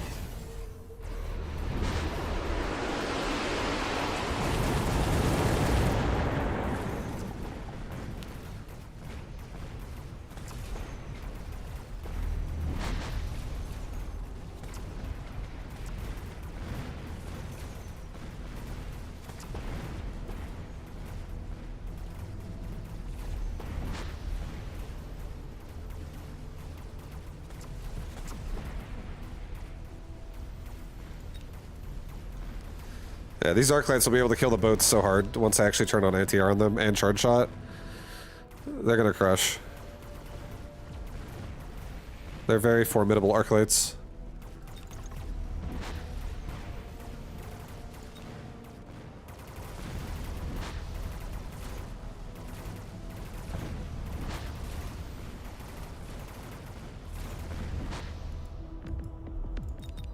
Oh shit!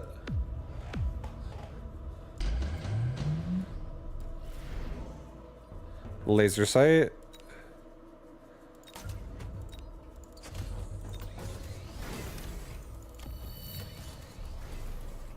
Turn on steel ball production. Let's sell off the stormcaller right there. Let's get another war factory on this side. Let's get a mobile beacon. Pull this arc light specifically back a tad. Just so he doesn't, like, die right away. Actually, it doesn't matter. Doesn't matter, actually. I take it back. It doesn't matter. Level my Phoenix. Do a rapid resupply. Cancel the thingy. Level my Phoenix. Do a resupply. Get charge shot. Oh boy, this is actually kind of scary.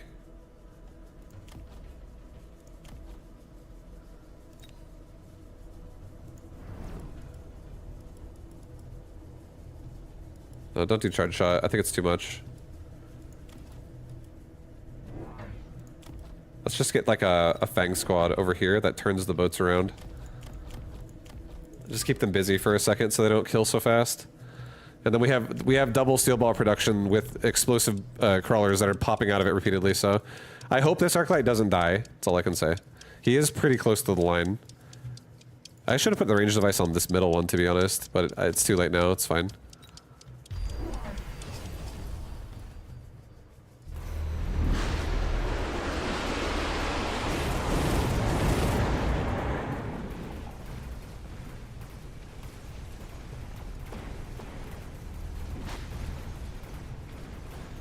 So this guy likes fire.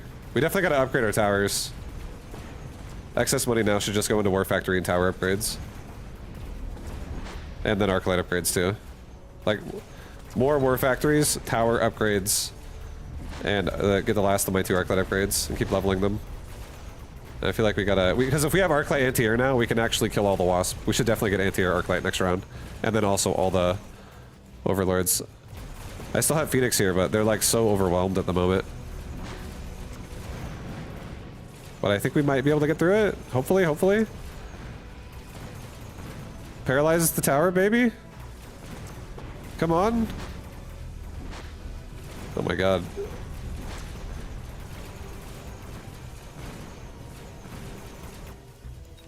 Oh no, I think we're dead.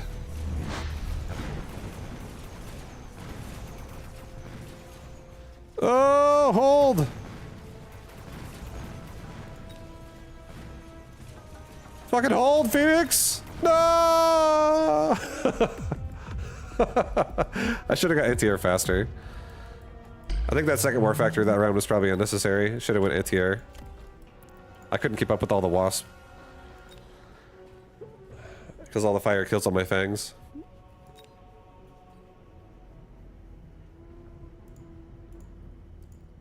Alright. Sounds good. Take it easy. Thanks for the games. Great Torp. Thank you, dude.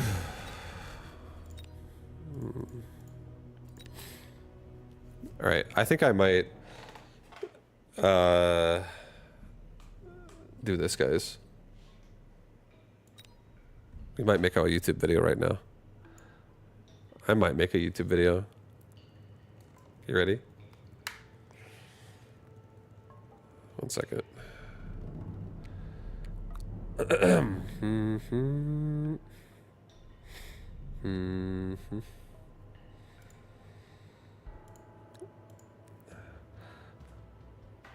One sec.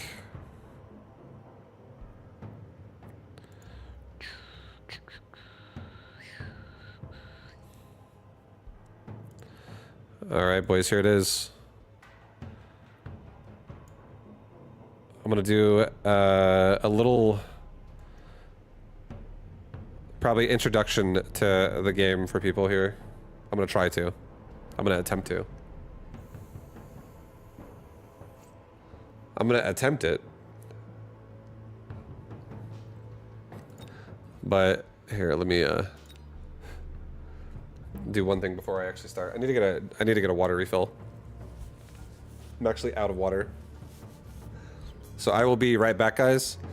And then I'm gonna make just like a video about like you know, pretty straightforward shit. Introductions to the game, in my opinion. I'm gonna like super explain. I'll probably do like only 2 games of this, and then I think I'll stop. I don't want to do it for like the whole stream. But I'll be right back really fast.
Okay, I'm back. Oh yeah. All right, you guys ready for a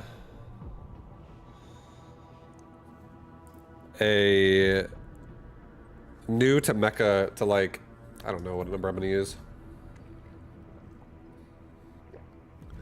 This doesn't have to be a number specifically, but new player explanations.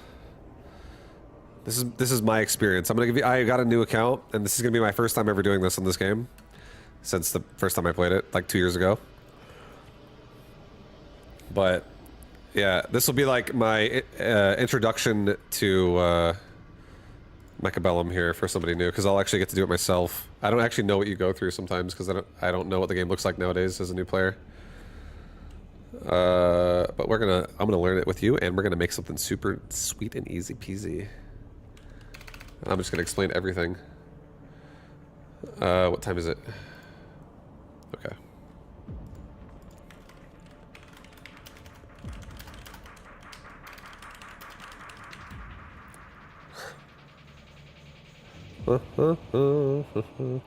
Alright, guys. We are,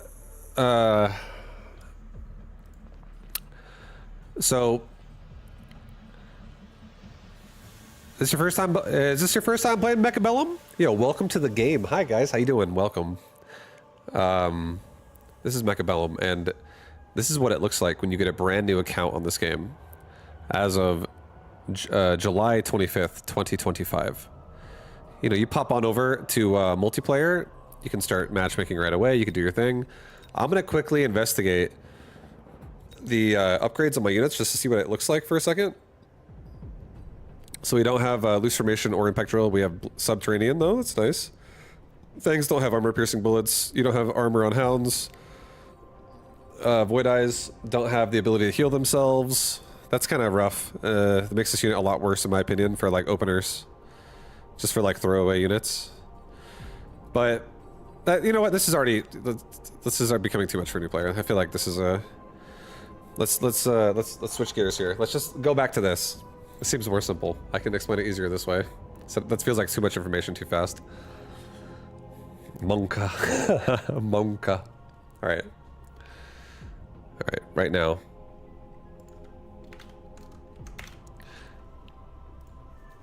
Yo, what up guys? Welcome to Mechabellum.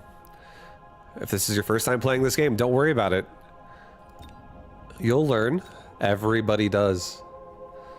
Now, come along with me on an account that's brand new, and I'm going to play a ladder game for you. And listen to the words that I say if you want to learn how to play this game. I'm going to keep the strategies pretty simple, pretty straightforward in my opinion. But it's also at the same time really fun. I don't think that just has to be simple. It's fun. It's actually a fun way to play this game. This is a fun way to learn this game. You want to learn how to play this game while making it fun? Yo, I'll give you some ideas. Let me give you some straight up good ideas on the ways you can do this once we get a game. I'm also going to be eating a brownie.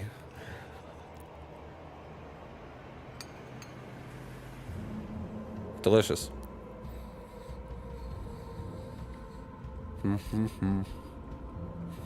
Okay. So, in this game, there's a lot of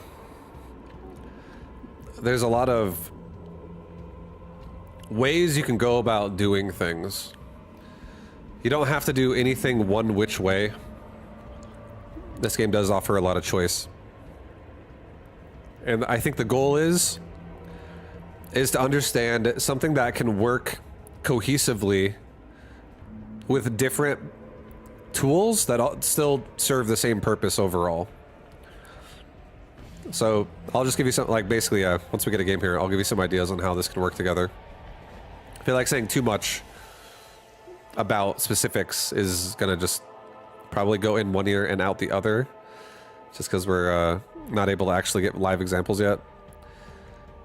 But generally speaking, a commonality of this game is you usually make units that you want to like do the work.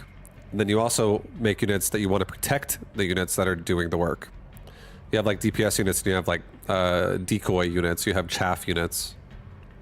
You have units that are, they run out front, and they could do DPS if they don't die, but if they're not expected to. They're expected to go die for the better units. Anyways, for specialists at the start, I think the best way to learn this game is to always look at the top here and just generally speaking, just get used to picking something that has the highest HP.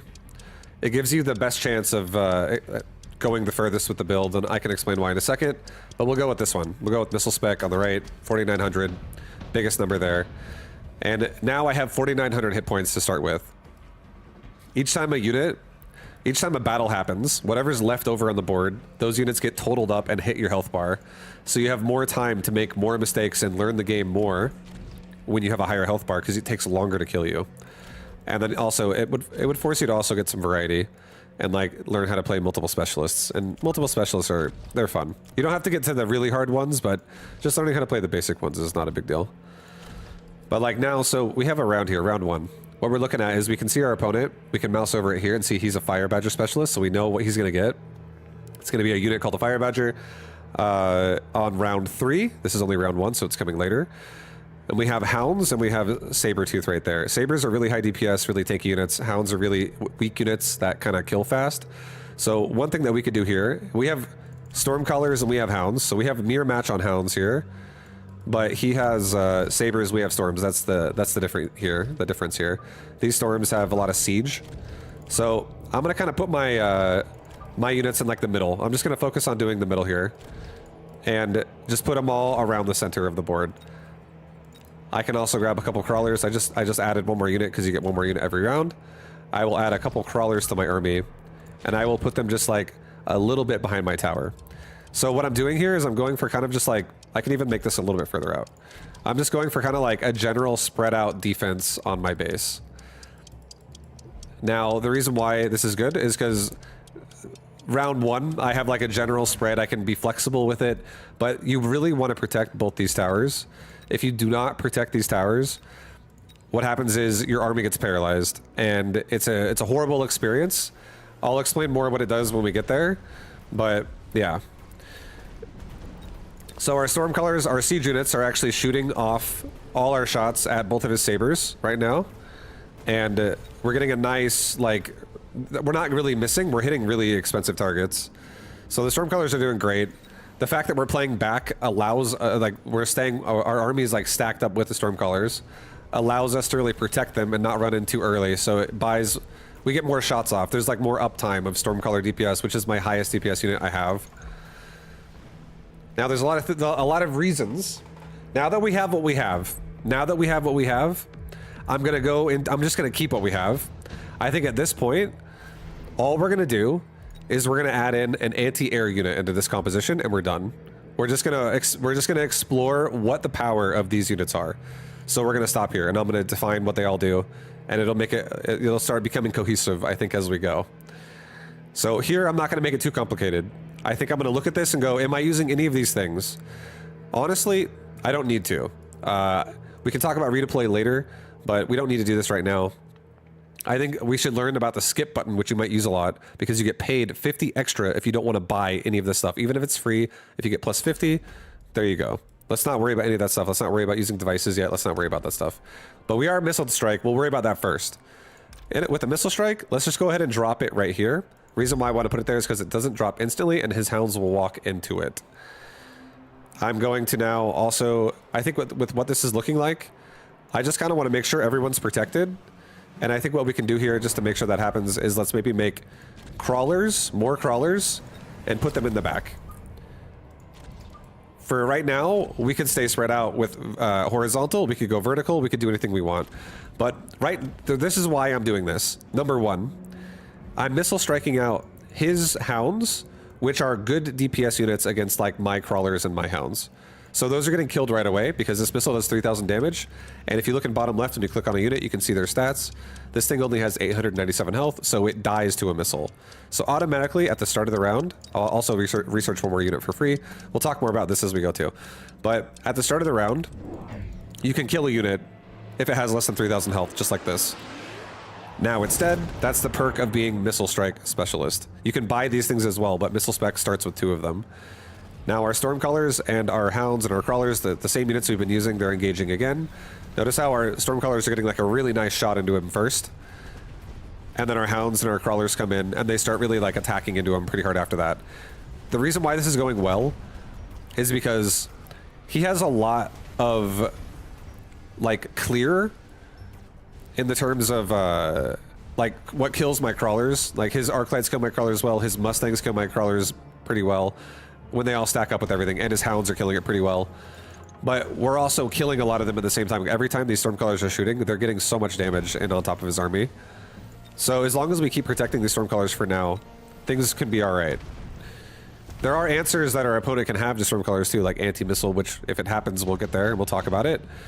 But for now, again, we just want to like focus on just these units. What is a Hound's job? What is a Crawler's job? And what is a Stormcaller's job? So everything in here, let's just actually, we do need anti-air as well. So how about we take the Phantom Ray? We said we needed to add an anti-air unit to it. Phantom Ray can now be my anti-air. It's a free choice. It is generally good in this game to take the free option. Or not, you don't always have to take the free option, but if you don't know what you want, a free option can be good, or something that where you take the single option and sell it can be good as well. But anyways, there's a lot to talk about in this game. Holy crap. I think leveling up so when the round ends, you have experience in this game. And you want to level your units. Leveling your units is great. It definitely, what it does is it adds the same HP and attack of their level 1 stats and adds it on top of it itself again. And now it doubles it for level 2, it triples it for level 3, it quadruples it for level 4, and units can go all the way to level 9. We're going to go ahead and add a Crawler pack on either side of our base one more time. And let's just go ahead and add another Crawler pack to like the middle right here of this spot. So right now what we've done is we made our DPS in the center of the board. We don't have a lot of it, but we do have a lot of units that are around it that are spread out in like these loose formations of deployment. Let's go ahead and do this right here. And so for now, we haven't really made a choice on too many different units we want to make yet. We just keep making a lot of chaff to go with our army. Our missile here does a lot of damage. We landed a nice missile there. But again, what we're doing right now is we're not really like making a lot of DPS. We just have some DPS and we're protecting it for a very long time. And the reason why it's doing a decent job is because our DPS is out killing his DPS. So if the fight keeps happening the way it happens, where it's like my Stormcallers continue to just like kill stuff every single volley they throw out there, like we're just gonna win out the rounds over and over and over. So just making sure a good way to think about it then, if you understand what I'm trying to say, which I hope you are, is these Crawlers, all they're really doing is they're buying us time. Each one of these units takes time to die from some of his units. So they're buying us time on my DPS to stay up and continue to kill things. Now, here on this list, I don't think moving at him faster is necessarily going to be a great thing because we're sieging him. And if I run faster, I don't protect my siege as long. I might run into his fire badges and stuff faster. I want to have more uptime on my Stormcallers. I want to have the fight like be drawn out longer. So I think what we can do right now too, just to like even furthermore make it kind of crazy for us, is what if he gets anti-missile? Let's go ahead and do this. Let's double down now. Now that we have like half the board kind of covered here, we have like chaff. We have a nice spread out of the Crawlers. Okay, a nice spread out of the Crawlers. Again, these things are like time. These things are little weak units. They come in mass bulk. This unit right here, right there.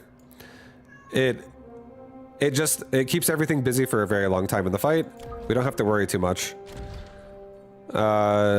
Upgrade-wise, I think I might also extend our range now too. Let's just give ourselves more range on these Stormcallers. So now what we're going for here with just Hound, Crawler, Phantom Ray, and Stormcaller is we're trying to shoot as much damage into him as we can before he connects with the rest of my, the bulk of my army, which is the Hound and the Phantom Ray. The Crawlers are just time. They're just like bodies that get in the way. They're blockades. They don't matter that much. He's got anti-missile now on his Sabertooth. So that'll shoot down some of my missiles, but we have so many Stormcallers now that we definitely can shoot quite a lot of missiles out there.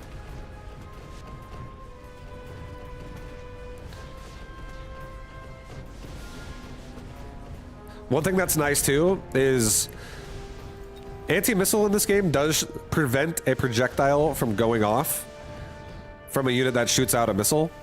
And our Phantom Rays are actually missile-based DPS. So if he has anti-missile and our Stormcallers don't actually have enough...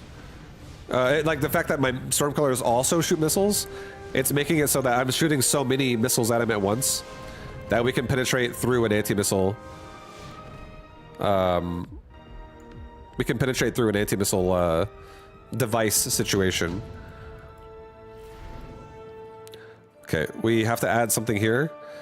And just to make it not complicated, remember if you're like, okay, I'm looking at all this is too much. Bro, too much.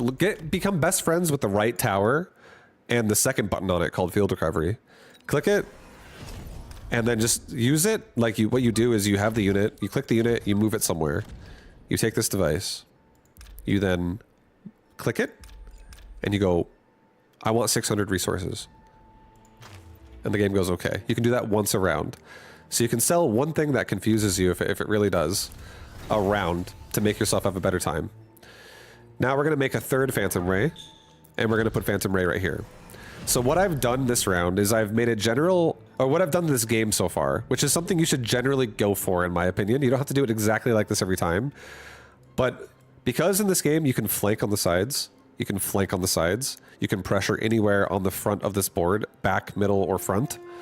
Up to the line. They can't pressure on my side where it's all light right now. Just like I can also flank him. I can build here as well. One thing that I would say is important to think about is making sure you just have like a general DPS. You have a general amount of time to protect yourself with like a unit like a crawler, so it keeps everything busy.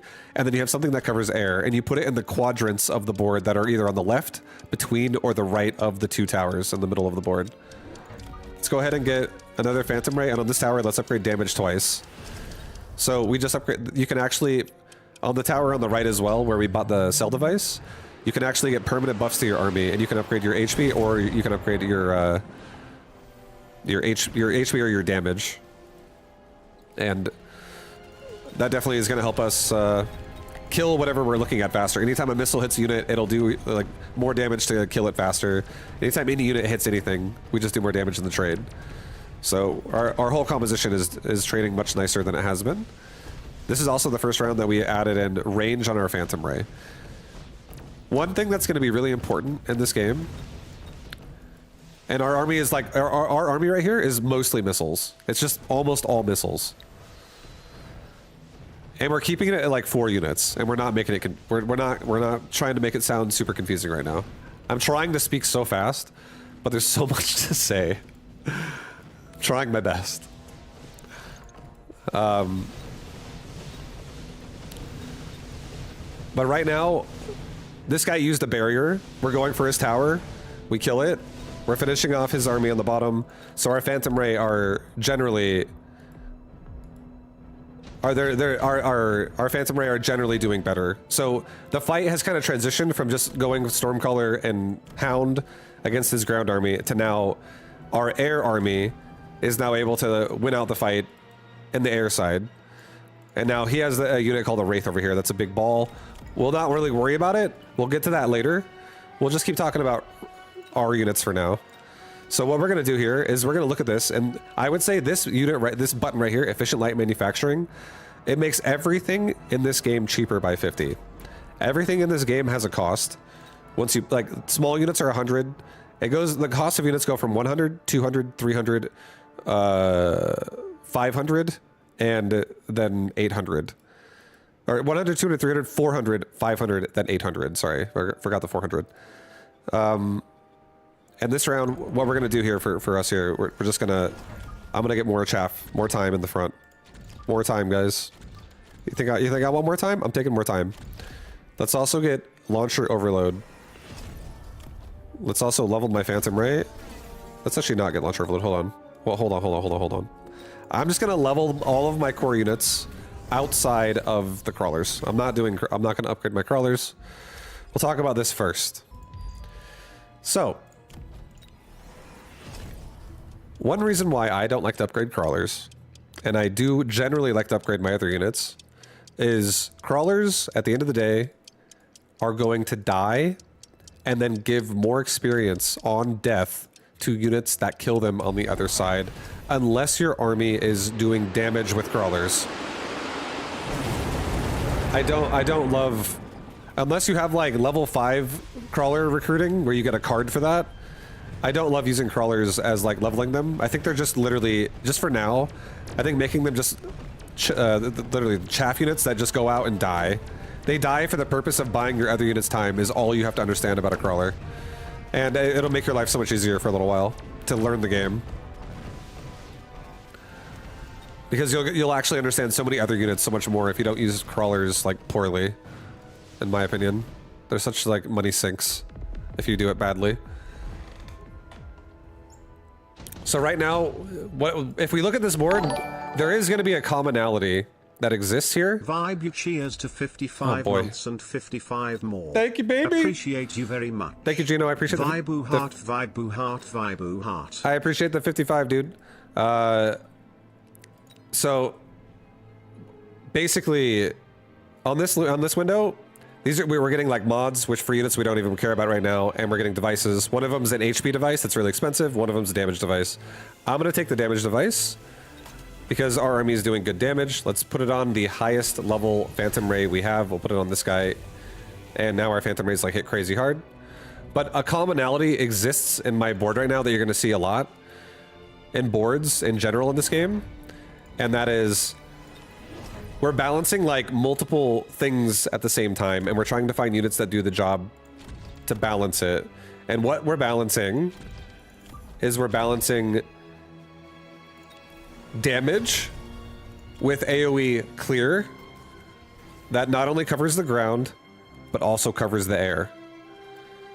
So if I were to rate this army, just to tell you what I just did, I just made more hounds, which is the one unit we've made the least of right now. That's actually part of my main army. The reason why we're doing it is because I want to make sure if he starts making crawlers like I have here, if he starts doing that, I want to be able to start killing these things because we already have so much damage between these Phantom Rays and these Stormcallers that I'm not really worried about my damage. My damage is through the roof right now. If there was a number that rated my damage, it would be 10 out of 10 for my current investment of resources.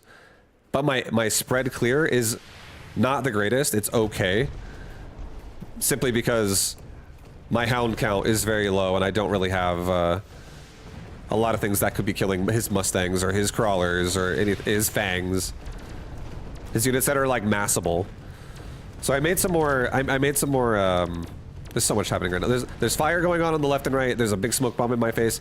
This smoke bomb, what it does is if you stand underneath it, it reduces the range of your units by half. So while you're under that thing, you just shoot half as far as you normally would, which is kind of bad for some units. But notice how like there's like oil getting thrown at me, there's smoke bomb getting thrown at me, but as long as you just don't forget to use one of the most important things in this game, which is your deployments, you'll be okay. Well, let's talk about this for a second. Oh, let me eat a piece of brownie. So,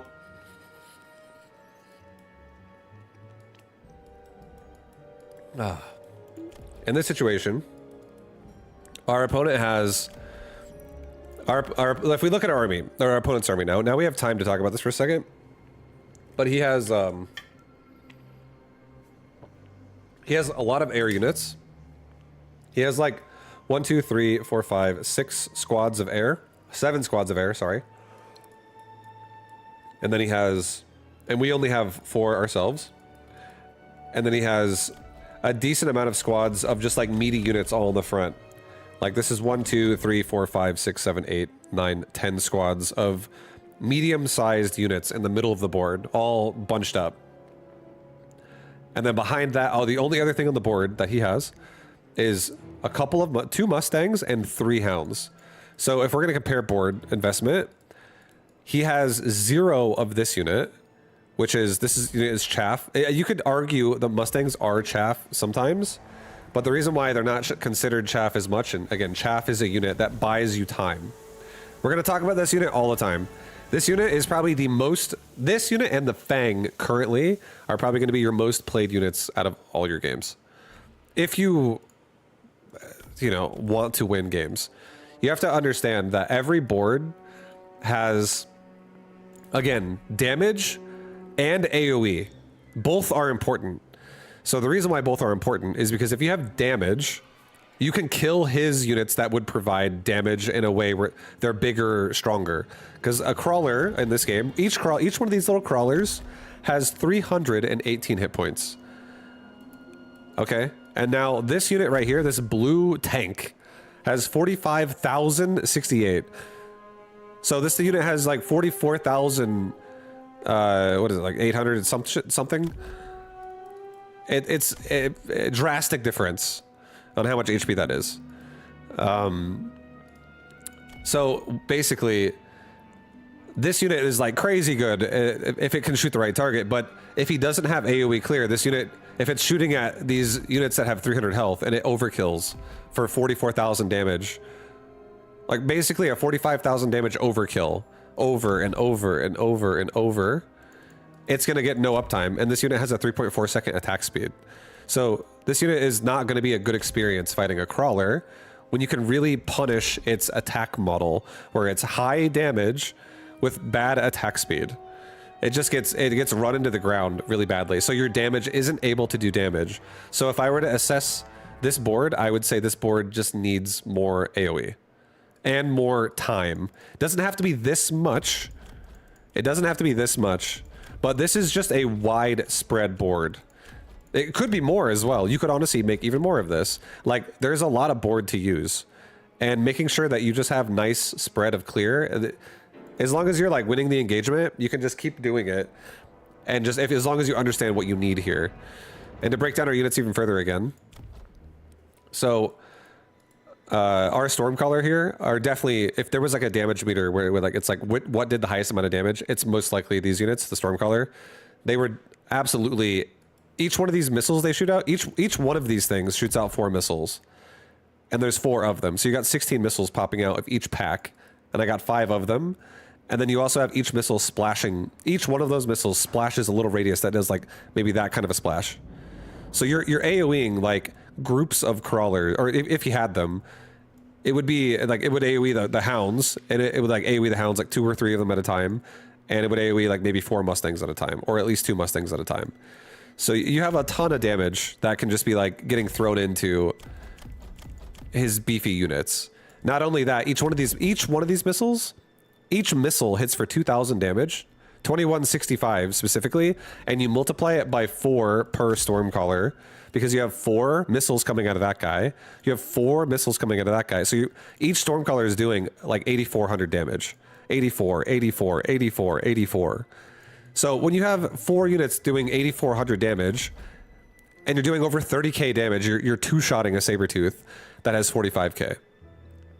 So all it takes is 2 rounds of shots where it's 3.3 seconds goes by, it shoots, and then 3.3 seconds later, which is attack interval, that's attack speed, it just shoots again. And then now this unit could die in 2 volleys if I hit it right away, and it's not going to take long to get my target on that unit because there just isn't enough chaff.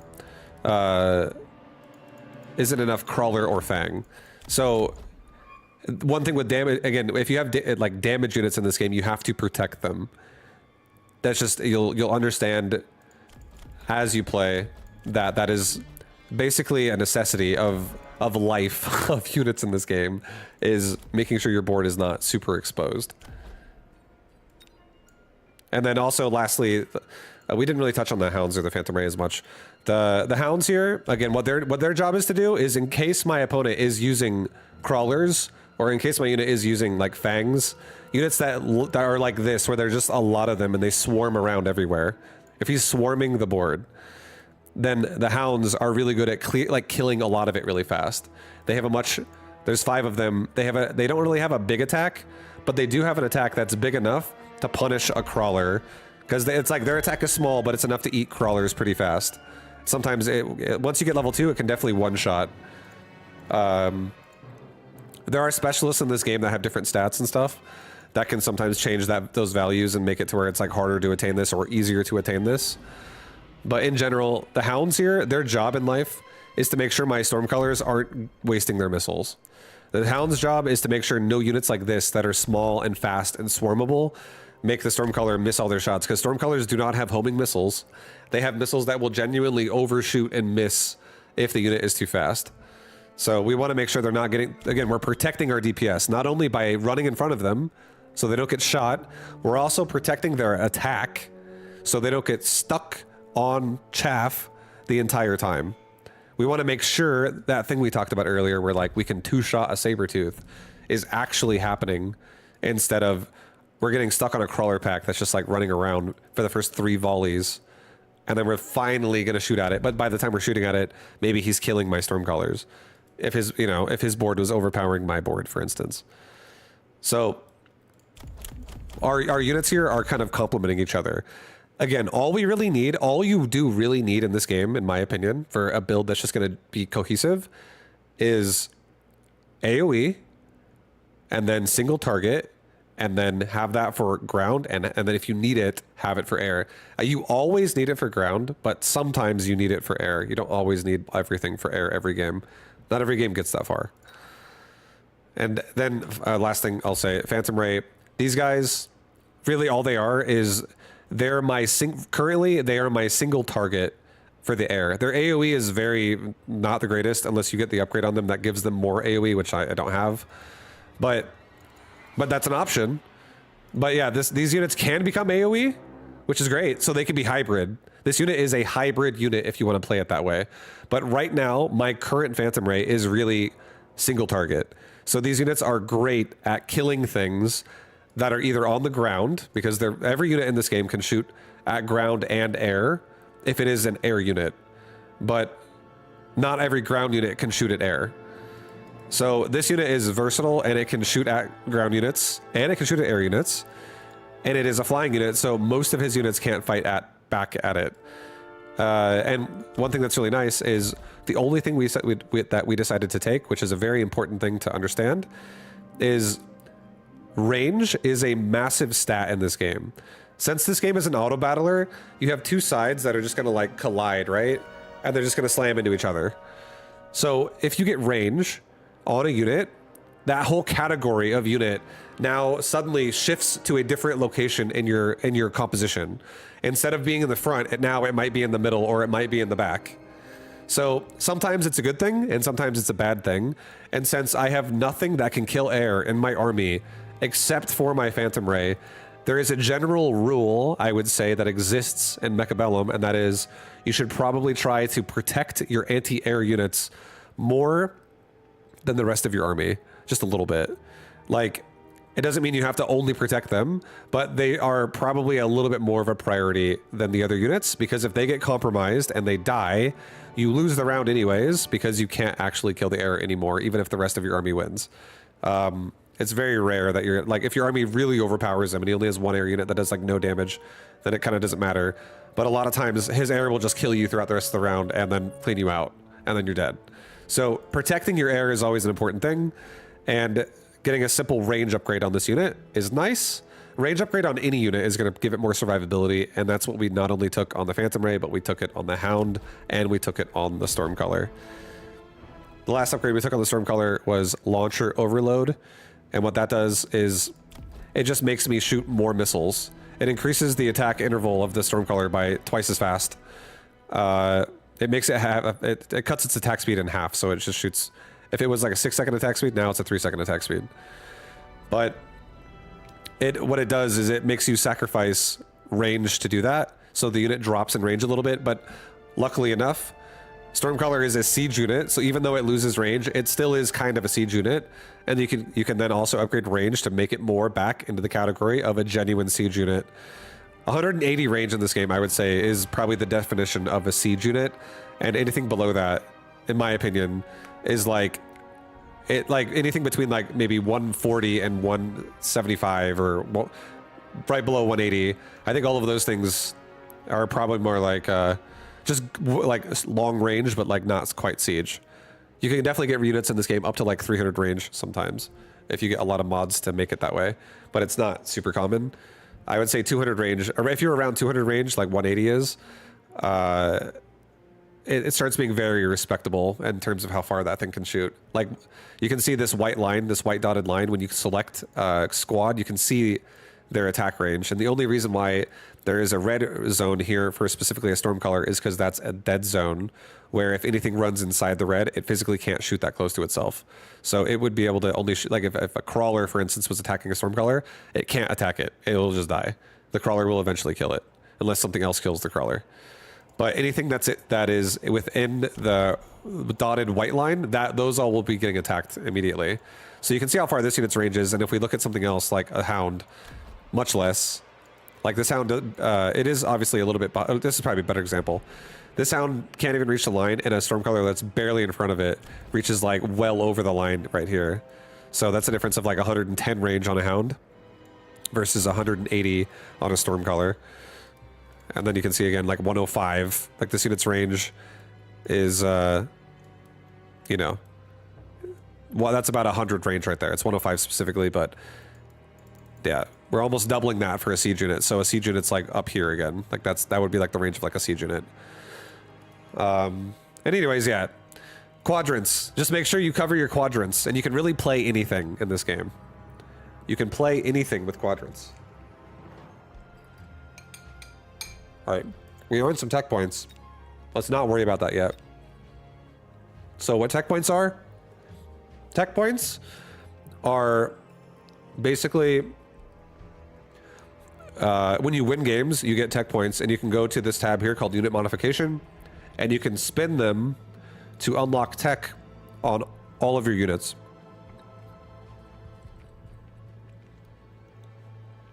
You can only run with 4 techs per unit outside of a couple units in this game, which we'll get to later.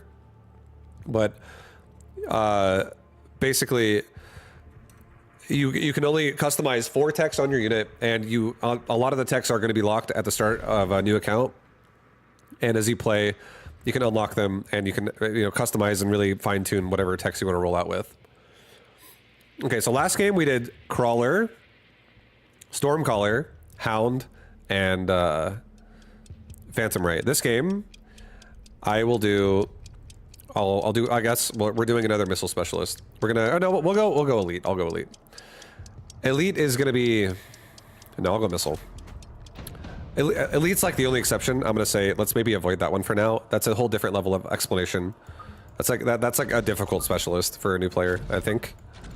Let's just avoid that. We went with the highest health. Avoid elite specialist.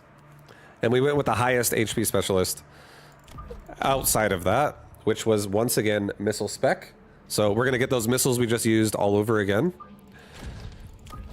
This guy has Stormcaller and Arclight. Arclight is kind of like what the Hound is. It's like an AoE unit that has like medium range. It's a little bit more rangy than a Hound though. And then Stormcaller is obviously a siege unit. This game we have Marksman, which is single target DPS. And we have Tarantula, which is AoE clear. So what we want to do, I would say, is we want to protect our towers. Let's just do, again, let's go for general defenses here. Let's just play general defense. Let's go ahead and get a Crawler pack. Maybe like, well, this time we'll put the Crawler pack right behind our Tarantula. We'll play the towers, and I'll get my DPS kind of generalized around the middle of my line here. We'll start it off like this. Just to start off, like, this is like a standard playstyle. So Specifically, everything in my army right now runs pretty slow. This is something that should be looked at a lot. My marksmen have 8 move speed. My tarantulas have 8 move speed. My crawlers have 16. Normally, I wouldn't like this, but I am against Stormcaller, so I kind of do. And to explain, I don't like how my crawlers are going to run in really fast and go die before my tarantula and marksman can really get in there and help. But at the same time, I don't want him to siege me from far away. So if my crawlers run in and dodge missiles because they're fast, that's okay. They kind of bait the missiles a little bit into the tarantula. Not the greatest for me, but it's okay. We can always make more crawlers. Serious question. Why do you never spend money leveling chaff? I just answered that last game. Because you feed more experience to your opponent. I don't like... So in this game, again, every unit... And I don't mind when I repeat questions. It's okay. It's totally fine. Also, what's up, Greatorp? Yo, Greatorp! What up, man? Good to see you. Sorry, I'm making a video now. But I'll definitely play some more twos again a little later if you want.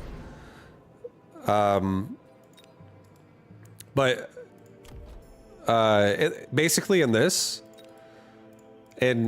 situation, I'm okay with my like his Stormcallers missing, hopefully missing my tarantulas by, you know, having a fast unit like a crawler run at him. So now we already have our anti-air unit if we really want to consider the marksman to be that. So right now we also have a tarantula, which is an AoE clear. Let's get something that also maybe has... We could do Void Eye, Typhoon, Sledgehammer, Farseer. I feel like we'll just... This game... This game will actually... We'll do Farseer. We'll take a Farseer. We'll put a Farseer right here. Maybe on the outside. Let's grab 2 more crawlers. Let's put a crawler pack like on the outside again as well. Let's put another crawler like over here on the outside. And let's try to get... What we're doing here and why we're doing this is we're going slightly forward of my army. I'm just like spreading out along the line. And I want these guys to just like run out and again, buy me more time. Why? And now if you're wondering, hey Vibe, how come you always do this a lot? Why do you make crawlers and fangs and stuff like that so often? We haven't made fangs yet, but we'll get there. But why are you making crawlers so much? The reason why is because in this game, your supply is pretty important. And I'm also, you remember Missile Device. I'm gonna just Missile Device one of his Stormcaller packs. He has a worm already. But yeah, anyways, you have a limited amount of money in this game. You get 200 resources on round 1, and then you get 200 more for every round after that. There are mods in this game that can make you gain more, but in general, your money is kind of limited. So when you want to do 2 crawler packs, it really allows you to like not only protect your army with crawlers on the board, but you also protect your investment by not letting them die because you physically can't afford like really expensive units nonstop. And that's the beautiful thing about why chaff is so good, is because it protects your bank account. You don't go broke. You have a chance to afford things. So now to talk about our army, again, we have marksman. Long range, this unit can become siege with a range upgrade. It can shoot very far. And we could try laser sights to make it shoot extremely far. I could get another missile strike. Right now we have Farseer, we have marksman, we have tarantula. I think at this point we probably... we could do worms. Honestly, I could also do worm. Here, why not? Let's try it. We'll experiment with the giant unit this game. So our composition this game is going to be just this: crawler, tarantula, marksman, farseer. We'll keep it at 4 units again and just make it simple. Now I'm going to put another missile strike now on like this group right here. That's a level 2 Stormcaller. So if he does level it, it should still die to a missile, because if he doubles his stats for level 2, he'll have around, you know, 2200 health. What is that? 2298. He'll have 2298 health right there. And that's not 3000, which is how much a missile does in damage. So we can, if it's below 3k, fucking blow it away. Now, I would say in his army, like there's a lot of storm. There is worms coming now though. So I do think we might want to consider getting some more damage ourselves. And currently, we don't really have the means to afford a worm just yet. Let's just go ahead and get maybe a couple more Farseers. And this way, Farseers are really good DPS overall. They're tanky. I can also get anti-missile on them, which is something special we haven't talked about yet, which I might get this game. Like for us using it. We've talked about it for our opponent getting punished without using it, right? We used missiles last game. But now we can actually talk about how to counter missiles this game. We might use Missile Interceptor. But then, yeah, also, if you look at the stats of a Farseer, so the way this game works, a lot of times, it'll show you a damage of the unit, but it doesn't actually register what the damage of the unit totally is. Some of the units you have to figure this out, and it's just this is like a knowledge thing for right now in the game. The UI isn't super clear, always. But this unit does 1348 damage, but it has 2 attacks. 2 missiles that fly out of it each time. You can see every time a Farseer shoots, 2 little missiles with like trails of smoke behind them come out. Each one of those missiles does that damage. So you multiply it by 2 because it physically shoots out 2 missiles for that amount. So you always have to remember you're doubling up with a Farseer shot. And again, some units just have attacks like that. Like a steel ball and a melting point is another one that looks weird on paper, but it just like multiplies itself really fast. Again, we'll get there later. But not yet, but we'll get there later. Okay, so another round is happening. An in-betweener. We got an in-between choice.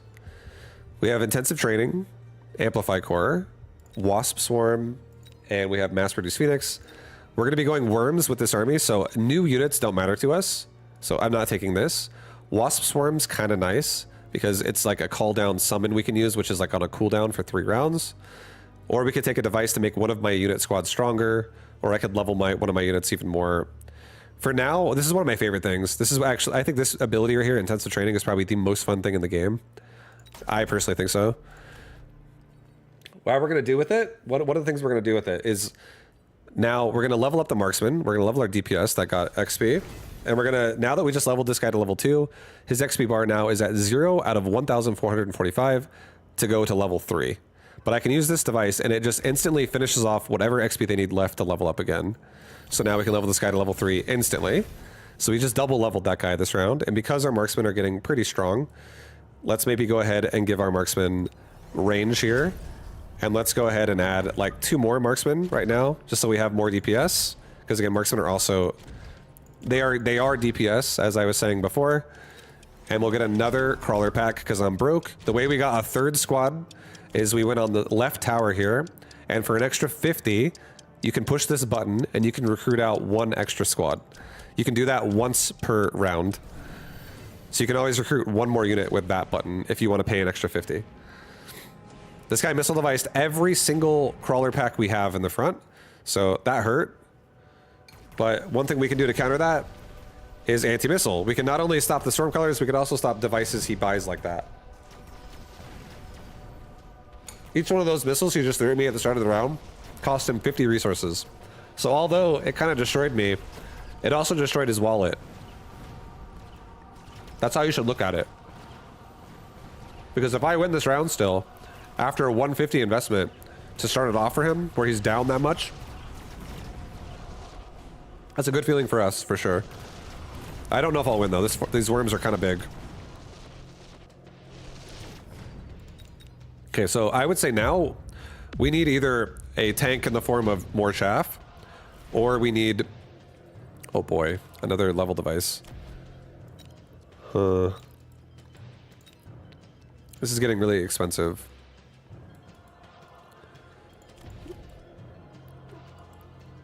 Here, let's do this. Let's get another intensive training. Let's level this marksman right here. And let's give my marksman double shot. Let's level our Farseer. So we leveled up our marksman, leveled our Farseer. He has no chaff, so we don't really care about... let's also get anti-missile. We don't really care that much about...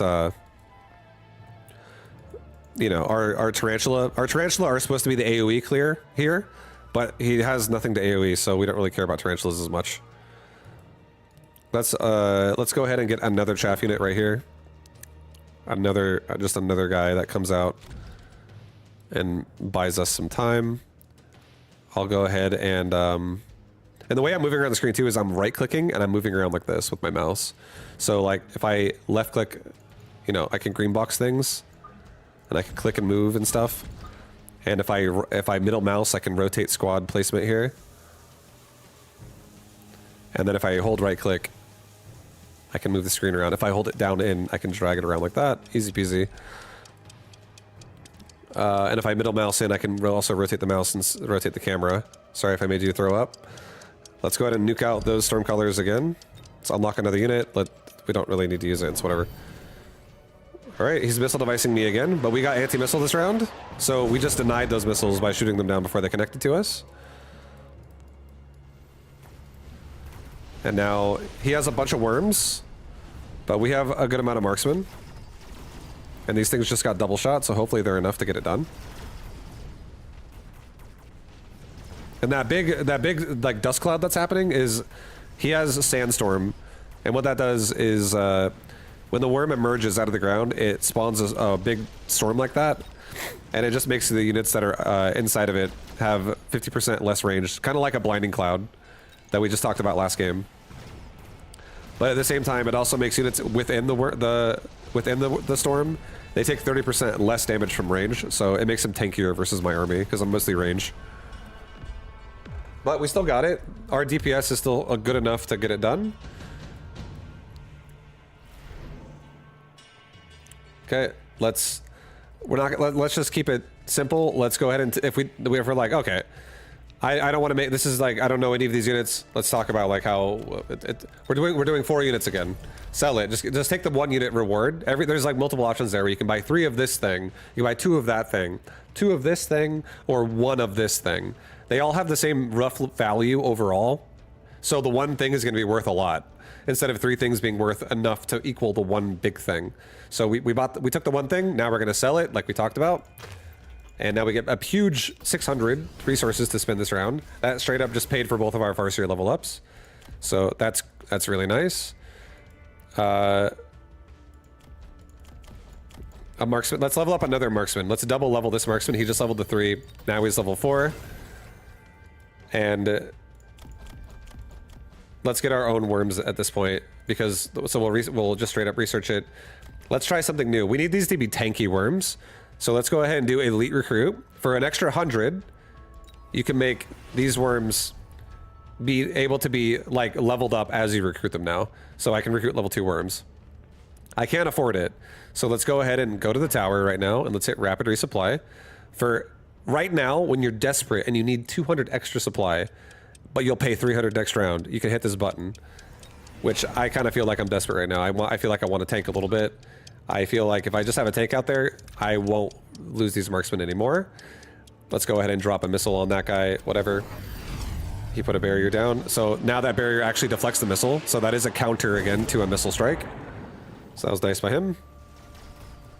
But we have 2 big worms here. So our worms will hopefully be able to get it done. We also leveled our marksmen, and the marksmen are much stronger than they were before.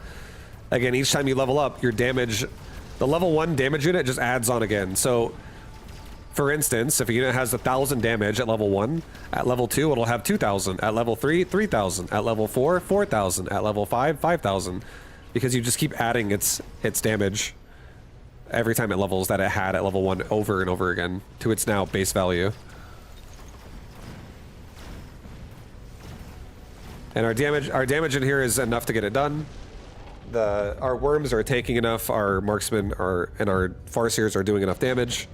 Everyone's doing a good job. So this game's almost over. We're on round 7 and he's almost dead. I have a lot of health, but this game I would say is almost over. So one thing we could do here is we could actually take advanced defensive tactics. It's the most expensive thing here, tied with the efficient light, but this allows me to recruit worms again and also have them be 30% tankier. So that's kind of insane. So let's go ahead and take that. Yo, Pook, thank you so much for the sub. I appreciate the prime. So we're gonna go ahead and kind of level my marksman. This one on the left is level 4. He's already pretty powerful. Let's maybe go ahead and level up one of my marksmen that just leveled up here in the middle. Let's get this guy level 3. He's level 2, now he's level 3. what we keep doing is we keep leveling them up, and then now once someone leveled up and has no more needed XP, we kind of level another one again. It's nice because that way when someone's like this and they have some XP already, they can just earn it for the next round and level themselves anyways. That's why I like doing it that way. Over here on my worms, let's go ahead. Because we're going to make 2 more worms right now, let's just go ahead and grab Mechanical Division. Because what this does, so now we have a worm. This is our tank, right? This worm is our tank. And what this tank is going to do is it's going to do exactly that. It's just going to sit in the front and absorb damage. But now when it dies, it's going to make 4 larvae that just now spawn in its place and continue to be annoying. So we'll send it with that. We'll let the round go. So now again, we have our tanky unit that does decent damage. We have our AoE air overall anti-air unit. This is AoE anti-air, also kind of hybrid. It is a hybrid unit because it has a splash damage, but its double missile attack really does make it really hit really hard. Then we have our single target heavy damage with our marksman. And then we have crawlers too. And then we still have our tarantula, but our tarantula are kind of unnecessary because our opponent is not making any crawlers or fangs or anything like that. So tarantula is kind of like a wasted investment. It's going to do very poorly if we go tarantula against other units that he has. He has like, this guy's army is like glass cannon, 100% damage with worms. He's got like, it's like a glass cannon with like a mana shield. He has a barrier around it, but the second you kill those worms, the army has nothing. So it's very risky to play that way. That's the way we just kind of explained last game. But I'll talk about it again because these are new units. So here, again, we have crawlers. Notice how it doesn't really matter. Like, you don't have to have like a carbon copy print every game where it's like, oh, I have to put the crawlers in the same exact place every single time. You don't have to do that. Just keep in mind, it is kind of nice. There's 2 things you should think about when you make crawlers. These are like the golden tickets to learning how to use a crawler. The first thing you should think about is units in this game have splash range. Just like what I'm mousing over in bottom left. See that shit? Splash range. And then there's a big list here that pops up in the left side of the screen. And its splash range is 5 meters. 5 meters is not that big. Because again, this range here, this is 80 meters. From this white circle, from the center of this tarantula, that right here, to this line is 80. So 5 is probably like that. It's not very big. It's not going to be very large. But it still matters because you splash units out, because units like this stack up really hard. Like, if you can splash only that big, but you're still hitting 3 crawlers at once, if you're shooting the middle one, because it splashes off the side of both of it, and it clips both crawlers right there, like, that's still relevant. It changes the pace of the fight dramatically. So this guy right here, so the rules of crawlers are, if you can make your crawlers naturally spread out, because this game does have path blocking, and if a unit that is fast, like a crawler, that has 16 move speed, which is MS, goes behind a unit like a tarantula that has 8 move speed and a big dumpy, it's got a big body to run around here. These crawlers will run like to the left around it and to the right around it. They'll spread out behind it and they'll go both ways. So it really spreads you out to really make it harder for units like this that have built-in splash to get effective use right off the bat. There are upgrades in this game as well you can take that also further mess with splash units and stuff. There's one a crawler has specifically called Loose Formation. We don't have it yet, but we'll get there eventually with tech points. But yeah, Tarantula, it's just, again, it's a unit that has... sorry, I'll go back to the second Thinker Crawler. So the first Thinker Crawler is you want to put them in a way where they can, if they can, it would be nice if they can spread out. If not, it's okay. It's not the end of the world. But a nice place to put them generally, if you don't know where you want to put them, is behind units so they spread naturally. Because here's a concept in this game that people don't understand. A lot of people take a while to figure this out, I feel like, if no one tells you this. But in this game, again, it is an auto battler. If you make a unit look a direction in this game, and something is within range, like the closest thing to it is that direction. A lot of times what it'll do is it'll keep looking that direction and just go that direction. So like, let's say there was, a flank like right here, and let's say my units were spreading out on this tower, the ones that go left would go up to the fight over here, and the ones that go around the right would maybe look at the flank and go to the flank. Like they're going to, and sometimes you can just straight up, there is also a way to pull units where like, even if they're not looking at it directly, if I put something here and something is like in this quadrant on this side, if it's like on the inside of the tower, it will just come to it because it's like, oh, you're closest to me on the board. I'm going to automatically go to you now. But what I'm trying to say is if something is actually closer to you, but a body makes your unit turn and look a different direction, even though that's actually closer to you, but now you're looking this way, if it's close enough now in your new field of view, it has a chance to go that direction. It does sometimes do that. if your opponent's board is not super dense. If it's got a lot of density going on, it's not going to happen a lot. But if something is like here and then something else is like here and there's a gap between, it totally can happen. So that's important to understand about a crawler, I think. Like how the AI works and what it does, because you can abuse it and like, you know, try to like the arrows also really are like assist tools. Whenever you click a squad, it tells you what it's going to do. So you can see, oh, this one's going to go for that fortress. That's a big fortress right there in the middle.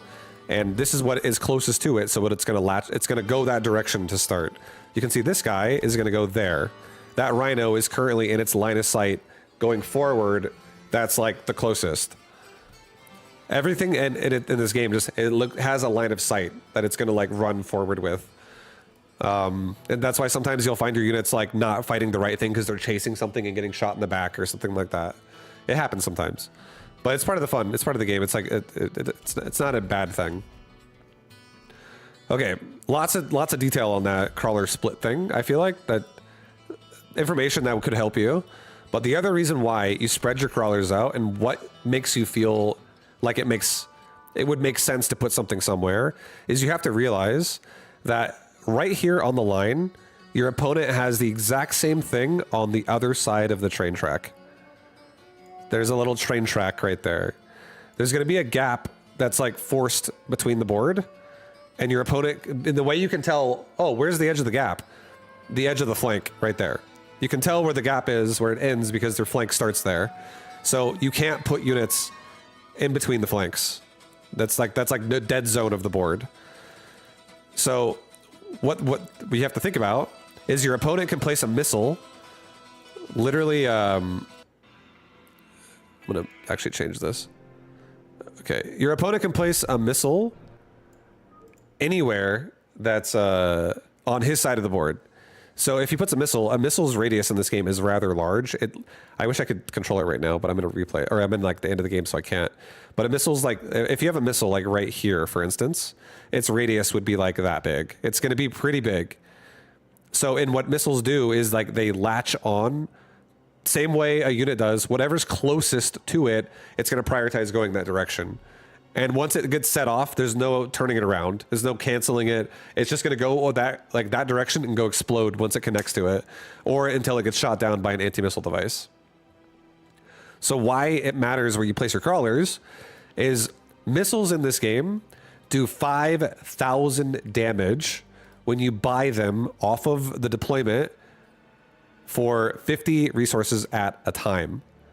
Okay? I am a missile device specialist that has missile strikes. The difference here is one is called missile strike, one is called missile device. I don't have to buy missile strikes. These are cooldowns, like spells, that I can use once every 2 turns.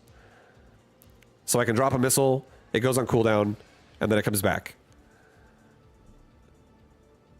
It's a 2-round cooldown overall. So you have to wait 2 turns. You drop it, wait 2 turns, and then it comes back. But you can buy. So those are free. You have those. Once you have this, it's just a cooldown. A cooldown is not a cost. It might cost something to get it initially, but once you have it, there is no cost other than round time because it's a cooldown. But devices have a cost every single time you buy one. And for a missile specifically, the missile device does 5,000 damage, and it's the one I just talked about that is like, you can put it on the line, and it has a radius that's like that large. you got to be careful because a lot of units can have less than 5,000 health, like this marksman right here. So if I put a crawler pack and this marksman like this, but let's say instead of my marksman being here, let's say my marksman was right here. And let's say he puts a missile device right there, and the missile device's range is like that large. If he missile devices my marksman at the start of the round, it will die because if it's below 5,000 health, it would be dead. If it's above 5,000 health, it'll get hit for 5,000 damage, and then whatever's left over is left over. So if you don't care about missiles, it's possible. You might have units that don't care, but a missile also does a large AoE explosion. When it detonates an area that's about like that large. Like, for instance, this tarantula's radius of splash is 5 meters. I don't actually know off the top of my head the missile radius splash of a missile device, but I would guess it's probably like 45. It's like literally pretty big. It's pretty large. So you got to respect it, because if you stack your units up in a bad way, missiles can blow up lots of, like, multiple squads, where let's say those 3 squads cost you 200, 100, 100, and you get missiled and they all die. And you're like, oh, whoops. Like, I just lost 400 for the 200, 100, 100. And he only spent 50 to blow all that up. So he gets like a 350 value shot right there. So the one thing about missile devices too, is they don't respawn every round, and you can make up to 8 devices total a round as well. There's 3 devices total in this game. There's shield device, there's missile device, and there's anti-missile device. So there's ways you can play all around it. There's like a rock, paper, scissors there, where a barrier can block a missile, and a barrier has 40,000 health, and if a missile hits it, it remains with 35,000 health. If an anti-missile exists, it straight up disarms the missile in the air before it lands at the target. But as we talked about in game 1, you can penetrate people's anti-missile devices if you physically have too many missiles. Anti-missile devices, over the course of being used throughout the round as well, start to lose efficiency about how they kill missiles too. So it starts to get worse slowly over time. There is kind of a balance. You need to like just have enough. Otherwise, it can break you and cripple you. You know, again, examples we just showed this game where I kind of shut them down, and the last game where we penetrated through. And yeah, anyways, the crawlers here their job is to either, again, spread out and buy me time, or not allow my army to be detonated all over with missiles on the spawn of the round. So right now, I would say in my army, there are 2 locations that are vulnerable, and the rest are honestly pretty decent. And those 2 locations that are vulnerable are right here and right here. Because if you put a missile right there, and if you put a missile right there, those missiles would be able to be like, again, the radius of them could be like that large. And the second this tarantula walks forward at a slower pace than the crawlers behind it, they would all clump up really hard by the time they get to like right there. And they would all die. Like, all the crawlers would die, and my tarantula would just be... Another side effect of getting hit by a missile is that it snares you. So, you know, our unit would be like punished for that.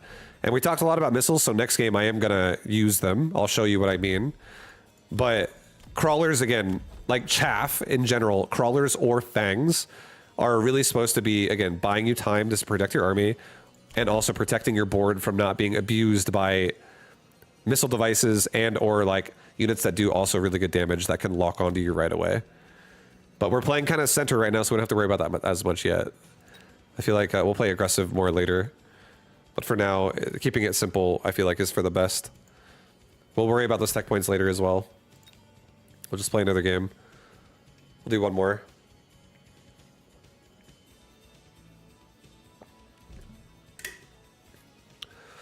All right. Another game. Another game. And yeah, the general idea we're going to go for here is I'm going to probably keep taking like 4 units at a time. And the goals there is going to be for those 4 units. You can use more than 4 units if you want in this game, just so you know. But just to keep it simple, just for now, I'll probably do a couple more games of this of just like 4 units. 1 chaff unit, and 1 like DPS unit, 1 AoE unit, and then an air unit, or like a support. It doesn't have to be an air unit, because you can have ground units that can shoot air, and that also works. Here in this, we have the best specialist we have here is Giant. because it has the highest HP, and Giant is a nice specialist. So let's go ahead and do that. We have Hound Stormcaller.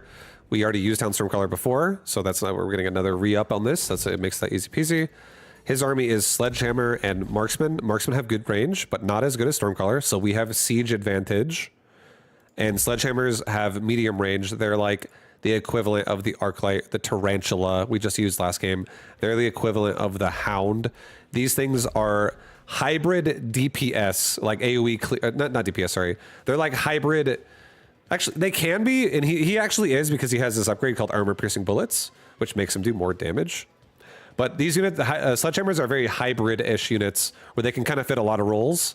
They don't do anything like the best, probably, but they do a lot of things kind of well, or they can. Hound does not fit the role of damage nearly as much as his Sledgehammer absolutely out DPS my Hounds. So we're absolutely going to lean on our advantage, which is range, which is in our siege, which is going to be with Stormcaller. So let's make our Hounds protect our Stormcaller. Just put our Hounds kind of like generally around the board again, center around the tower. Now we have flanks covered for the future. You can't flank on round 1, but beyond that point you can. Let's get Chaff again.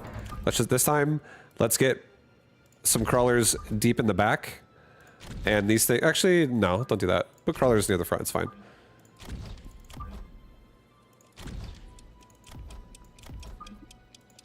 All right. And, yeah, we'll send it with that.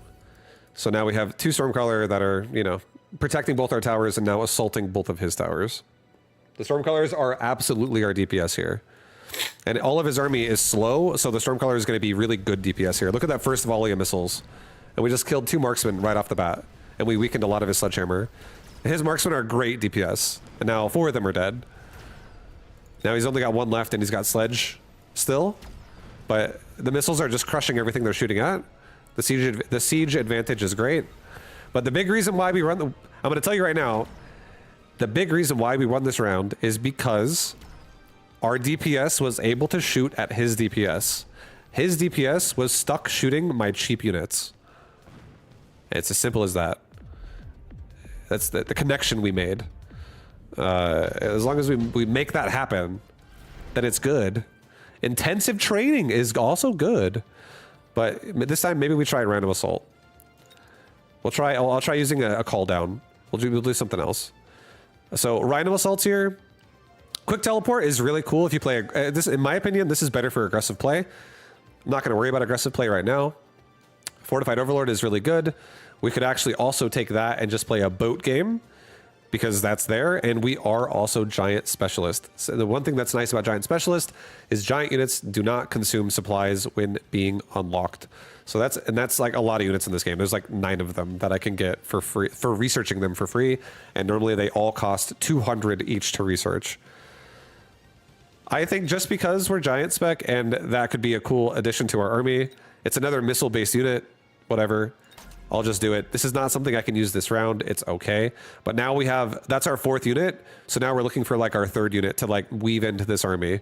And I would say this unit is really good DPS and really good air. Like it's an air unit that is just really good single target.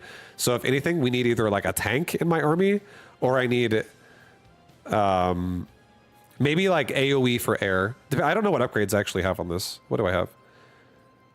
I definitely need like maybe like a Mustang or something.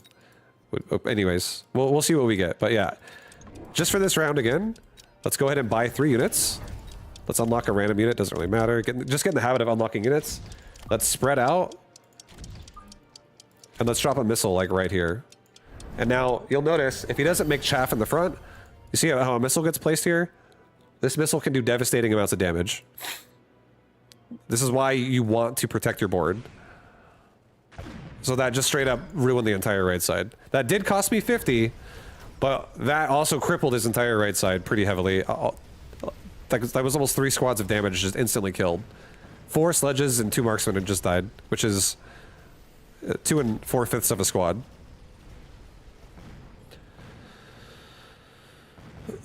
Sell a Stormcaller and you can buy a boat now. It's okay. I'm not gonna...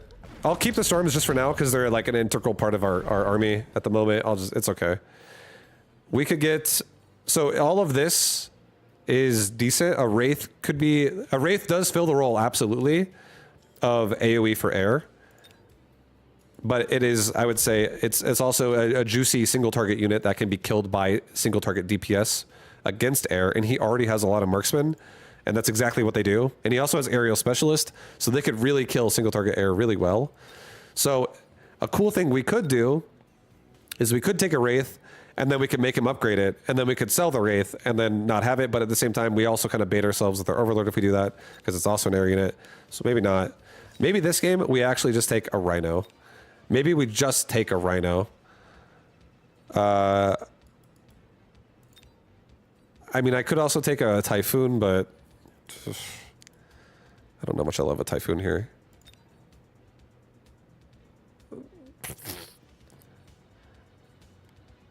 I feel like a tank is fine in my army. Let's just take a tank. I think the Overlords will be fine. Overlords are, again, hybrid. They have splash damage, so they at least do provide AoE. But I don't think my current build on Overlord here is the best form of it. But we could also get like Mothership on them and stuff, and that would also own. All right. So he has a little bit of chaff. He has a lot of marksmen and stuff. I think this round, let's honestly just make 2 more Stormcallers. And let's just get a better entry. And now also understand that I did just missile device him. And you saw how much damage that did. He could do the exact same thing to me. So I am playing greedy right now.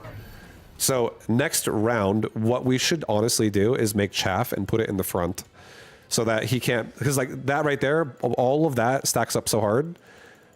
I could be easily, like if he threw out one, if he wanted to throw missiles at me, he could easily win a round. So we gotta like, you know, notice that is the thing, and let's try to prevent that from being a problem for ourselves. Okay, and he took a Typhoon. A Typhoon is definitely a unit that's like mid-range. It's definitely not siege. It's a chaff destroyer. This unit kills crawlers probably faster than most units in the game. It's insanely good at it. It has splash, and it has like machine guns that just rapid fire. Right now, he's currently paralyzed because we just killed both towers. So for the next 18 seconds, all of his units are doing 90% less damage, taking 50% more damage, and walking 80% slower. So his units are basically doing nothing. So advanced missile device, we could actually make our missiles go from doing 5,000 damage to adding 200% more to that, which is 10,000 plus 5,000, because 200% of 5,000 is 10,000. And you add it together, and then you have a 15,000 damage missile right there. So, because for anyone who is confused, increases means you keep the base 100 and add 200 more to it. Assault, we're not going to use Vulcans. We're not going to use most things this game. I don't need to use more missiles. It's okay. I could, but here. Well, you know what? We'll do it this round. I'll show you the power of missiles. This is why you have to respect. We just talked about respecting missiles. Let's respect missiles.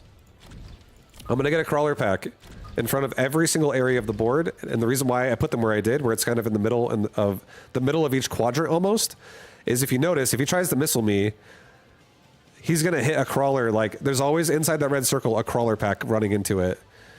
Like, if he's like, oh, I'm going to go here. Oh, there's a crawler pack that's going to run into it. Crawlers run pretty fast. They're definitely going to get in the way. He can't actually get to my Stormcallers anymore, so he's not able to really punish that anymore. Let's go like this. 1 missile here. 1 missile here. 2 missiles here. Again, you can make 8 of these per round as long as you're willing to buy it. For the last of our money, let's level our hounds. Let's get a damage upgrade for our army.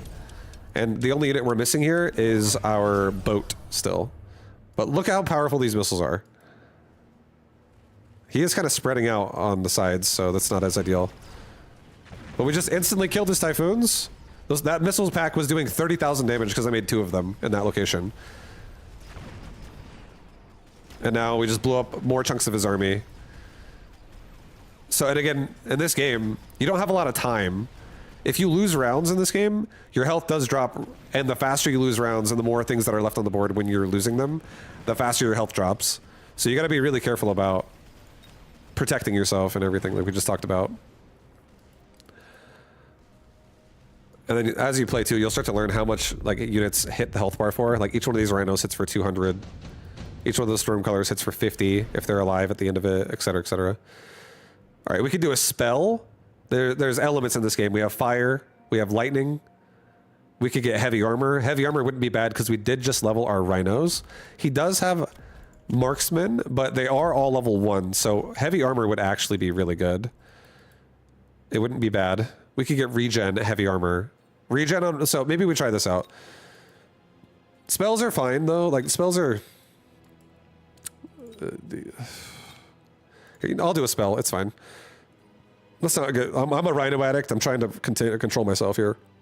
I'll just do a lightning storm, and you can see how powerful spells are. So lightning storm existed. And so did fire. But just for the sake of really respecting the lightning storm, let's put our lightning storm cast right there, right on the center of his army. This is a spell that persists for 20 seconds, and it does 2,000 damage every time it strikes, and it strikes really fast, you'll see. Now let's go ahead and protect our... Let's put like 3 barriers down that protect the majority of my army. Let's level my rhinos. Let's level my hound. Let's do a rapid resupply, because I can't afford much and I want to buy more. And let's give ourselves... I think we just give ourselves, like, maybe 2 more crawlers here in the back. And he is making a lot of Mustang, so let's make another hound and get ready to make range on hounds. Hounds are great at killing chaff, and this includes units like Mustangs. So here comes a lightning storm.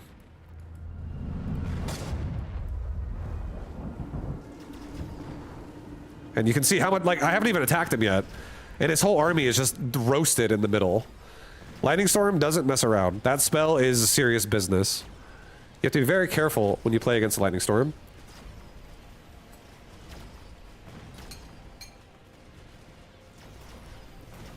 When you see spells like that, you should honestly maybe consider buying a barrier. So we just bought barriers here. Each one of these big bubbles, we'll talk about it in a second, they all cost 100.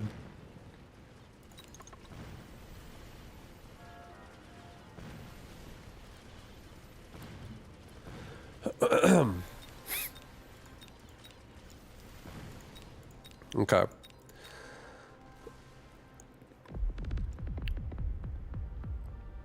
right, so right here. So you saw like that lightning storm was like literally that large. It was that big. It was humongous. And one lightning storm killed this entire, it killed all of this. Everything in this middle quadrant except for the typhoons died. So that thing is insanely strong. Each one of these squads, so in this game, you'll learn the prices of things because you'll have to buy them all the time. But each one of these Mustangs up here costs 200 flat to base to buy. And then each one of them is also blue. So that means that they all got level 2.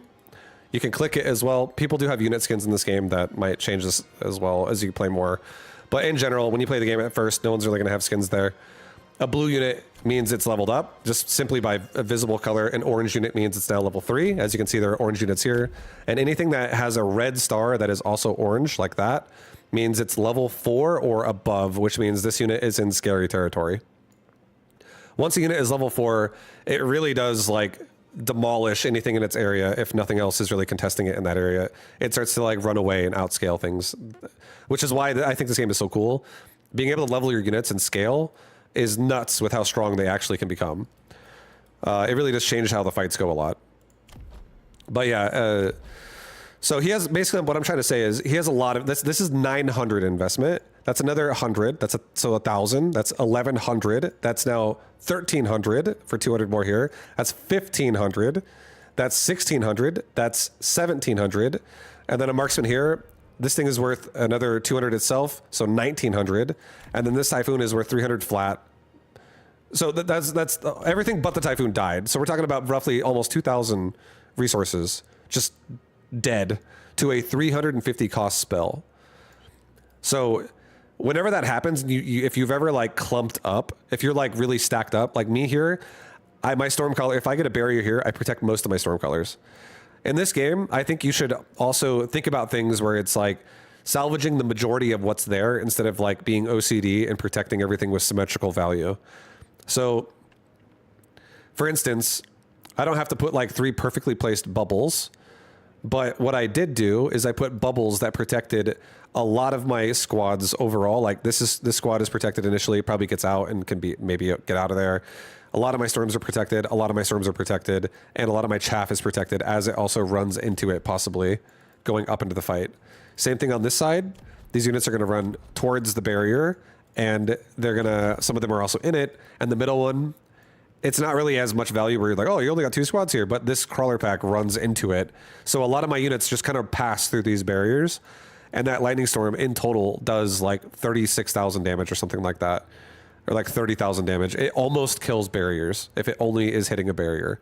So a barrier can fully zone out a lightning storm if you have a really well-placed barrier. But a lightning storm is bigger than a barrier too. It'll be like that much of a radius around it. So you may need more than one, but still you might also be under the barrier for the duration, like the majority of the lightning storm, and it really makes a big difference. So being able to react to spells and pay attention is important, because one thing we haven't said yet, which is why this all makes sense, is whenever you see a round, like between round card come up, where it's like, oh, round 5 battle just ended, round 6 is starting now, and suddenly, boom, 4 choices show up. All that choices where it's like, oh, what do I want to take? Do I want to buy a spell? Do I want to buy this thing over here, this leveling device? Every single time those things pop up, and these are your cards you get, like when I bought Fortified Overlord, when I got Advanced Missile Device, all that stuff. Your opponent sees the exact same thing you do. Both of you see the exact same stuff, so you know for a fact they have the same choices, and they're going to take one of those as well. You can, however, take one of those choices, sell it, and then deviate and buy something else entirely yourself and pay for it yourself. That's totally possible, but you have to pay more for that, so it's not going to be as powerful because you're buying it instead of receiving it for a cheaper value. Because when you get those cards in between rounds, you get those at like really good rates. Those are like good deals. You definitely like get a solid deal there. It's not like something you can naturally buy. Sorry.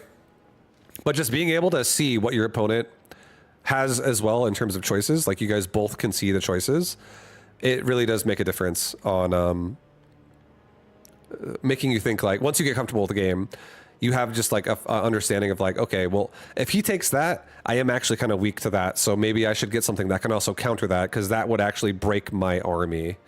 I don't expect anybody that is starting to learn the game to know those things, but understanding that that is actually a concept you'll think about as you learn more is totally real. And just knowing that everyone can see the same choices I feel like it gives you more understanding of like strategy choices you can make more realistically. So anyways, yeah, we basically bought a spell that cost 350, and we made barriers that cost 300 in total, 100 each. And that's playing very safe, but also it's playing very aggressive with the spell. And you can see what happens if you don't play safe. Like you could lose, I spent 650, but I did like almost 2,000 resources in terms of damage, which is pretty devastating for the rest of the round for our opponent here. Because then all that happens is the Typhoons just get run over, they die, and then this round is a wash. It's like super, and then it actually lost the game entirely. So devices are something that you do need to rotate around and sometimes add into your playstyles to make them work properly. And sometimes devices are good, and sometimes devices are not. It's not necessary or not time for it. And really learning how to like protect yourself with chaff really can make a world of difference in making devices either punish you forever or not punish you very hard. It does.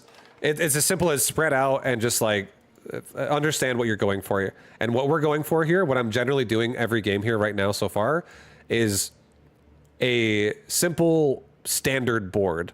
And the reason why it's a standard board is because of where it's located. And the reason why it's located here, and again, why it's standard, is because if my opponent flanks me, or if my opponent plays forward, or if my opponent plays middle, or if my opponent plays back, we only need to make one round of units that is considered like my DPS line here, basically, for a general purpose, because they will defend flanks. They'll be in range to defend flanks, and they will be in range to defend a rush, and they'll be in range to defend siege play. Like again, this is a siege board for us, so we're happy to play siege. Because we have Stormcallers, and like Stormcallers are a great unit with siege. Like we're just doing styles where like range is good, stuff like that. Generally speaking, if you play like, let's say you play where the green line is, and you play really far forward, like my whole army is in front of my towers, and my opponent flanks the back of the flank. Like if my opponent flanks back there, and my whole army is up here, these units will go unnoticed, and my army will ignore it, and his flank will come behind and kill the tower. And this tower is very squishy. It'll die very fast. And when it dies, again, like we talked about earlier, every time a paralyze happens, you can see it here again, the units that are currently paralyzed are units on the same team as the tower. So he has 2 towers, I have 2 towers. Again, that is a 9-second paralyze. And when you're paralyzed, your unit has all of your units have 80% less move speed, 90% less attack damage, and you all receive 50% more damage taken. Like when you're getting attacked, everything hits you 50% harder. So your army, it just becomes like horrible and dies really fast. And the crazy thing about Paralyzed too is it adds on top of the other tower if they both die. So if one tower dies, that's 9 seconds. And let's say it goes down to 8 seconds left and the other tower dies, it now goes up to 17 seconds because 8 plus 9 is 17. So you just add it together. So if you only have 1 second left and the other tower gets paralyzed, now suddenly it's 10 seconds left on paralyze, etc. It just keeps it added. You just have another 9 seconds on top of it. But one thing you can do for cost in this game is you can actually level up your tower. You can fortify your tower, and it has like stages that scale with the cost you're putting into it. The costs are 100 to start, and then 150, and then 200, and then 250, and then 300. And your base tower is a 9-second paralyze, but once you upgrade the tower once, the paralyze is always going to stay the same in terms of a debuff. But the benefit of leveling a tower in this game is you can reduce the paralyze duration. So each time you level the tower, not only does the tower get tankier, so you don't paralyze as fast, and the tower tanks damage longer, but it reduces the paralyze duration by 2 seconds. So it goes from 9 seconds to 7 seconds of this horrible debuff for that one tower. And each tower has its own upgrade. So you have to upgrade 2 towers if you want them both to be upgraded. And they both have separate costs to fortify them. But it's totally worth it if you're like falling behind in aggression and you need to like get out of the bad paralyzed situation.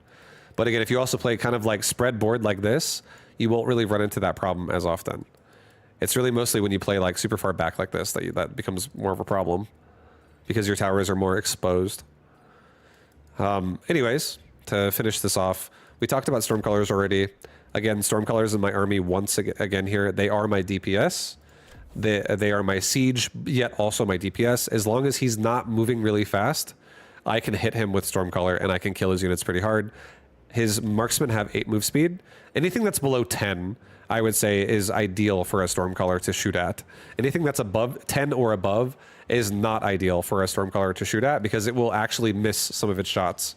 It'll like shoot too far behind it and stuff like that because the missile has a travel time. And when it shoots, it latches on to like the unit where it was standing right when it took the shot. And they're not homing missiles, so they land where the unit was when you took the shot. So if the unit's too fast, it can run out of the splash zone, essentially. And then we didn't do anything else with our Stormcallers this game besides level them up. And leveling them up is enough because it just really makes their damage go up when you level them up, and they're already crushing this army. Our Hounds this game, we made a few of them, but same thing we've been talking about. This player doesn't really have a lot of chaff, but here at the end, he did start making a lot of Mustangs in the back. And now finally that he's making Mustangs, this would be a good time now to go back into making Hounds, because Hounds, the reason why Hounds would then be good is because these Mustangs are, one thing that you'll notice in this game is the more units that exist in a squad per squad, and squads in this game are always like either little squares or rectangles, or big squares like bigger units, like the sandworms we saw earlier or something. Like the rhino is a little bit bigger than a marksman, for instance.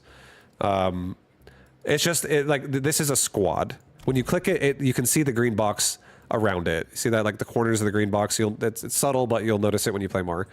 Like that Fang squad, that is a squad. That Sledgehammer, that is a squad. Marksman, that is a squad. That Typhoon is a squad. That Marksman is a squad. That little blue device there, that signifies that this Typhoon took an item that is a heavy armor health device. So you can, it's all like information signifiers, and then the star is just representing the level they are. Gold star means level 3, red star means level 4 or above, blue star means level 2, and then just standard like white is level 1 baseline. But yeah, these are all different squads. Okay. And out of his squads, the bigger the squad is in terms of amount that they are in it, the more likely it's going to be a low HP unit. It's not always the case, but if it's a really big squad like this, or a big squad like this, or a big squad like this, like a mass, like anywhere between like 10 and 20. If it has over 10 in a squad, you can expect the HP of this unit is going to be relatively low. And like you can see right here, this is a level 1 Mustang, and it only has 343 hit points. That's important to know that because a Hound that is level 1 does 275 damage. So that means it effectively 2 shots a Mustang, and a Hound also has Splash. So up until he started making mass Mustangs here at the end, I did not really like Hounds versus his army that much because he has no mass stuff to clear and kill. So Hounds aren't really going to get as good of a trade because Hounds against like Sledgehammer, for instance, not as good because now look at this. Look at the reverse. Sledgehammers have 3,478 hit points. Hounds attack for 275. I have to hit these Sledgehammers like 15 times or like 14 times to kill them.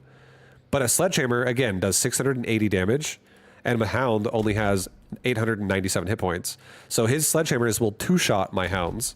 And there are 5 Sledgehammers in one squad, and there are 5 Hounds in one squad. So he'll be killing my Hounds extremely fast if I go Hounds and I'm trying to fight Sledgehammers with Hounds. It's like I'm trying to beat a rock with a pair of scissors. It just doesn't really work. It's not really what I want to go for right now. So looking at his army and trying to like react a little bit and be like, oh, if I see a weakness here, I can kind of like step on that like part of my army more and like really invest there more. So because he wasn't going for a lot of swarmy, chaffy units, I chose to not really go that hard into my Hounds. I ended up making Hounds towards the end as well. And it was like the last round here where we started making Hounds because he started making Mustangs. So again, I was going to get range on them, keep them safer and able to kill Mustangs, blah, blah, blah. And then ideally my Stormcallers kill the things that would kill my Hounds, which is the Sledgehammer.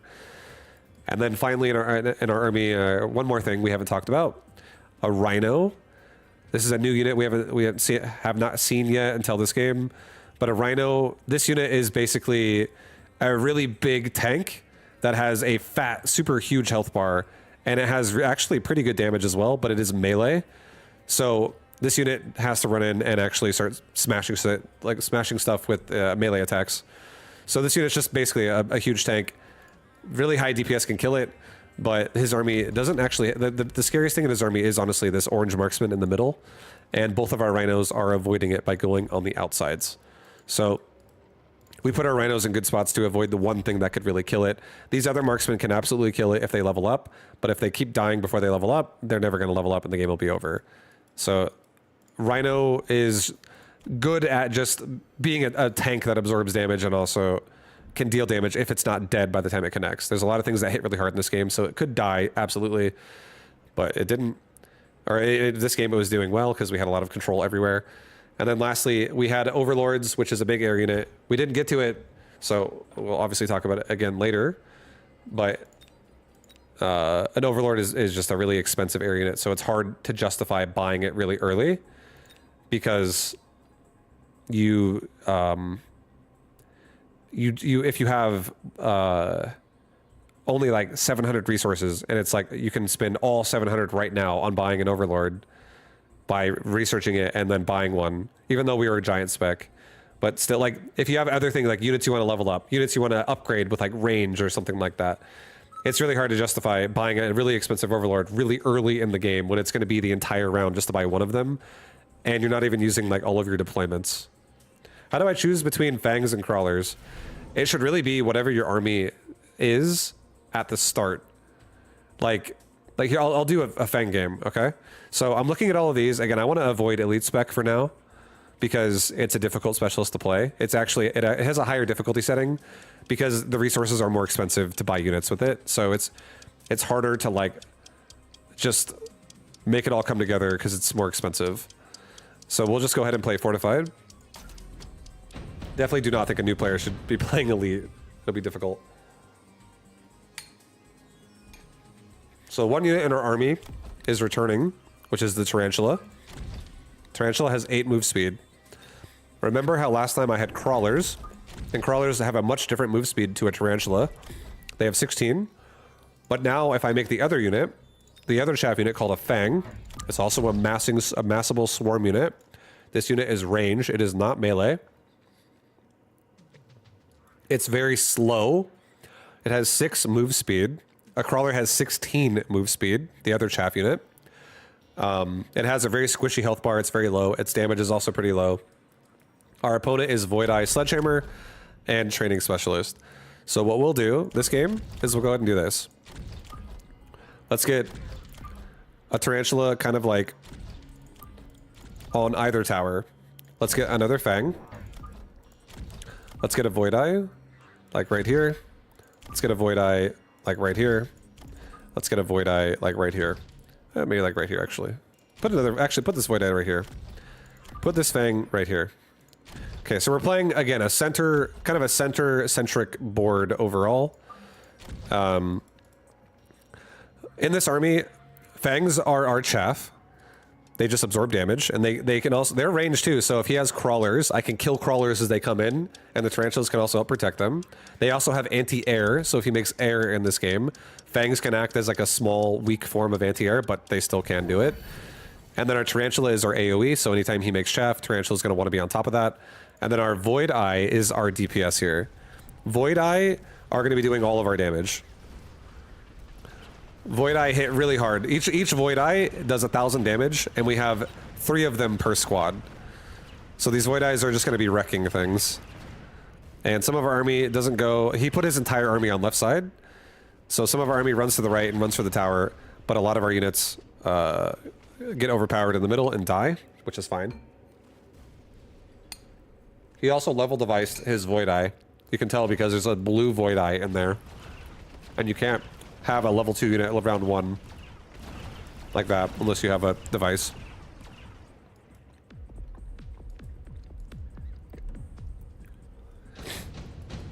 Or you were to like rapid resupply, which is awful.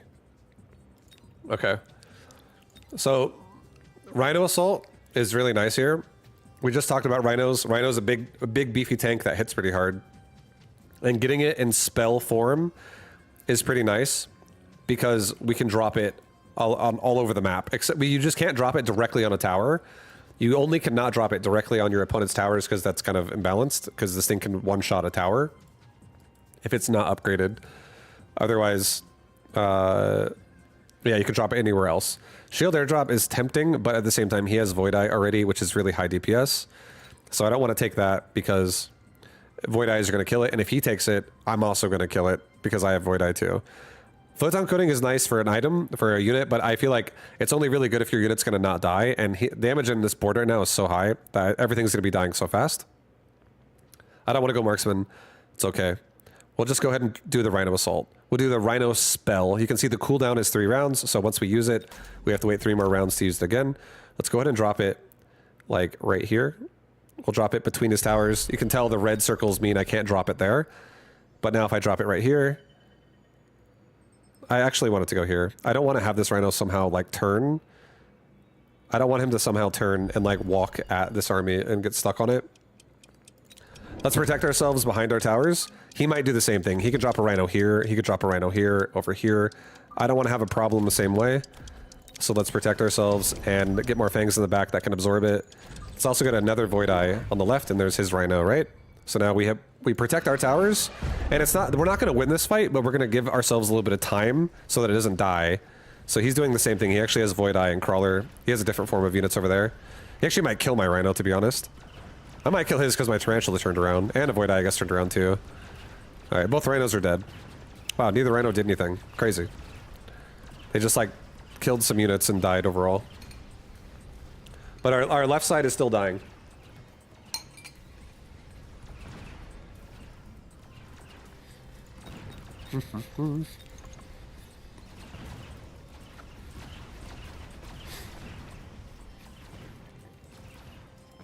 But we'll see what the game gives us. Again, there's going to be some RNG that pops up right now.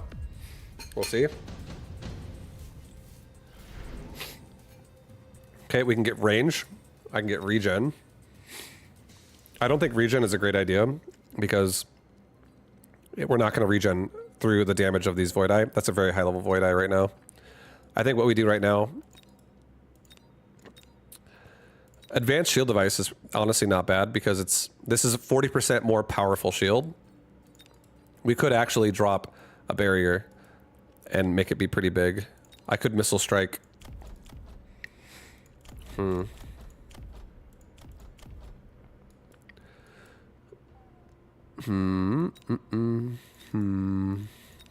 I think we just do laser sights. I think it's fine. Let's do laser sights. He is starting to make chaff. He's starting to make crawlers. He's not a chaffless player overall. But just for this round, I'm going to do this. I'm going to get 2 more Void Eyes. I'm going to get range on all Void Eyes. I'm going to put 1 more Void Eye there. I'm going to put another Void Eye, like, right here. And I'm going to put a device, I think, on the Tarantula, so that the Tarantula himself doesn't run in so fast and die either. But now I have, like, a crazy... So I'm playing, again, like, the center of the board. I just gave myself a lot more DPS, and these Void Eyes are great, because it's mostly not... This is mostly units that DPS can kill. All of these units are, like, medium to low quantity, and, like, 5 or less. And the Void Eye is just going to be a unit that can DPS into those and really chunk them out. So he took a Wraith with a regen device. So that's a new problem. So now we are forced to get something that can be a good DPS unit of anti-air. So we have to automatically get that next round no matter what. So we'll see what we get, but we'll get there when we get there. But we lose this round now. There's no way I can win this round. But I only lose to 1 unit. So he invested into a unit that's very powerful, but now he kind of like... Because he invested into this is where investment differences kind of come in. This Wraith is going to be a serious problem this round. But now I actually won the fight dramatically because all of my Void Eye that I have now have an upgrade. Because if you get an upgrade turned on, all units that are the same class, like a Void Eye and another Void Eye, they all share upgrades. So all of them have range now, which made me just dominate that fight really hard. For like the part before the Wraith killed everything. But now again, the Wraith is a really tanky, especially now that it has a regen device. So we just need something with anti-air to really focus it down. Here, I would say Farseer is the best choice.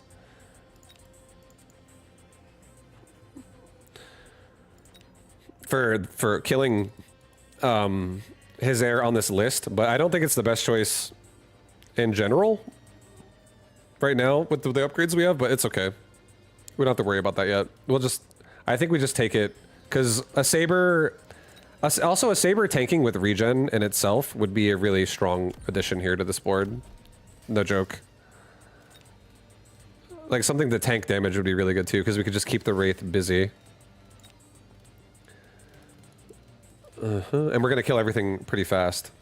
So, right now we're using Tarantula, Void Eye, Fang.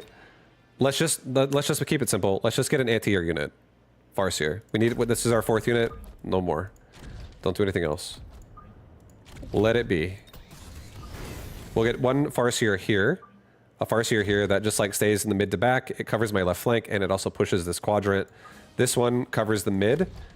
And I'll go ahead and get myself 1 more over here. So I cover this flank. I cover this side. And now I have an anti-air unit that's actually strong on every unit. Let's go ahead and give myself more fangs. I want more time because I want to not get blown up by a missile, and I also have a lot of range here that I can utilize as long as I have time. Let's go ahead and get a permanent damage upgrade on that right tower for 100, and then now I don't have to ever buy that again. But yeah, this is a starter. This is a baseline account. This isn't mine. This is a freshie. so that I can make a guide for it. So all these upgrades are what you start with in the game.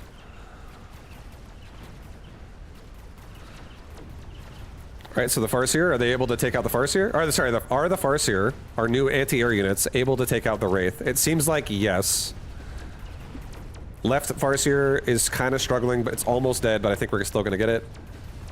We get it. So it's nice too, because we can also turn on like EMP if we need to. Okay.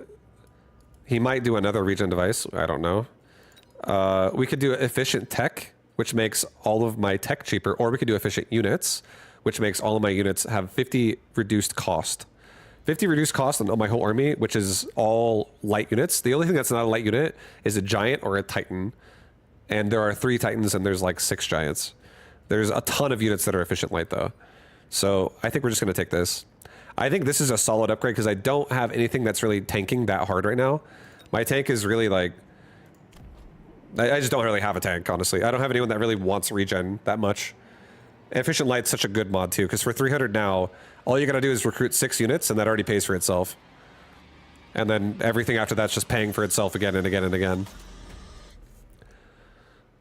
Alright. So we level the Void Eye. We spread out Fangs in front so that he cannot find a missile device. He still could... He can't really find a missile there either, to be honest. The Fangs barely clip it. But he still could missile here and grab stuff. So we should get another Fang over here. Let's just protect ourselves. Let's get another Fang over here. Protect ourselves. And let's get... He has another Rhino next round too, so he could drop it anywhere. He could drop it here in the future. Let's go ahead and give ourselves another Fang for this round right here. And let's just give ourselves... Right now, we have Crawler, Crawler, Crawler. We might want to start making more Tarantulas soon. Maybe this round, let's actually get range on Tarantula so that they don't die as easy. Let's get HP on everybody. That's a permanent upgrade. He's got more chaff. So now there's 5 groups of Crawlers. So now I'm going to make more Tarantula next round because now I'm needing it. Now I suddenly am like, oh man, all my Void Eye are shooting at Crawlers. And Void Eye are really good damage as long as it's not on Crawlers, because it's overkill. These Void Eyes are doing 2,200 damage per shot, and there's 3 of them per squad, so that's really like 6,600 damage per shot for a level 2 one, and a Crawler has like 300 hit points. So I'm doing like 6,000 overkill on these Crawlers that are running around the board here. We also have a problem now with the Wraith. They both have regen devices, so they also both have range turned on. So now let's probably turn on EMP on our Farseer, and let's just turn off the Wraith. All right, cool. Okay, let's get, so on this board we have EMP. I don't like this one as much right now because number 1, it's so expensive. And number 2, we're already going to turn EMP on anyways with my Farseer, so it's fine. It's also cheaper to buy the Farseer EMP that I'm going to use. It's 150 compared to 200. And it's permanent throughout the round because the Farseer should last until the end. If we get a ranged device, we could put that on a Farseer and make it further in the back to really make sure it doesn't die. I'm not using Scorpions, and a Vulcan Descent is another spell, kind of like the Rhino drop. I don't necessarily have to do this. I feel like I am protected from this because I have... My whole backside is covered already with someone that's strong in the back. These Farseers are like hybrid DPS and anti-air as well, so... I think what we'll do is we'll take the laser sight, put it on my level 2 Farseer. Let's level my Tarantula. Let's level my Void Eye. Let's level my Farseer. Get EMP on my Farseer. And let's go ahead and grab ourselves again more chaff clear because this guy has more Crawlers. So we're going to make one more round of just like 3 Tarantula. Let's put a Tarantula over here. Let's put a Tarantula over here. Yeah, just put it here. It's fine. Doesn't have to be perfect. And then we'll put a Tarantula like right here. And now the Tarantula should be able to just like shoot into the... we should be able to shoot into his line pretty fast. Pretty well. Let's go ahead and drop our own Rhino. I think in the back, it's fine. We'll save the last 100. And we'll you know, it'll carry over to next round. All right. Tarantulas are killing. See all these crawlers coming out now? I'm really happy I have Tarantula. Tarantula are killing crawlers so much more efficiently now. Now we have Farseer shooting at his Wraith, EMPing them, trying to level up. The sad thing is we don't EMP off a device. A device can persist through EMP, but we can turn off all of his tech. So we're turning off all of his ability to do damage here with range, and then also if he turns on like floating artillery array, which is also scary as a form of damage. You know, we're turning all of that off. And now our Farseers got all the kills, so a lot of them leveled up, which is great. So now, again, XP is great in this game, because now we actually can just reinvest that into the Farseer. And now, instead of doing 1509, it's going to do 3018 when we upgrade that. Because it adds, as you can see, like when you hit the button, it just adds its stats over again. And I guess there's like a decimal on 1509, which is probably why it says 1510, because it's like rounding up. That's my guess.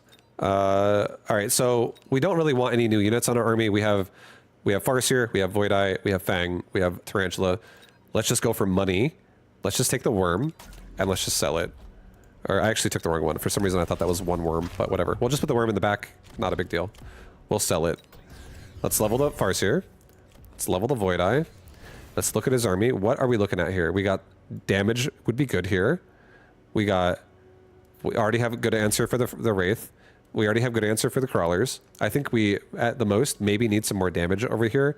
So I would say let's maybe do like one more Fang, and then come over to this tower, and let's do a elite recruit, which makes all units that we recruit now one level higher.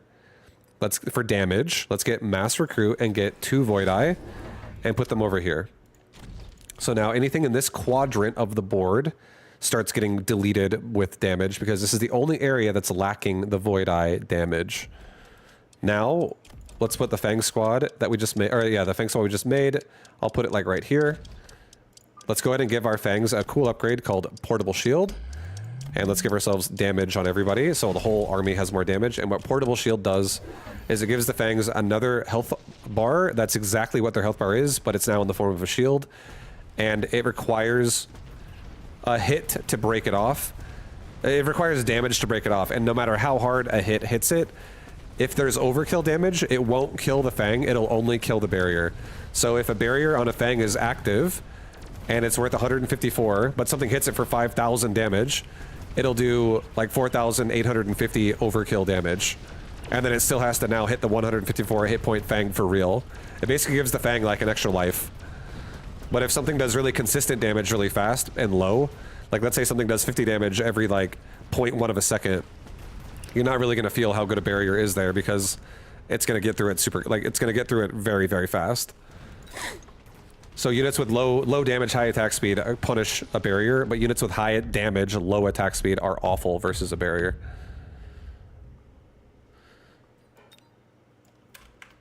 GG. So in our army, again, we have Tarantula, and Tarantula are, again, medium range units. Tarantula have 120 range with an upgrade. 120 is like, honestly, on the lower end a little bit, but it's still... It's like in the mid, as long as it's above 100, I would say there's like 3 ranges, or really there's like maybe 4 ranges of range in this game. I would say there's melee. There's anything between like 0 and 40 range, which is basically melee units. Like a worm could be like the thing you could say is melee, but it has like 40 range because it has the ability to like lunge forward. So you guys might have noticed that we did use it a couple times. But a worm is classified as melee, but it can reach kind of far because it's so large. So its body can like reach, the graphic just goes pretty far. But then you also have, and I would say like, again, anything below 40 range is it's basically like the first classification of like frontline units. It's going to be in the front if it has that much range, unless it's built in the back at first, and it has to work its way to the front, but it's going to make its way to the front.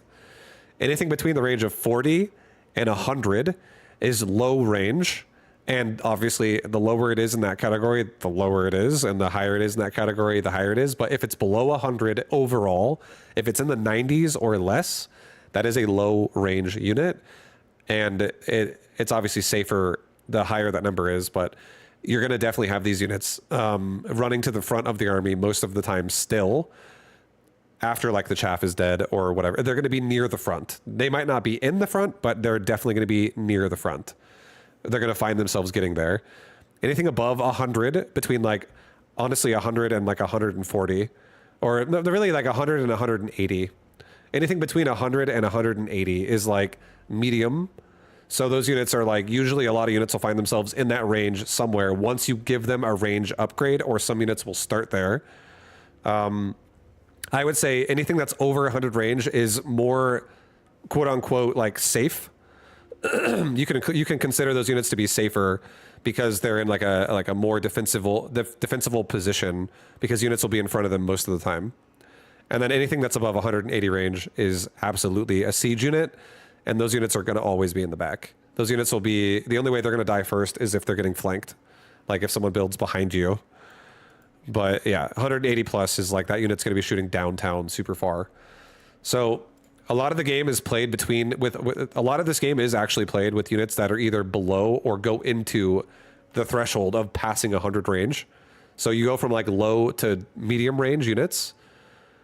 And one thing you need to be careful of in this game too is not allowing your units to remain in a bad quadrant of like range. So if like you have a board and let's say your opponent like this has fortresses, and let's say his fortresses have range, just like they do. His fortresses have 140 range, and my tarantulas have 120 range. His fortresses are classified as giant units. They have 50,000 health at level 1. A tarantula has a third of that at level 1 with 18k. And then his fortresses also do 6,000 damage, just about. They do 5,800 damage currently at level 1. And my tarantula does 720. So he's doing like 9 times my damage or so, and he's got like more than 3 times my health. And his attack speed is not much worse either. It's like just a second slower, basically. It's 1.2 seconds slower. And what happens essentially is if a tarantula and a fortress meet, the fortress is going to just demolish the tarantula. And that's totally going to happen if I don't get range. So if I don't get range, my tarantula will walk in too far and die because they'll get targeted. But my fangs have only 75. So if I do get range on my tarantula, and now they have 120 instead of 80, which is what they have before range, 80 versus 75 means I'm walking in with the fangs and dying right away. But 120 versus 75 means the fangs consistently walk past me while I kill his crawlers, which is what the job of the tarantula is. So sometimes you have to realize there are things on the board, like his DPS kills my AoE clear, which breaks my board, which makes my DPS get stuck on his chaff. Chaff units need to be killed by AoE. My AoE is tarantula. How do I keep my tarantula alive so that I can kill his crawlers, his swarm units that need to be AoE'd, so that my single target really high DPS units, my Void Eye, can kill his tanky fortresses and his other big units. So getting range, again, that's why it all goes together like we talked about earlier. Getting siege style builds, range, playing the center of the board. It's an easy way to learn it, I think, because you don't have to worry about flanks as much. You really shut down flanks just because you build here. Because if somebody flanks this, they're like, oh, I'm dead instantly. They have to really like commit to a flank to really get something going when you already are there killing it as they try to get there. So yeah, I think these are just like really easy ways to like learn the game. But yeah, and then finally our Farseer again was, or we didn't really talk about the Fang. We'll talk about more about the Fang in a second, but the Farseer is also our, yeah, I'm making a series right now. The Farseer is our EMP, or rather our AoE, yet also single target. This unit is hybrid because it has respectable splash. And again, you multiply the number by 2 on a Farseer because, as we talked about earlier, it has 2 missiles, so it has that damage gets recorded twice. So this unit's actually doing over 7,000 damage each time it attacks every 2 seconds, instead of only 3,600. It's just per missile is what that hits for. And again, it fires 2. So, and also, if you look at the Farseer, a baseline Farseer is 125 range. and a tarantula that is range upgraded is 120. So even without range, my Farseer is still going to be barely behind my tarantula, and my tarantula are also now safer because we have fangs that only have 75 that are walking in the front because their range is lower, so they're going to walk to the front. So with barrier, like if we get range on fangs, suddenly we make tarantulas die a lot easier. Then at that point, it might make more sense if we have like crawlers also, so that we don't just have the tarantulas dying immediately and then getting screwed by the chaff. But then also, like, there's a lot of things in this game that can happen, and you can really rotate these units around, but understanding range rotations is important in this game, and understanding that every unit in this game should have a job. So again, Farseer job, what is it? Number 1, kill the Wraith. What does it do after that? Add damage to the rest of the army because it does good damage overall. Void Eye, what's its job? Its job is to kill anything with a health bar that is over 1,000. Then the higher it is, the better. Like if it has 100,000, even better. So like that fortress has 101,000. That's wonderful. Each one of these Void Eyes does 4,000 damage, and there's 3 of them. So we're doing 12,000 damage a shot here with all 3 of them. And we have 2 of them. So that's now 24,000 damage a shot between 2 of them. And we have another third one behind it, which is doing 2,700 damage per Void Eye. So we have another Void Eye doing like 5,400 damage back here. Like 5,300 damage or so. So that's a shitload of damage right there. We're like going to be chunking these guys out. So the Void Eye, what is their job? To kill chunky units. Units with bigger HP, the better. I can also turn on upgrades that make it do even more damage, so it can be even higher DPS. So as long as we're covering our DPS and making the DPS connect to the juicy units, and making sure they don't get stuck on crawlers, by keeping the tarantulas alive, that's all coming together. And then finally, our fangs. We have a lot of choices on fangs for damage, but our fangs are not really damage focused this game. You can sometimes get fangs for damage and crawlers for damage, but a lot of times it's just easier if you use them for chaff because they're cheap and they're easy to mass and they're easy to squeeze into your board. But once you have a lot of them, again, we're protected from missiles. Missiles can't hit us. And we also have a decent amount of them walking out over time that just come out. Like when these fangs die, these fangs take their place. And when these fangs die in that new place that is now dead, these fangs are up here taking their place. These fangs take the place. Like these die for the first like 15 seconds of the fight. This is the next 15 to 30 seconds of the fight. This is the next 30 to 45 seconds of the fight for the fangs. Like they just take time to die. And it takes longer to die, ideally, as well, if our DPS is doing it properly. Because if we're killing his units that kill my fangs, it's the exact same thing as we just talked about in reverse, where if he was killing my tarantula, we would have that problem. So if we can kill his sledgehammer, and if we can kill his hound, both of those units, there's two hounds, and there's 1, 2, 3 sledgehammer.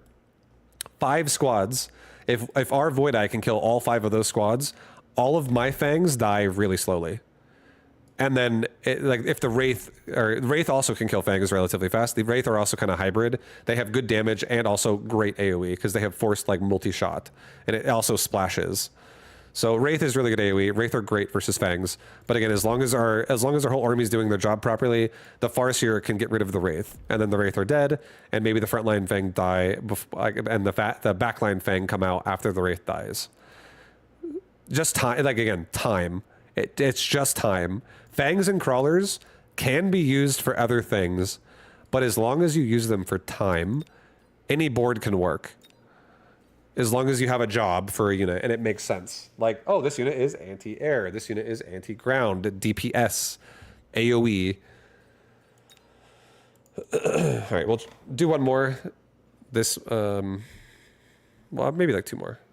This is going pretty good, I feel like, so far. I like this. It's coming together. Mm-hmm.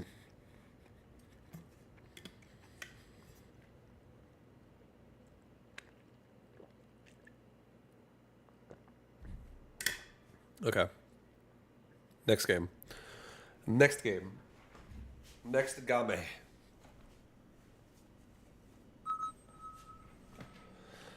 Okay.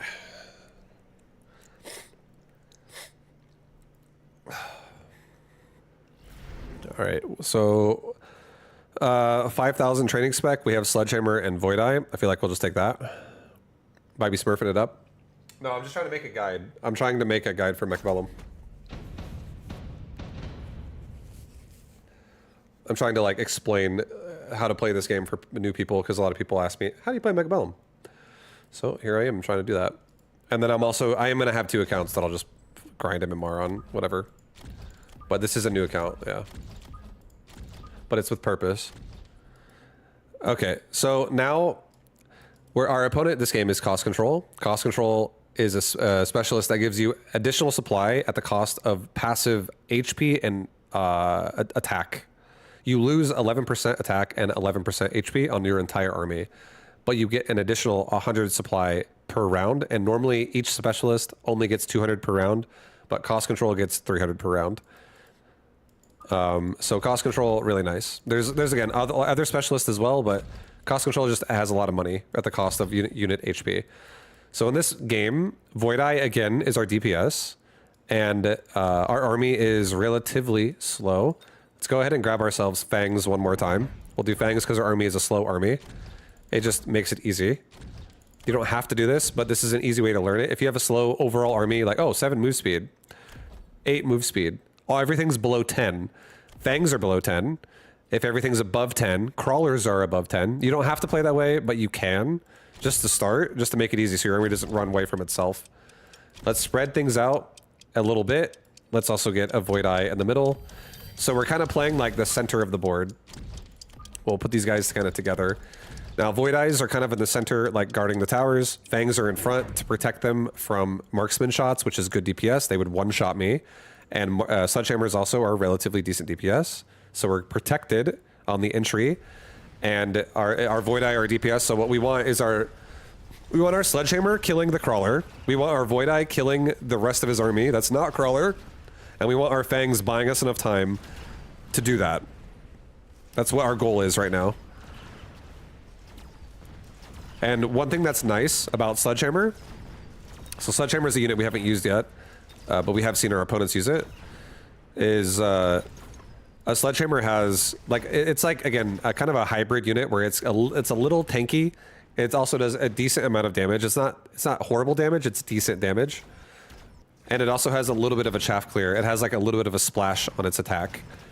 So it's not like amazing at everything it does, but it does everything it does relatively well. And it's only anti-ground. So yeah, we'll just...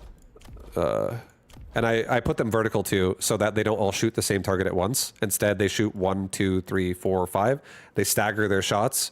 So we get less overkill damage that way because it makes them more efficient versus crawlers that way. We one-shot a crawler, so we don't want to waste 5 shots on one crawler by having them horizontal. But having them vertical means they shoot at different times. Okay, let's do...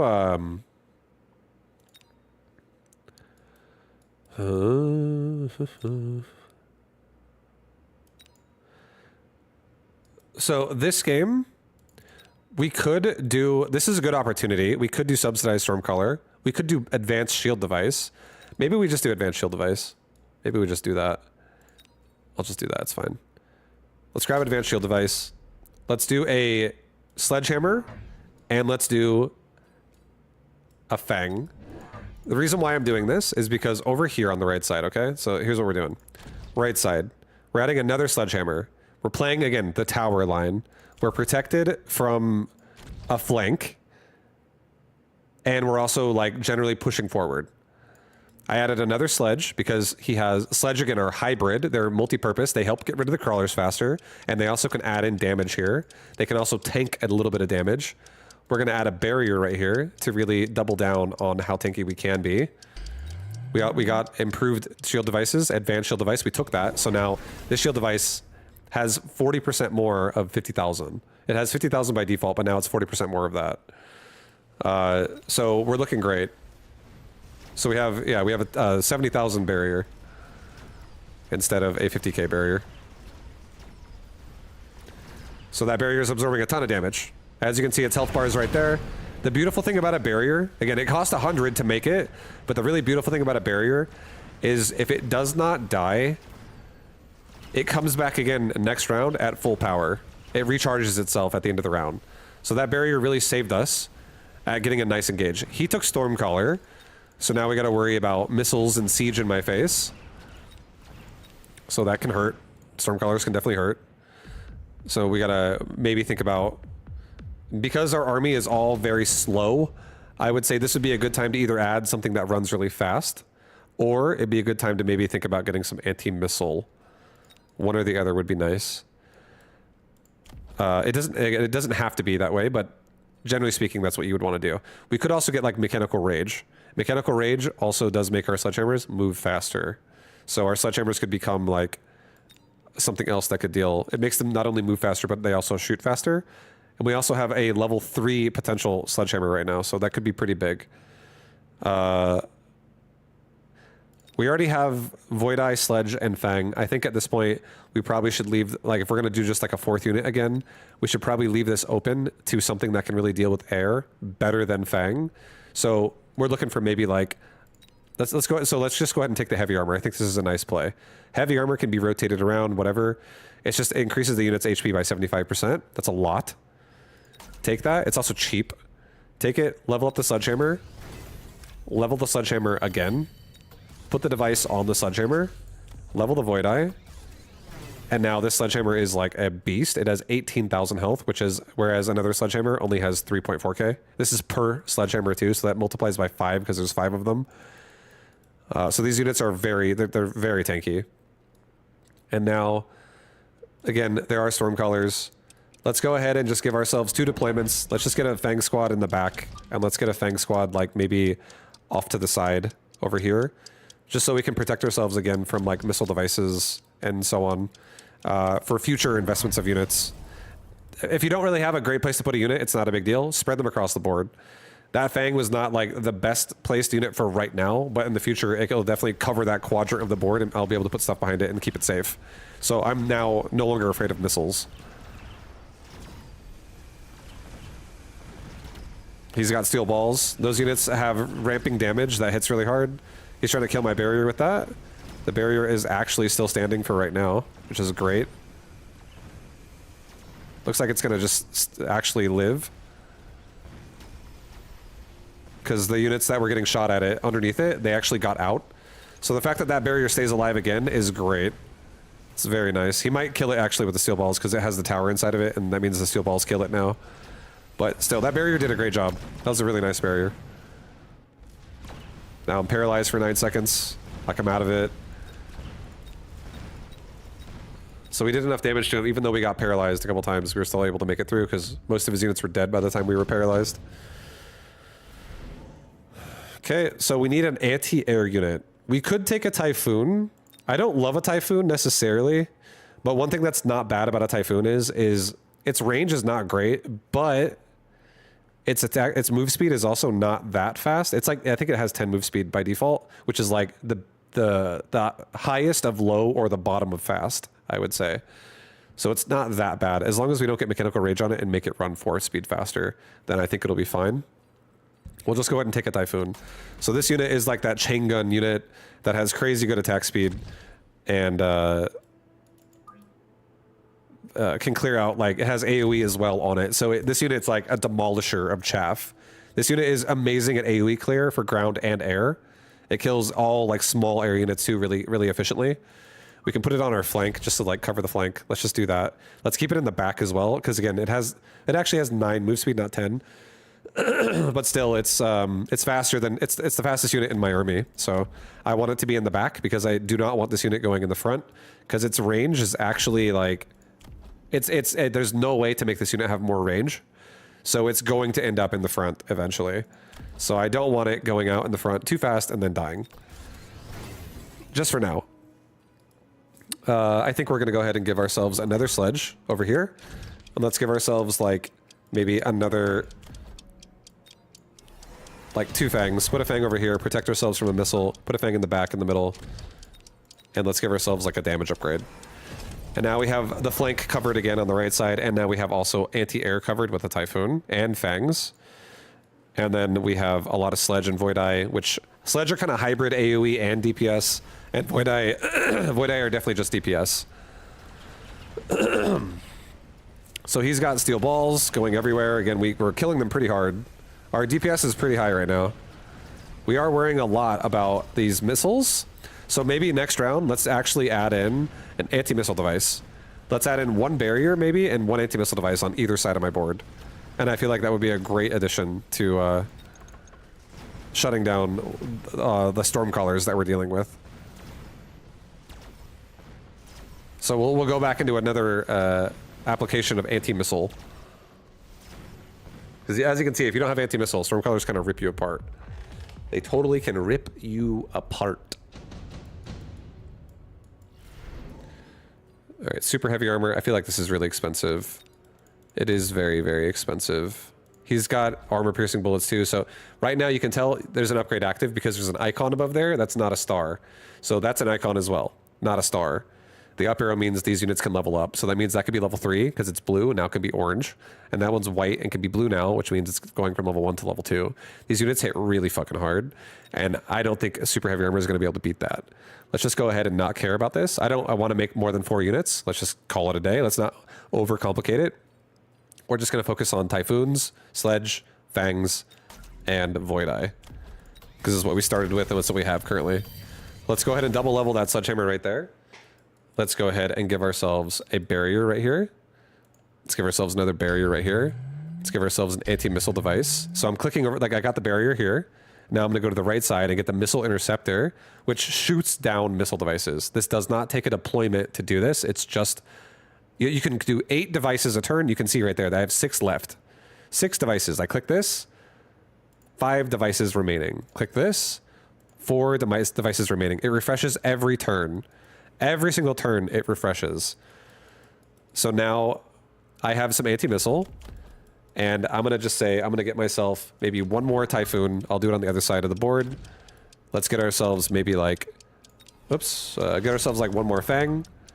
Put our Fang like right here. So we have a little bit of help for the Void Eye in the middle as well to be covered by something. And now we'll send it with this. He has hackers. He's got ranged hackers. So we should absolutely think about getting some ranged sledgehammers. What hacker does is its damage. It does that much damage, 1700, which is level 3. 1700 damage every 0.3 seconds. And that basically just does that amount of damage to my units. And when the blue bar there reaches the current HP, it becomes his unit. So he doesn't have to get the maximum HP, he just has to get what its current value is at from it getting, you know, taking damage in combat. So Hacker definitely is terrifying versus what I have right now. There are ways around this, but yeah, it's not ideal.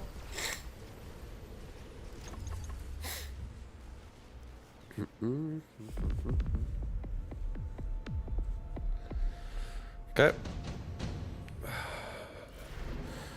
All right, so again, we have all 4 of our units. I would say one thing that would be great right now, I might just take it, is whenever you see a hacker, I mean, he has marksman as well, but whenever you see a hacker, air units honestly are not a terrible choice. I think we're just gonna do it like this, it's fine. I'm gonna take the melter, and I'm gonna take the thing we can sell. Keep it to 4 units. Keep it to 4 units. Sell the melter. Let's go ahead and level the Void Eye. Let's get range on the Void Eye. Let's get range on the Sledge. Let's get mechanical rage on the Sledge. And now these sledgehammers are gonna be able to go to town a lot more here on this army. Let's get a missile device like right here, and let's get another missile device like right here. Let's get another 2 Fangs, like one right here in the back, and like one right here in the back. And the reason why I'm doing Fangs, again, is because we can always get barrier just like last time. That's one reason. Number 2 is I'm broke. I have no money. Number 3 is I spent most of my money this round doing upgrades. And a lot of times in this game, when you have an expensive investment to do in a round, it's a great time to pair that with chaff. One thing you don't want to skip on is your deployments. I think it is okay to skip mass recruitment sometimes. You don't always have to get that because it's extra money you have to pay for. But your first 2 free deployments that you get by default, you always get 2. You should at the very least get those. Matters a lot to get those. So now we have anti-missile for his Stormcaller, and we have some Sledgehammer action that's going to hopefully be able to get through this quickly, and some Void Eye damage that's going to hopefully, again, be able to get through this quickly.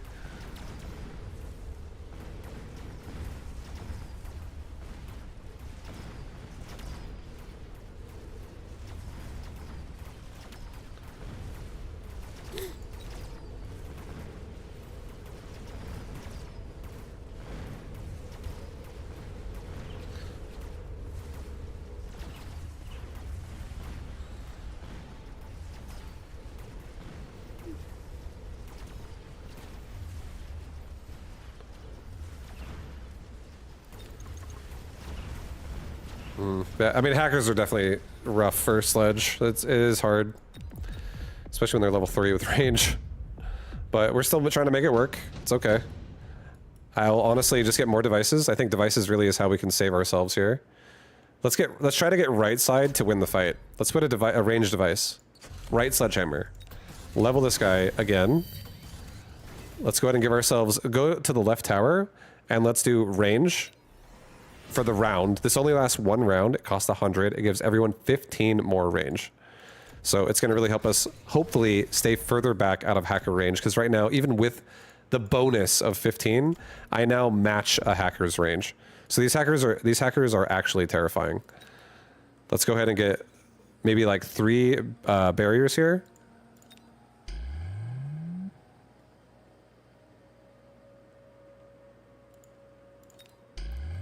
And let's go ahead and get like 3 missile devices again.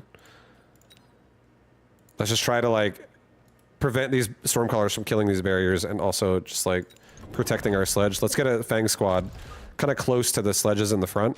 That'll just come out and get in the way. Let's also throw a missile device at him, because he's like right in the front. He's kind of asking for it. Where would be a good missile I could throw at him? Here, let's just do this. Let's do this. Let's abuse it. Let's actually go like this. Do a rapid resupply. Let's go like this. Let's do 1 missile. Maybe like right here. Do another missile like right there. That's all we can do, actually. No more devices. I was going to get HP, but it's okay.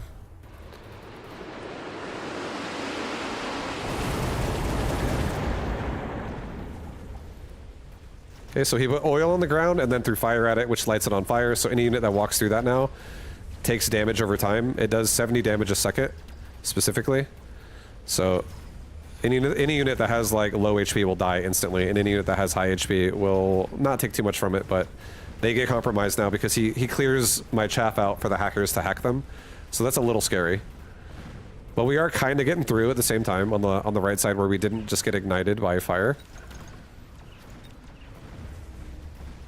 So that's good. Also, my anti-missile device is still alive over there, which is great.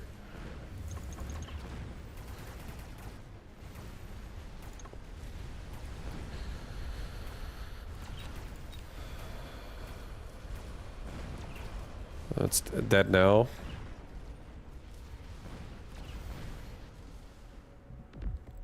So now he has a Vulcan. It's a big giant fire robot. And it has incendiary bombs. So one thing we can do is we can bait out fire from incendiary from him. Here, I'll just do this. Again, I'll sell off that worm. I'll just keep it to 4. I'll just keep doing just 4 units for now. I won't deviate. Let's get a Fang squad here. Let's get a Fang squad here. Fang squad here. And the reason why I'm doing this is because units in this game tend to shoot at things that are the closest to them. And this Vulcan right here will shoot at the Fangs. It will shoot at the Fangs with its cooldown of a 16-second sticky oil bomb. And then if he also gets incendiary bombs, it'll shoot both of them out at me, and they both have 16-second cooldown. So I'm looking to bait out his missiles right there. Let's also get another Fang squad right there. Let's go ahead and grab ourselves damage. Let's grab ourselves a barrier again. Grab ourselves another barrier again. And another. We have to take barriers here, because here's the beautiful thing about barrier is hackers actually hit barriers for less damage then I can't remember exactly what it is. I wish I knew this number, but they don't do full damage to a barrier. They actually do less to it. So barrier is a great defense against hacker play. Now let's also go ahead and get a missile device. Let's get a missile device again. And let's get another missile device again. Now we just used all 8 devices here. Let's take HP. We're trying to stay alive with just Void Eye, Fang, Sledgehammer, Typhoon. We're just taking what the game gives us. And now you can see there, look at all those missiles with fire that just sprayed out the side. So there is a lot of fire over there, a lot of death.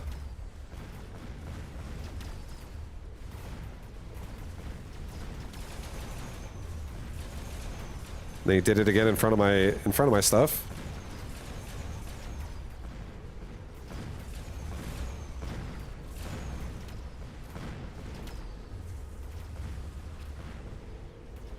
Right side's almost broken. Right side's doing really good. Left side's pushing. Beautiful.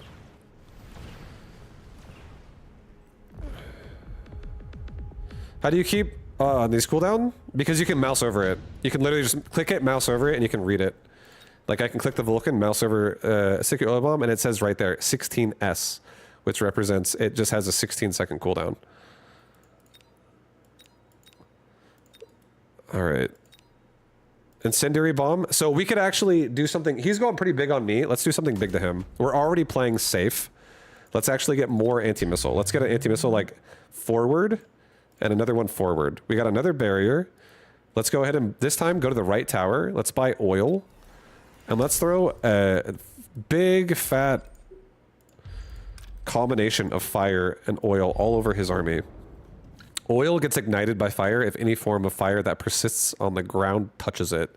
So if he doesn't put barriers here, his whole army's going to die. If he does put barriers there, well, then he's going to be okay. Then he'll be okay. Let's go ahead and level my sledge. Let's level this level 3 sledge to level 4 on the other side. Actually, don't do that. This game's almost over. Let's just level this level 8 sledge with the device to level 9. So it's extremely annoying. Let's level up my Typhoons. Let's get another Typhoon in the middle, because we have Typhoons already. Now let's go ahead. Notice how he's doing Wasp now? Let's just grab anti-air spec on my Typhoon. Let's go ahead and do a resupply, rapid resupply. Let's grab ourselves a range upgrade, and let's give ourselves also one more Fang. Just another Fang in the middle that just walks out and dies. Gives us time. Fang Shield. I want to get Fang Shield, but I do think I'm afraid of Wasp a little bit if he actually, or Air, if he goes crazy with it.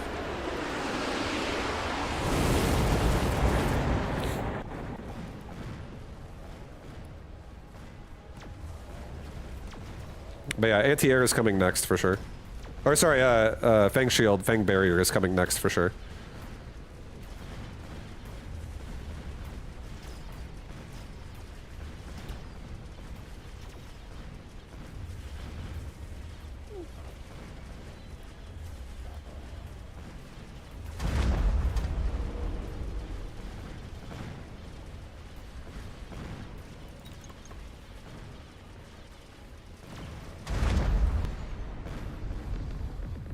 All of our anti-missile devices are still alive. Well, let's get more barriers. Let's go ahead and do a nuke is pretty huge. I could nuke all of his hackers. He might nuke me as well. Okay, let's just go ahead and do a nuke. I'll do a nuke. I think range for everybody is also really insanely good. But I think right side wins a lot more than left side does. I think left side struggles more. Let's just nuke where I know his hackers will be on the left side. So if I nuke right there, these hackers are going to be stuck in this area fighting the whole time. Let's go ahead and level my sledge. Level my Void Eye. Let's get range. Let's go ahead and get 3 barriers in the front. Like this. And then here's a cool technique I would say I like a lot versus something like a nuke. I'm going to get another barrier like this behind my first barrier. Just a little bit. And the reason why is because if he nukes me, I hope that some of my army stays underneath the second bubble behind and doesn't quite die. Actually, maybe, you know what? Fuck that. Let's not do that. The sledges are not going to be in the back barrier. Don't do that. Just do 3 standard barriers, like, that are somewhat safe. Let's get Fang Shield. I also think that's important too. And let's go ahead and rapid resupply one more time. And let's go ahead and give ourselves 3 more backline Fangs. Because I'm broke, and there's fire on this board, and we want to have some Fangs come out, like, at the end here. Hopefully when everything else is maybe dead. You know. Keep them alive. Okay, send it.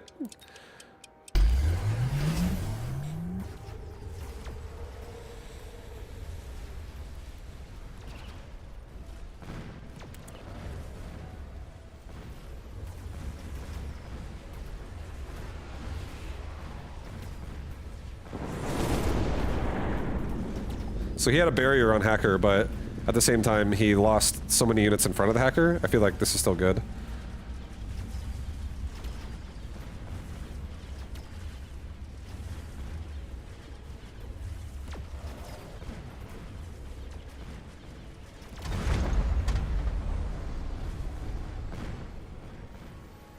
I think we still got him right there. So those anti-missile devices did great. They were killing a lot of the Stormcaller missiles and even some of the fire missiles from Vulcan. But again, if we were going to break down my army, keeping it simple as 4 units, and we can also use devices to fill in the gaps of whatever our army has. So what is our army this time? It's Fang. We kind of know Fang at this point. We understand Fang is just like a crawler. It's a ranged, slow chaff unit. You can do other things with it, but having portable shield and having that, all these level 1 Fangs that just scatter around the board, it really just like spreads out and helps us a lot with like control here. And then having, in particular, if someone is going against you with something like this, where it's like mass Vulcans with missile spam, where they just shoot missiles, they target whatever's closest to them. So I literally hug the board in all 3 directions, on his flank, and then directly in the middle and the front. And he just blows all of his cooldown fire and oil all out, like all of his Vulcans just, they can't help it. You can't like not shoot it. The second they're within range, which they are every single time this happens, even if he throws missile devices, doesn't matter. All those missiles shoot out and then they go on cooldown as we fight, which protects all of these guys a little bit longer. Maybe not so much these guys, but all of these guys are protected. All of these guys are protected. And these guys are also protected because the fire expires over like 15 seconds or so. It doesn't last the whole round. The actual oil you buy, like the sticky oil bomb, that thing does last for a very long time. That'll last for like 40 seconds on the ground while burning. But when it's like this, with the Vulcan style, it doesn't really... It persists for probably like 15, maybe 20 seconds, and then it goes away. And these things are pretty slow, so they don't really run into it that fast. But, so we understand the Fangs. The purpose of the Fangs is spread out, protect us from missiles. Not only missile devices, but also missile explosion fire bombs from a Vulcan, the big fire boy, with flame tubes on his back, like gasoline tubes. And then, our second unit in our army was again Void Eye. Void Eye is our straight up DPS ground unit. Once again, this unit is a unit with 155 range. All we got on it was levels and range. It does great damage. This thing's doing 8,000, and you can multiply it by 3 for a Void Eye because you get 3 per squad. 1, 2, 3.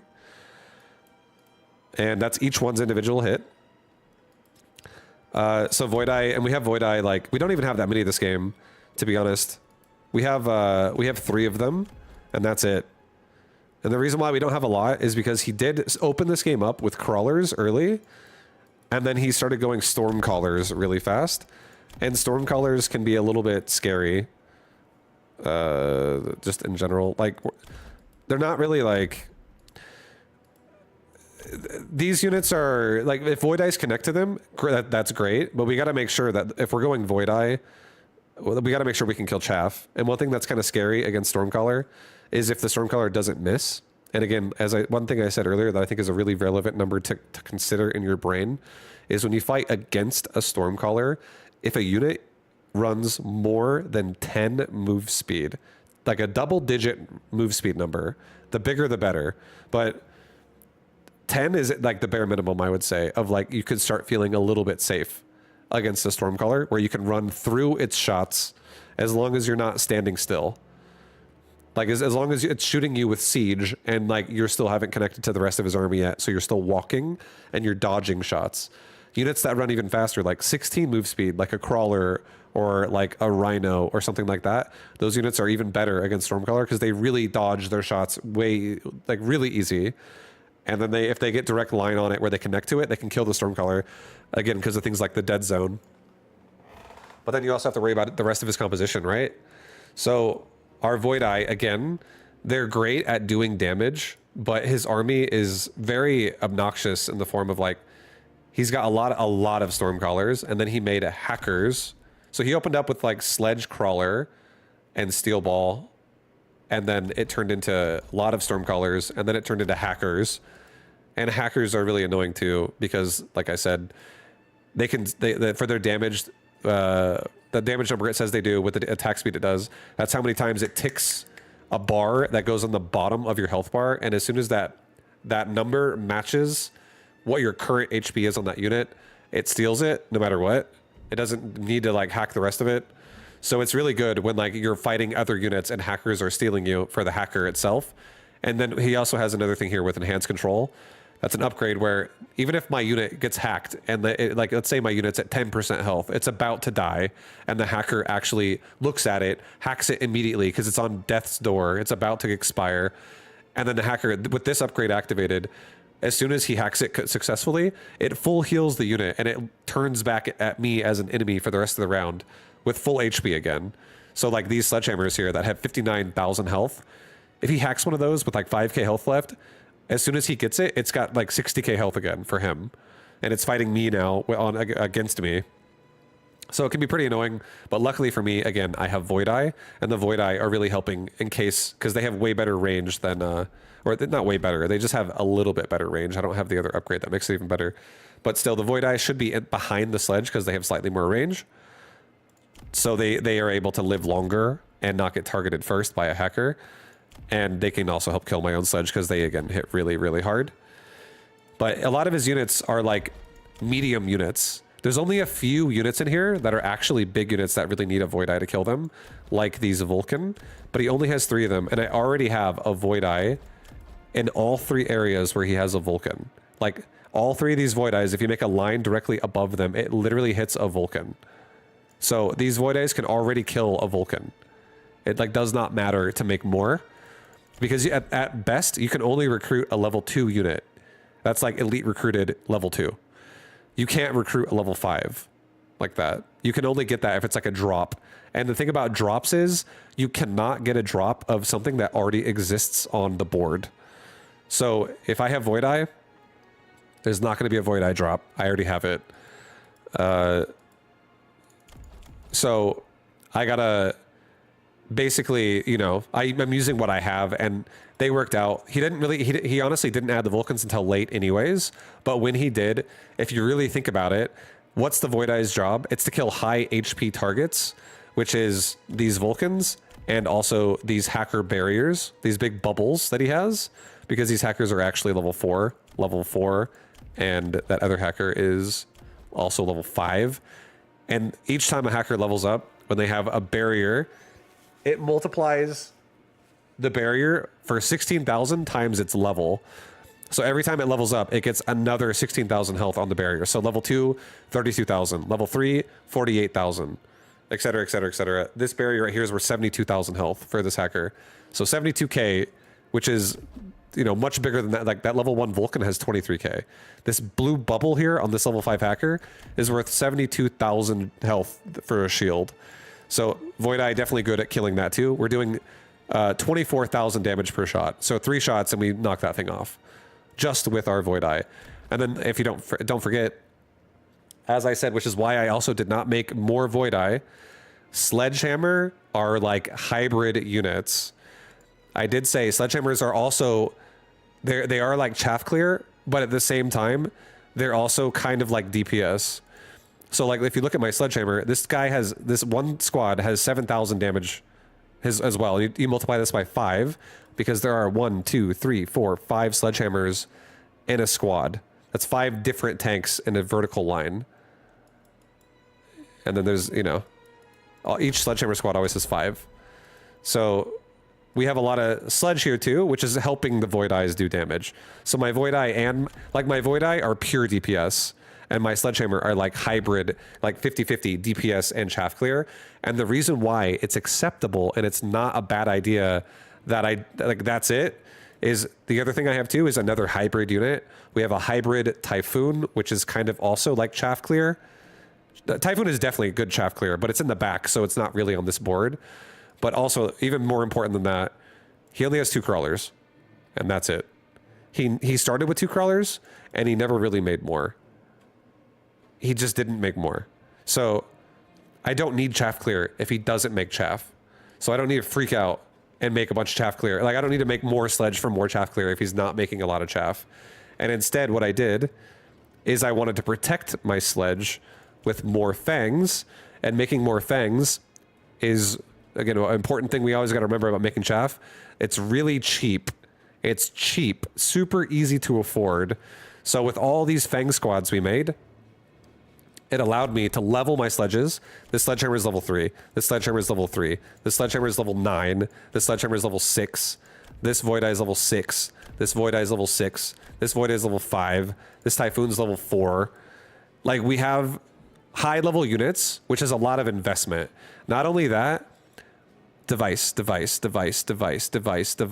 barrier devices. Each one of these devices defensively, 100, 100, 100, 100, 100, 100, 100 for the barrier. We were spending, like, at least on average for the last few rounds here, like 500 resources around on barriers. So being able to make fangs that are cheap as hell and have barrier is great when we're using our money elsewhere. And the barrier, again, finally, was kind of like our tank this game, because hackers don't do full damage against a barrier. When a hacker starts trying to hack a unit under a barrier, it hits the barrier, and the barrier takes longer to kill. And we also, this game, don't forget, we got advanced shield device, so using barrier was extra beneficial because all of our barriers are 40% more effective.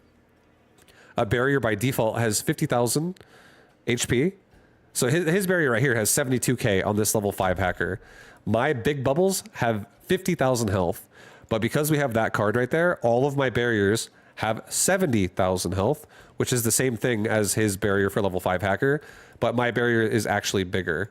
He doesn't have to buy this every round. He just has to level the hacker, which is money in itself, but we do have to buy the barriers. So again, Fangs were great at allowing us to afford everything else. And then also Fangs were zoning out his hackers and his Abyss while he was trying to kill my core units in the middle of the board. Mention why vertical sledge versus horizontal. I already did, but I can talk about it again. We said at the start of this game, Sledgehammer, when it is horizontal, burst fires all their shots at the same time, because when units come at you and you have range to shoot them, if you shoot them one at a time vertically, it staggers the shots of the Sledgehammer, versus if they're horizontal and something comes at you and they all have the same range because they're horizontally shooting at something that's coming at the top of their range, they all shoot the same thing. And if it's overkill damage, it's a waste of your time. And we opened this game against somebody with crawlers, so we made vertical sledges so that I got through the crawler phase faster. It allows my sledges to, like, not waste shots when his crawlers are engaging, because as one sledge engages the crawler, it shoots, a crawler dies, its attack speed's on cooldown. The next sledge behind it is now in range. It shoots, it kills a crawler, its attack speed's on cooldown. The next sledge behind it is now in range. It shoots, its attack speed's on cooldown. It kills a crawler. And then all 5 of them start shooting, shot. And you have 4 squads doing this. So it's like shot. It's like a Little John song. Whereas if all 5 were horizontally, it would be like all 5 shots go off at once. Big long cooldown for everybody. And then all shots go off at once. Big long cooldown for everybody. And if we're shooting the same target that only has 300 health with like 5 sledges that do over 1,000 damage on each sledge, we're just wasting so much damage into crawlers.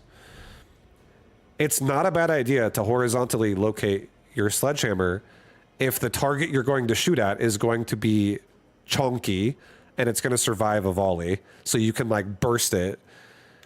But it's not a good idea to horizontal the sledge if you're going to be shooting something that's going to die in one hit, whether it gets shot by 1 or 5 sledge. But yeah, that's why we went vertical. The reason why we also went vertical on our fangs is so they walk in slower. Instead of having all of them in a big clump horizontally walk in really fast, we have them walk in vertically. I think the fang location with horizontal or vertical is really up to you. It's not really that big of a deal, but I do like vertical here myself, just simply because they take longer to die because it goes deeper backwards. So like when a hacker specifically gets stuck on fangs, it gets stuck on them longer because the fangs are out of range of things to die as fast because more of them are further back. So they don't die so fast. And the whole point of this board is not letting his hackers screw me over. The last unit here we have is Typhoon.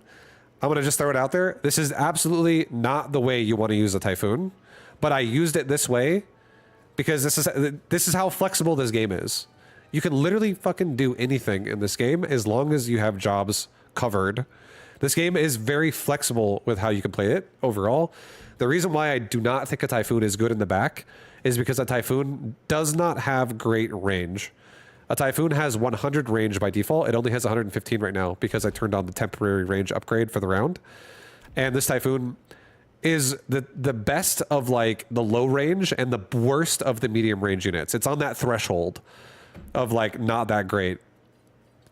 And what happens is if you have a Typhoon in the back, it has to run really deep into the fight to actually get in the fight, and it can be punished by a lot of things.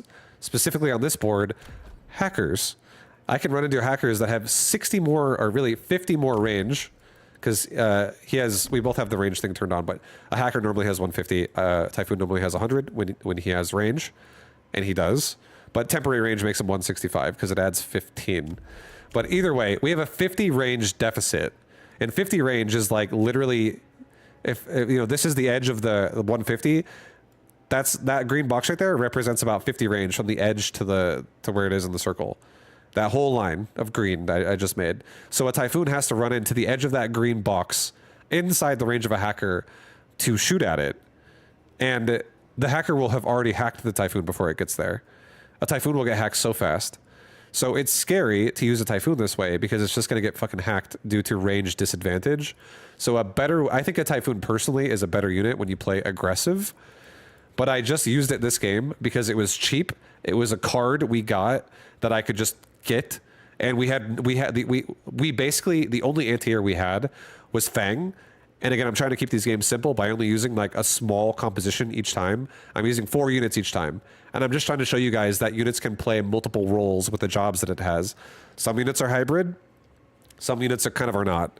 But as long as it fills the role coverage of AoE ground, single target ground, AoE air, single target air, as long as we can cover that, then you're fine. And a Typhoon is great for AoE overall. This unit excels at AoE. Its single target is less desirable, but it's still good if you can level it. And we actually leveled Typhoons against Abyss, so it worked. Abyss is a really, really big... This is the biggest air unit in the game. It's called a Titan, a flying unit, which is classified as a flying unit, and then a Titan, which is classified as the biggest class of unit in the game. Titan is the largest. Giant is the second largest. So Titan is going to be the most expensive and also the highest stats by default. It has like very chunky health. So yeah, the Typhoon had a lot of work to do, but that's also why we got Aerial Specialist, because I have no real good DPS against air. So I took Aerial Specialist for the Typhoon. And one thing that's beautiful as well about Aerial Specialist is Aerial Specialist in this game actually is a form of giving the unit range. So as long as my Typhoon can like snap onto the Abyss and shoot at it, this Typhoon actually has 145 range, which is very comparable to 165 range. We take that 50 range deficit and turn it into a 20 range deficit because we give ourselves an additional 30 while we fight the Abyss. So the Typhoon keeps himself safe by killing the Abyss, and once the Abyss is dead, I don't care if the Typhoon dies after that. His job is to kill the Typhoon. That's all he has to do. And once he does, if he does anything else after that, that's just like bonus. In this current composition I'm using, Typhoon is my anti-air here. It's my AoE, and it's also my single target because it has aerial specialist, and its damage gets respectable. What MMR is this? I actually have no idea. I got a new account, and this is like my 5th game. So whatever that is. It's pending MMR.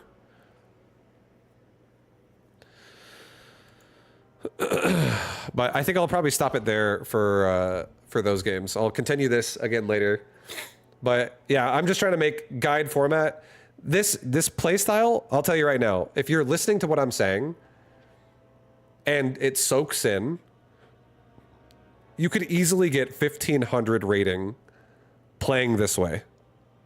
1500 is very accessible.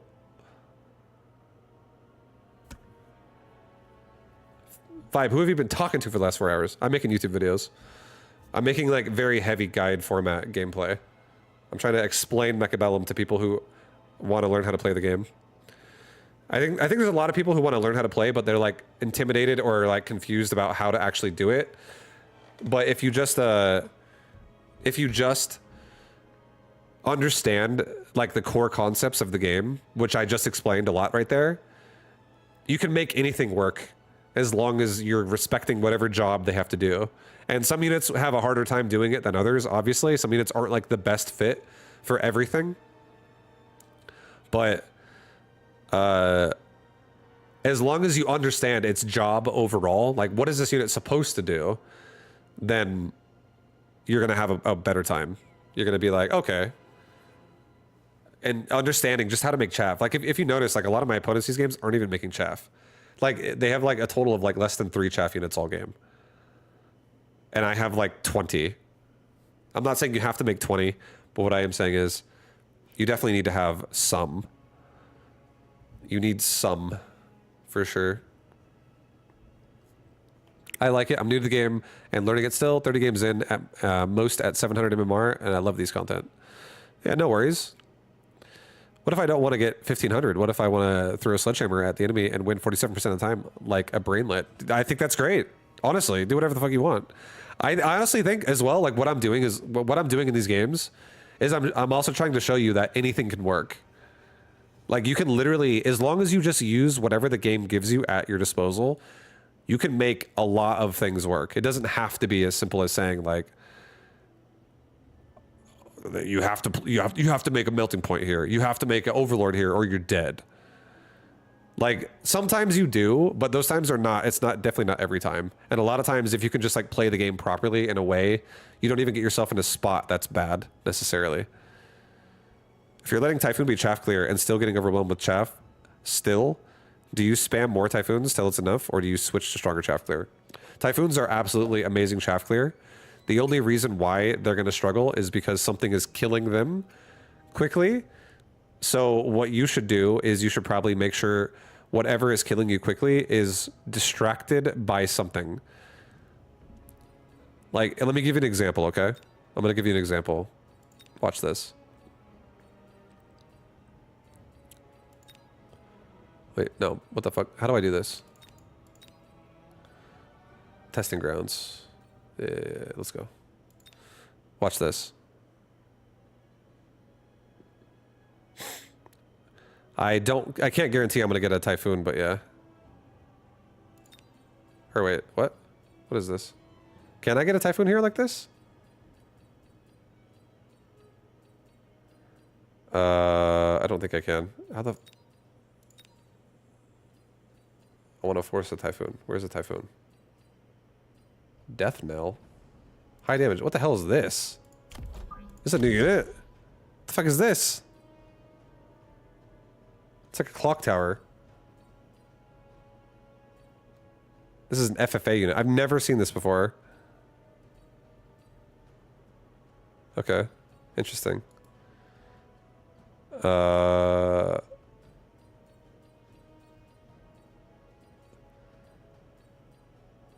Okay, where the fuck is Typhoon? This is cool. I've never really messed with this before. I just play the game. I don't actually look at this part. Typhoon's right there. Okay. I don't want that. Okay, so let's just say hypothetically, you know, I have a typhoon, right? And let's say I have chaff here. And let's say my opponent has a saber, and it's like right here. Just as as an idea. Okay, let's say I have a crawler pack over here.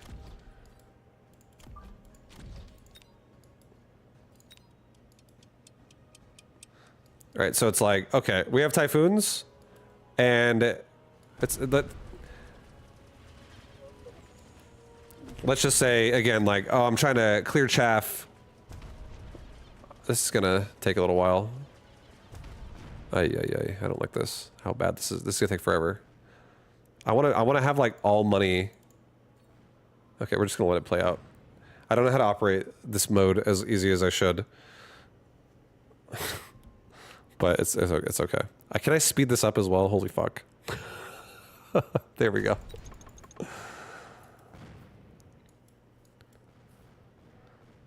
Pause battle? Does it? Oh, thank God. Okay. So now we're this guy, right?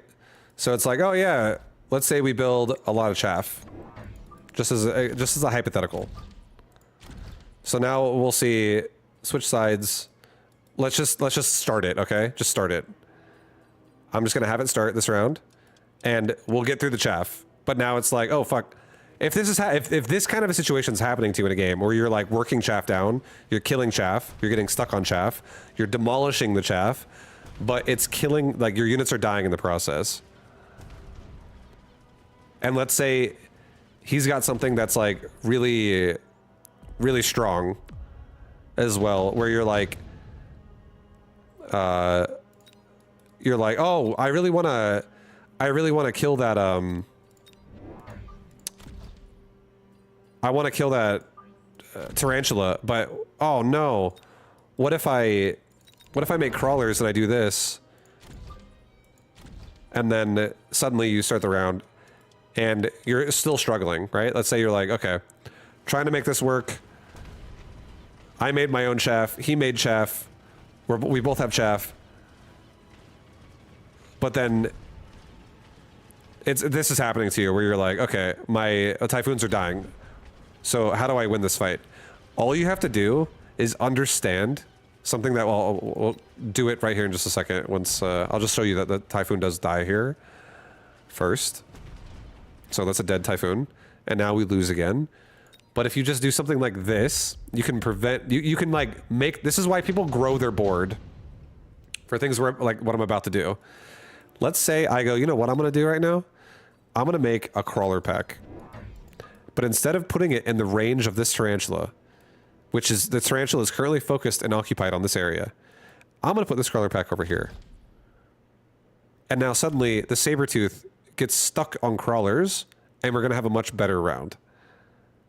It's going to be a much cleaner round overall, because the saber is not going to like, if the tarantula isn't able to help the saber, and it would be like, let's just say also, let's say now that the saber is going to be occupied, let's occupy the tarantula.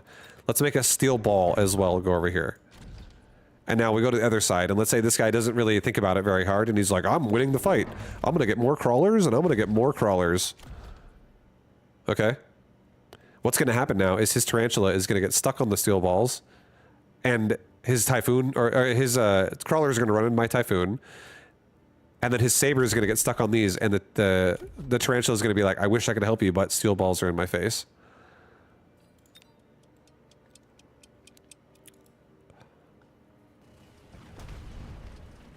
At least there's a crawler pack there to help the saber out, but to get through it faster.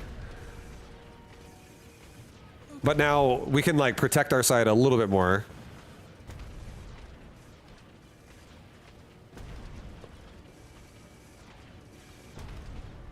Yeah, the crawlers really made that example a little like the defensive crawlers behind the saber made it harder to do that. But we still, like, distracting it still changes a lot here because it buys us a lot more time to not be punished so fast. And then you don't, again, you just like kind of stretch the board as you go. And then your opponent might react to that by being like, oh, I need another tarantula. And then you make another typhoon or something like that. And you have another steel ball. And then he's like, I'm going to make another sled or saber over here. And you like do something again. The crawlers now break this while the steel balls break the tarantula. As long as you can make things engage that way, where they like you try to make the suboptimal engagement for your opponent, vice versa. You try to make the optimal engagement for yourself. It's really what this game is. It's constantly trying to find optimal engagements. And you also can use the whole roster of units. Some units are more expensive. Some units you should honestly, like this game also has limited amounts of money. So you shouldn't just like do the most expensive thing every single time. You should totally try to do something that's cost efficient. But in general, that's kind of just how you play. That is a way that you play. So if you want Typhoons to be successful, you just need to make sure you don't even have to just distract it. You could also kill it. What if I was like, you know what? I want a Phoenix right there. And the Phoenix is going to kill this. And then suddenly like the Phoenix gets a lock on to the Saber before the crawlers get past it. And my Phoenix is like right here. And it's safe, but it's also killing the Saber right away. Or even what if the Phoenix is like right here, and it has enough time to move forward enough to latch onto the Saber before the crawlers get past it, because the crawlers have to like run around it a little bit, so they like waste like a second. You could always find trades like this, and then your opponent might react to it by being like a new chaff squad in the front, blocking your Phoenix, and then it makes your Typhoon better because your Typhoon is great at killing chaff. So it's just it's a sequence of just trying to find optimal trades. And you just have to understand that your composition can be as thorough or as simple as you want it to be. But all you have to do is understand what is required to kill your opponent's board. And like this board, I would say needs single target and AoE both for the ground. And a single target unit that I have right now would be considered Steel Ball that I just made, and a AoE unit would be considered my Typhoon. The Typhoon, if they level up and win a lot, and also I get rich and I get homing missiles on high level Typhoons, these could become and scale into my DPS. But at level 1 baseline, they're not really DPS. They're mostly just AoE chaff clear. You just have to like know the limitations of your units, and like on his board, Sabers are his DPS, Tarantulas are his AoE, and Crawlers are the chaff. That's what that would be. So you just have to think about what is your unit's strength. So like, what's the difference of like, notice how like a Tarantula and a Typhoon are both AoE, but a Typhoon is different in the sense that it shoots very fast. This unit has a 0.2 attack speed. A Tarantula has a 0.6 attack speed. They both attack pretty fast, but 0.2 is still 3 times faster than 0.6. I'm shooting for every 3 shots I get, he gets 1 shot. So I get to shoot things very quickly. And then on top of that, the thing that's nice about having a really fast attack speed is you get through things like chaff really fast, because chaff usually tends to spread out a little bit. It usually, like sometimes it comes in all in a clump, but a lot of times chaff will start spreading out because people put it behind towers, behind other units. They put it in a way where like some of it goes left and some of it goes right. Stuff like that. Chaff will spread, and Typhoons don't get punished by spread as much as Tarantulas do. Typhoons punish like everything as long as it's within its range. But then the advantage of a Tarantula is it has the ability to outrange a Typhoon if you get range upgrade. So a Tarantula can have 120, whereas a Typhoon is capped at 100 for ground versus ground. So that's, you know, a Tarantula could essentially like be safer further back. So if you have other units that do DPS, it's actually harder to hit the Tarantula than it is to hit the Typhoon, because the Typhoon runs in deeper, if that makes sense. It's more compromised. It gets deeper into the fight, into the front line, closer to it. So if your frontline unit dies and a Sabertooth looks at your Typhoon for a second, it could just fucking kill it, because a Sabertooth can do enough damage to like one-shot a Typhoon. A level 2 Saber can hit for almost 16,000 damage like 15.8 or sorry, 15.6, and a Typhoon has 9.5. So it just one-shots a Typhoon. But then a Typhoon also has like a barrier which can absorb it. It does 8,000 per level. It has Mechanical Rage, which makes it move faster and also attack harder. Like there's nice upgrades on it. But yeah, the advantage is definitely a Tarantula is a little bit safer. A Typhoon is a little bit more aggressive, I think. And a Tarantula has like, it really depends what upgrades you run too. Like you don't have to run these 4 upgrades. That's the beautiful thing about Mechabellum is like a lot of units actually are kind of hybrid-ish because it really depends how you're playing them. Like what upgrades do you run, which makes it what job does it fill. What about a round 2 War Factory? Can't afford it, bro. Can't afford it unless you're like selling everything and then rapid resupplying at the same time. And then you also are a giant spec. And then you have no army. You have like 3 crawlers and a War Factory. All right, anyways. I hope you guys enjoyed that segment. I'm going to edit those out for sure. I'm going to edit that part out and post that for... I'm going to post each one of those games so you guys can see. Might be doing some tournaments. I do the tournaments in the automated ones, and I'll probably do the Saturday tournaments tomorrow. But I'm not actually doing like pro gamer tournaments. I haven't really been taking the game like I haven't been like that playing it that way. I've mostly been playing this game because I just think it's fun, and I still play it competitively in my own way, and I can still get super high rating. But like 2K is about where I peak right now, and like 2500 is like rank 1. 2K would be like for yeah. What is it? I'll just show you. I'm not saying I average 2K. I peak 2K as well for anyone who's confused. My average is probably like 1800 or like 18, 17. But yeah, like 2K right now, if you're 2K for the world, you're like top 175 people in the world at this game for 2K rating. And then for division, for just North America, 2K is your top 50 roughly. So I'm capable of pushing that high, but I don't really focus only on pushing because I like doing fun stuff. I like exploring the game, not just exploring one strategy that I really understand. And then I also am doing stuff like this too, where I'm trying to make content for people. So anyways, I hope you guys enjoyed it. I hope you loved it. I'm gonna post these videos into a Mechabellum playlist on my YouTube channel. If you guys want to know what that is or anything else I do, there's all my links in the chat. You guys can follow any of those if you want to.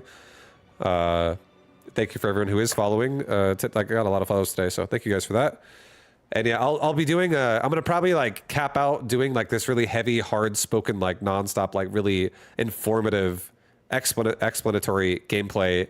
I'll post each game one by one with post analysis as well. I'll probably do that all the way till 1500 rating. And then after 1500 rating, I think I'll just play the game again. And that'll be like a guide on how to get into the game. And I'll just be like, yo, watch these videos and learn a lot about the game. So however long it takes me to get 1500 rating on this account. And 1500 rating is probably like top 1000 at this game for world. Probably like top 500 for your division. Or like top 300 for division or something. Or maybe not top... yeah, I don't know. Maybe. Honestly, 1500 is not bad. If you're 1500 rating at this game, you have a good idea of what you're doing. At the very least. You understand at least what units are capable of. Or you know a build, at the very least. Like, you understand something. But I'm going to call it there for tonight, guys. So I'll be back again tomorrow. My streams usually start at like 2 p.m. Pacific time, like California time. So I'll be back then, roughly. I give or take like an hour.